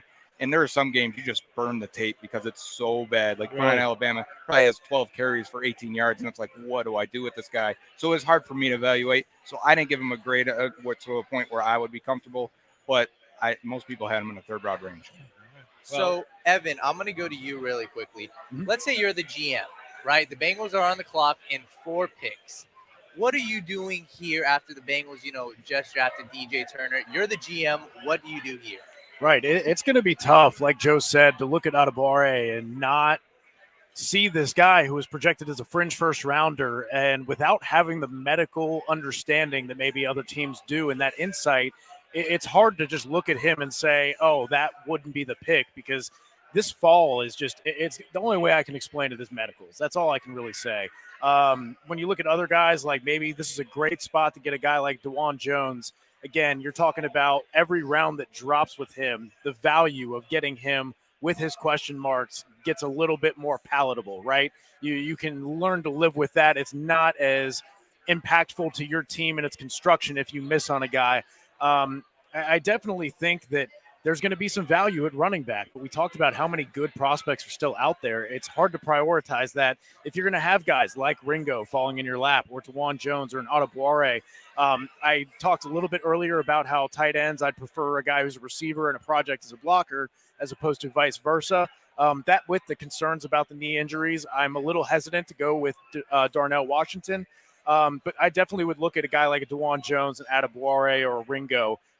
Obviously, you want to try and address the offensive problems or potential problems and upcoming needs for tackle.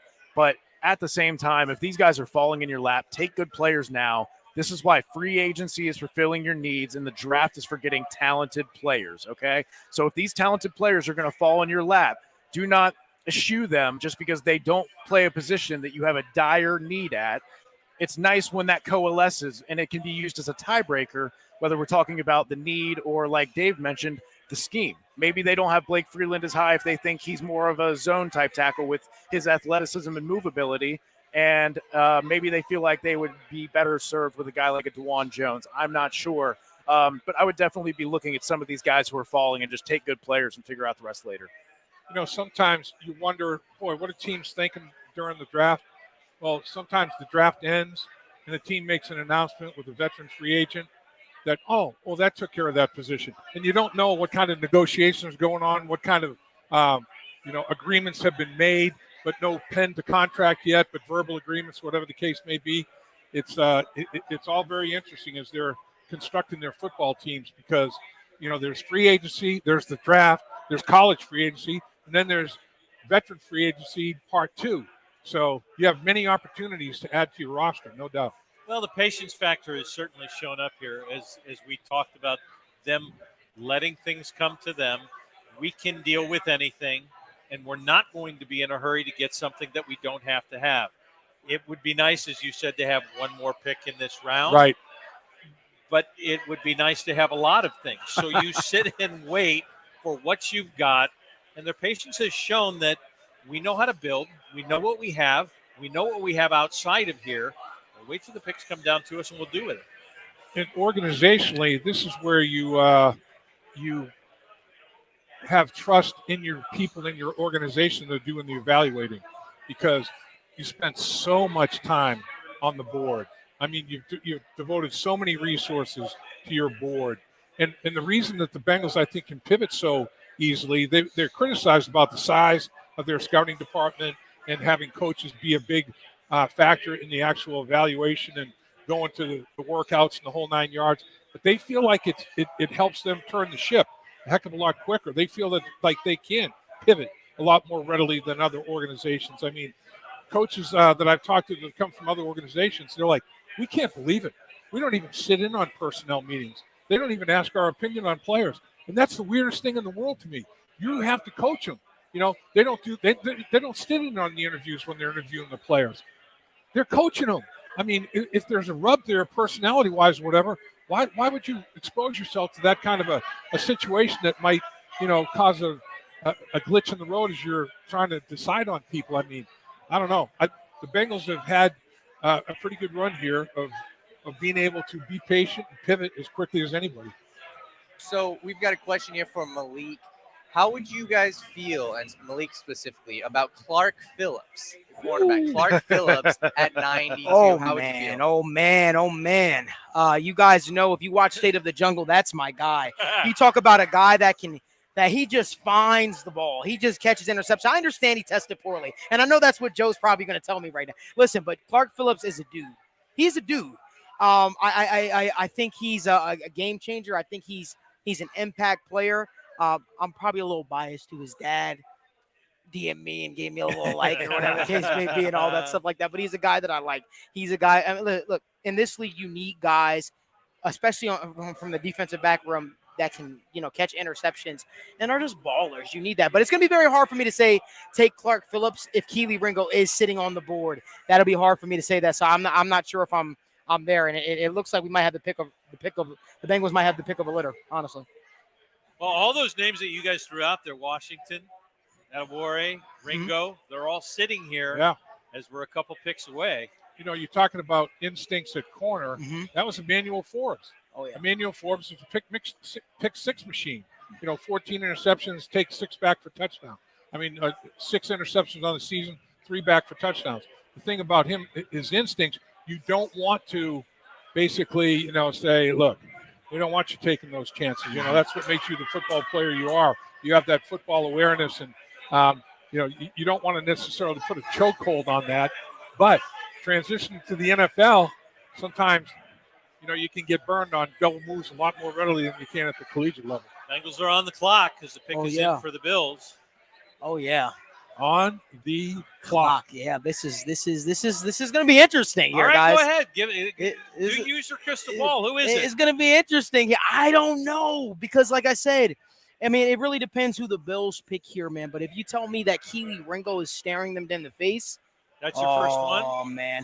I think it'll be just hard pressed to pass up on a guy. It's about a guy that was the consensus first, best cornerback in the draft before his stock plummeted. If he's there, man, it's going to be tough because your cornerback room, your defensive back room is set. And you talk about a guy that you can use as a Swiss Army knife. Where do you place him, right? You lost Von Bell. You lost Jesse Bates. You want to add talent to the defensive back room. That's just my thoughts. I guess if they go defense the first 3 picks, the defensive coaches can stay home tomorrow because they're going to go offense the rest of the draft. Oh, yeah. Let's see what the Bills do here, though. The Bills pick is in. Did the Bengals trade back? Oh, yes, Dorian Williams traded back. Bengals traded back. Pick. Okay. I like that, especially with all the different talent on the board right now that seems to keep falling to them. Yeah, it's absolutely a smart move to go back and pick up this extra pick. Kansas City. Oh, the Bengals traded with their arch nemesis. I wonder what they got. That's going to be very that's going to be interesting. That's one of those subterfuge moves, right? Yeah. We'll this will make you guys better. Yeah. It is interesting though. Everybody's got their little sheet. The points, you trade back and it's worth X points and this and that. Can you sweeten that pot or not? Be interested to see what the Bengals did get. You got to think potentially an extra 5th maybe? Yeah. At the high point, an extra 5th round pick. And that's the backside of the sweet spot of this draft and pick up an extra body there. That's no harm there. So what the Bengals felt like was like we were talking, not going to go back that far, just going back to Kansas City. So if I have 5 players that I feel good about, I'm only moving back, 3 or 4 spots here. I'm still going to have a player, and I'm going to get an extra 5th round pick potentially, or whatever the case may be. We've mentioned Keely Ringo so many times. He's actually 9th on my board right now. So if it's similar to what the Bengals are looking at, they're like, yeah, of course we'll take an extra 5th. No-brainer, that could be our punter. That could be doubling up at tight end or running back, whatever you want to do. Right. That so I'm completely with this. And if you want to know, I've got Adebawari number 1. Isaiah McGuire is an edge on Missouri. They're not going to double dip at edge, probably not. And then after that is Blake Freeland, Israel Abanikanda, Ricky Stromberg, center out of Arkansas, and then Moro Ojomo, defensive tackle out of Texas. So the Bengals got pick 217 for moving back 3 spots. Pick 217, that is the last pick in the 6th round. Oh, they got that for moving back punter. 3 spots. Last pick in the 6th round? Well, I think they also could maybe potentially target a backup quarterback. We know that's a spot that they've been looking at, and if they don't feel quality, that they may get a guy as a priority free agent that they feel confident about. We've seen how important it can be for these quarterbacks to come in for a game or two if a quarterback has to miss, especially for these playoff teams who are trying to get priority seeding. And I think everyone here agrees that the Bengals have that chance at the number 1 seed. So to give yourself that leeway to make sure that you're not hurting yourself in that regard, I think that maybe that pick could become either the punter like we talked about or a backup quarterback. That's a good point. It's like to think, all right, well, I'm going to double down at a position to wait all the way to 200 and whatever. That would be a long shot, competitive scenario compete with a guy that maybe you took in the first 3 rounds. Dave, you're not having when you're trading off these picks at this point. They're not saying now, okay, we'll give it to you. Who are you going to go for? That's not shared within this because we know who we want. You can't really share. Well, we're going to go for this guy. Yeah, I mean, I don't think Kansas City's pretty much in the same situation the Bengals are. They probably have. Well, obviously, they've targeted somebody where they feel comfortable that my guy might not be there at 28, and so they're moving up. At their spot at 30, 32, so they're moving up to 28. They're moving up 4 spots to make sure that they get their guy. So the Bengals have more players that they feel comfortable about at 28 than the Kansas City Chiefs felt comfortable they'd be able to get at 32. And they're moving up to make sure they get their guy. They don't want to take a chance on holding their breath. Oh, my gosh, at number 30, they took my guy, and I got nothing else. Yeah. You know what the Bengals like to do when they trade back? Think of the history. I went back all the way to Brandon Thompson in my head real fast. But every time they trade back, whether it's Jackson Carman, whether that was picking up Tyler Shelvin, not all these guys have worked. But the point is, I was trying to make is, that's when they'll say, okay, now's worth the time that we got an extra pick. We can spend on a non-premium position because we got extra value for this pick. Right. So maybe that's where running back comes in now or nose tackle. Good point. Yeah. Good point for sure. So we've got our guy Optic Blast in here. He says, not to be a downer, but it sucks watching the Chiefs be more aggressive. What's your guys' thoughts on, the Bengals moving back in general? I don't Is know it a whether smart that's move? Is it a more aggressive move? Is it more aggressive? It's 4 picks, and if you feel good about multiple players, again, the Chiefs board and the Chiefs need are totally different than the Bengals board and the Bengals need. The Kansas City Chiefs, you got to give them credit. They had 5 rookies starting on their defensive football team last year. They take a tackle. Yeah, They take Ronnie Morris, yeah. And then and honestly, Kansas City, they watched a lot of Oklahoma football. Mm-hmm. They scouted this guy day in and day out. They know where the warts are. They know everything. So obviously not a guy that the Bengals are worried about losing in 92. Still the 3 names that we mentioned still there remain available. Right. As they move down to 95. DeJuan Jones is still there, right? Now's the time. Joe brought up that Darnell they Washington. might pivot to a position that maybe has a little bit less positional value than others. Man, is Roschon Johnson going to be the pick coming up? Is that a guy that they just fell in love with and said, hey, look at this board. Look at Spears is off the board for us already, but is this a point that we feel we can trade back a couple spots, get that punter, get that quarterback, and then also get our guy and a guy like Roschon who might not play a premium position in tackle that you might need, or maybe a pass rushing defensive lineman on the interior. But at the same time, if they feel like they've got a guy there with that profile, with that size and that 3-down potential, you're starting to get to that back end of these running backs. Oh, man. What do you got, Malik? I know Bengals fans are going to like this one. It looks like the Steelers are taking Darnell Washington. Looks like the Steelers are going to be taking him. Some people will be more heartbroken than others. Yeah. Yeah. So is there a loss that you don't get a tight end by the first 3 rounds? I do think that Washington is a good fit for the Pittsburgh Steelers offensive philosophy. Mm-hmm. They want basically a third tackle that can potentially run a couple routes and make a play when needed. But they want somebody that's going to maul people at the line of scrimmage, and that's what this big old beast can do as a tight end. No doubt, he's a big physical man. Darnell Washington and Broderick Jones can high five from opposite ends of the line of scrimmage. Right. Inspector Gadget. Yeah. Wow. Really. All right. Well, if the Steelers do that, then you have the Cardinals right in front of the Bengals. Yeah. Keely Ringo is still sitting out there. I asked you to be Nostradamus about 3 picks ago. You want to do it now at 95? Yeah, listen, this is a pure speculation. If Keely Ringo's there, I think they do it. I think you got to do it, right? I mean, Roschon Johnson also makes sense here, but that's hard to pass on a guy that was the former cornerback 1 in this class. And then you get him in the back end of the 3rd round. That's hard. That's tough to pass up for me. Yeah, best player available. Well, they identified more than one player they'd be comfortable with at 28. Oh, yeah. How many position groups does that involve? I mean, I wish we had a little line somewhere, a little bug in the brain center down there at Paycor Stadium. I'm still going to guess it's Roshan with a little bit of hope that it's Izzy Abanikanda. I want the speed. At 215, this guy runs a 4.45. I mean, put on if they take Abanikanda, put on the Virginia game and watch him score 6 touchdowns. You're with him, aren't you, Evan? You want Roshan here.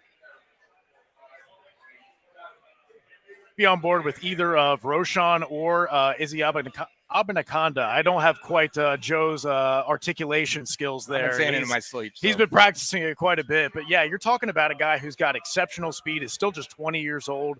When you're talking about some of the drawbacks of his game, the negatives, he struggled a little bit against contact, which is, I think, a little counterintuitive based on his size. He's 216 pounds.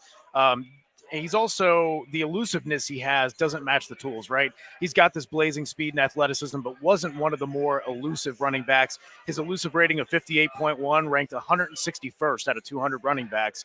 So I think part of that is him trying to bounce runs a little bit, maybe not having the discipline of going where he needs to go on his runs sometimes. But I think these are all things that you can coach, right? This is still a young guy who has all of the tools that you want, as well as that three down back potential and the home run hitting speed that you might want. So I feel like there's a lot of potential with that, and I would be happy with either Izzy or Roshan at this point. Let me ask you this, guys. We're talking about defense. If 3 straight defensive picks would be unbelievable.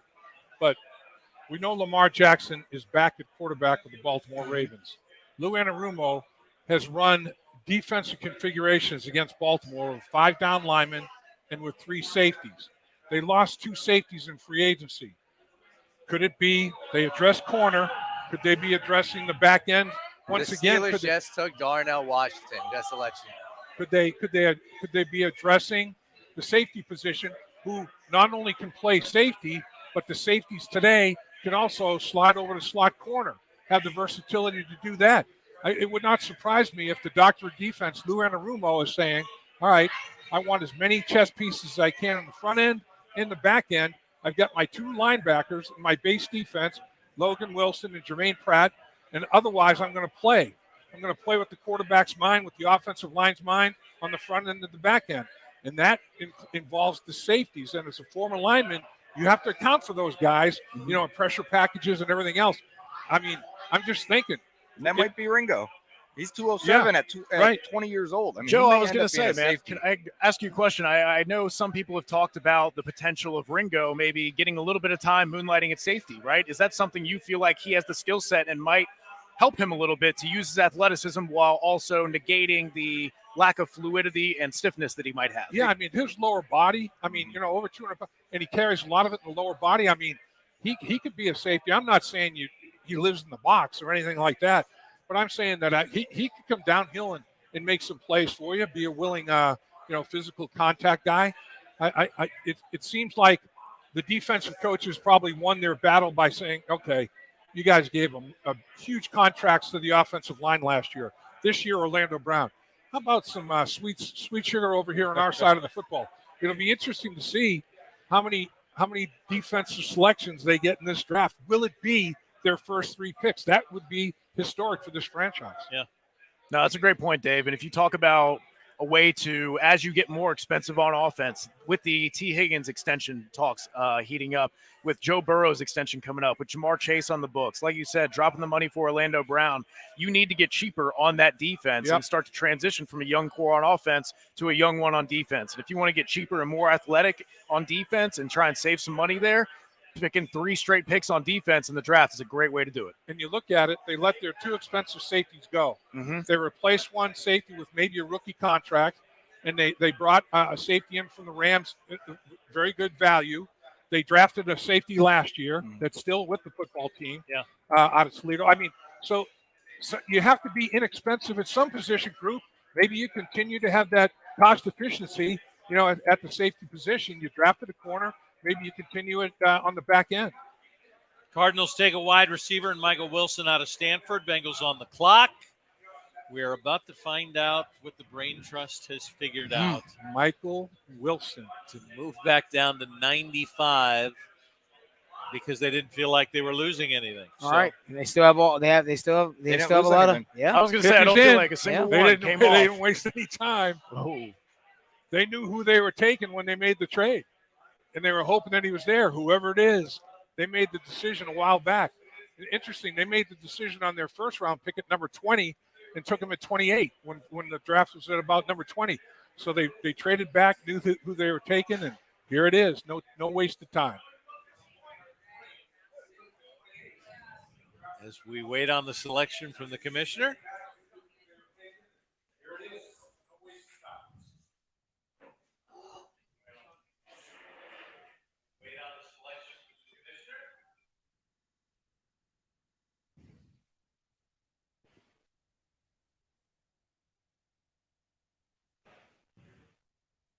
Boy, the suspense is killing. I was going to say, waiting for that, yeah.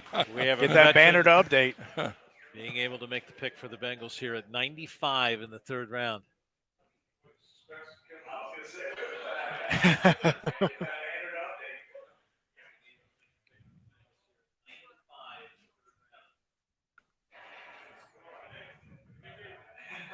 Here we go.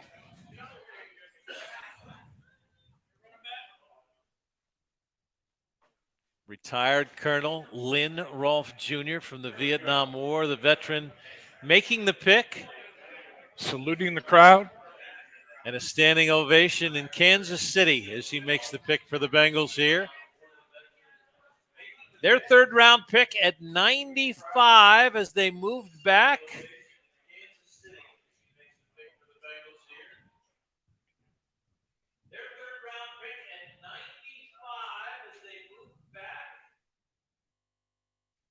And we wait. Is he reading the bylaws of the NFL? How many names does this pick have? Come on, Colonel.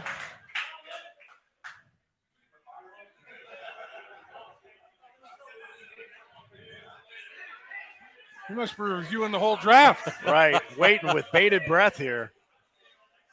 This is his moment. He's taking his moment. I respect it. Hey, eat up your 15 minutes. He's firing the crowd up. It's an emotional talk he's giving. This pick is destined for greatness now. Got to. May have to have him for pregame talk.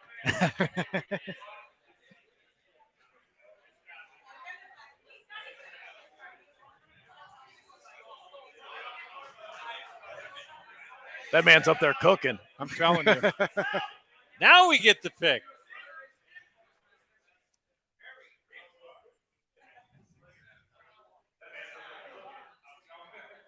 Jordan Battle. How about it? Jordan Safety, Battle.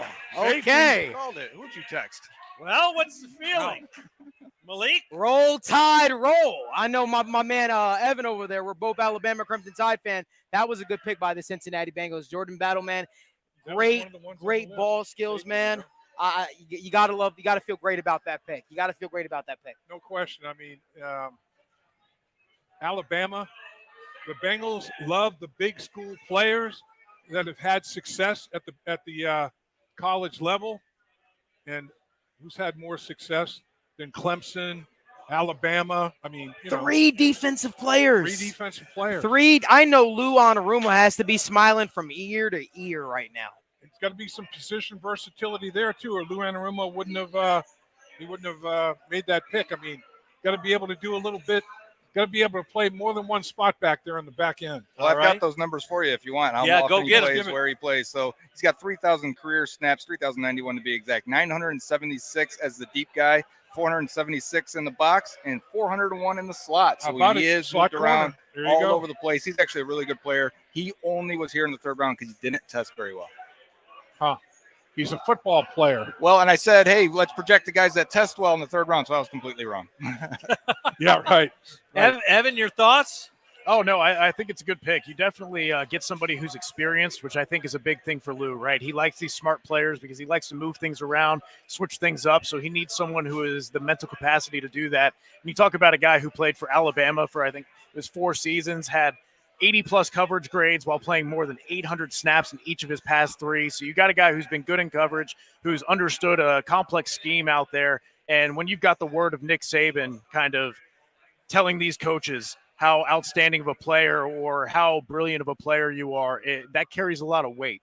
So I definitely think that that's going to be advantages to him. And you talked about him as a tackler too. He's got an 11.8 missed tackle rate, which was the top quarter among and the top quartile among safeties.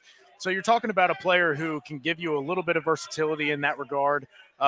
He also was about middle of the tier in forced incompletion rate, offers you a little bit in terms of more coverage than you're going to get in run defense, and he can do a little bit of that slot stuff, but a little bit troublesome in man coverage there.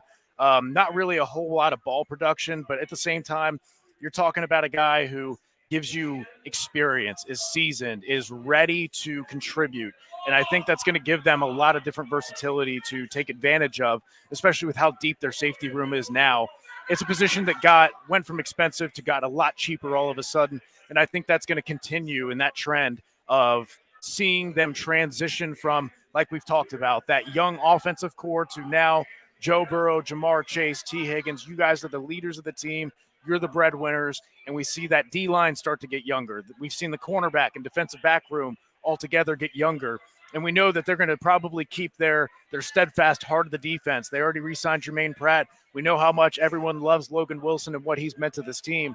So I think those are going to be your two core pieces that you pay while you surround the rest of them with cheaper, young, fast, athletic talent. But all these guys are smart players who have tremendous ability. And obviously, like we talked about, Jordan Battle has been consistently good in coverage in one of the hardest leagues to play in college football. So between all that, I think this is excellent value for the pick despite his athletic testing.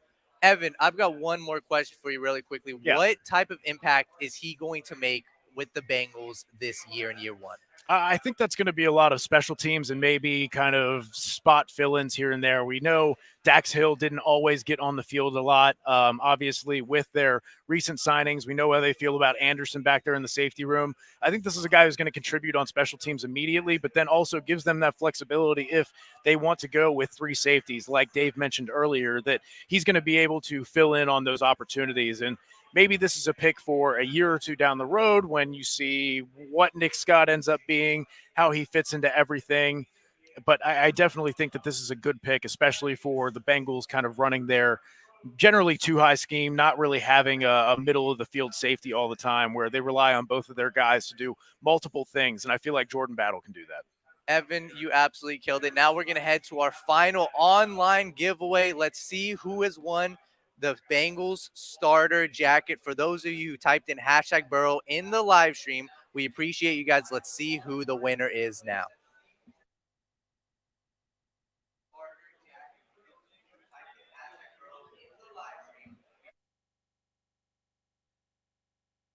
The winner is Bengal Babe. Bengal Babe, one of our most loyal followers. She has won the Bengals starter jacket. Round of applause. Congrats. And now we are going to head to the money machine with Brad.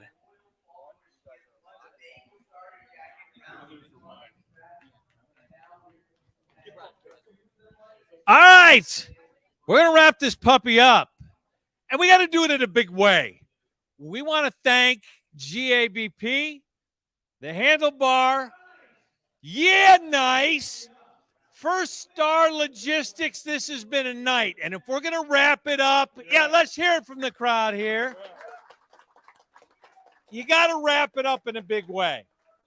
So in a big way, we're going to put $5,000 into the money machine. And Daniel Panetti from Mason has it figured out. You have it figured out, right, Daniel? Yeah. All right. Here's how he's got it figured out. We got a pouch. He switched his hoodie up front.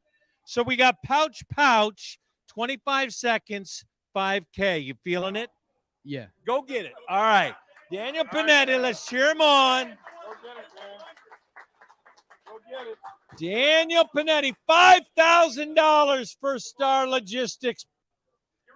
All right, 3, 2, 1, go. Whoa. The money's up. Stuff it in. Grab and go. Grab and go. Grab and go.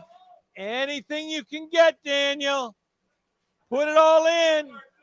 Put it in. You got it. You got it. Work it now.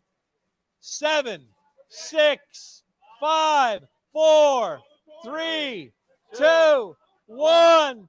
Atta boy, Daniel! He grabbed his vest at $5,000. Daniel, thanks very much. Thanks to everybody who came out to Great American. This is the first annual Bengals draft. How'd we do? How'd we do?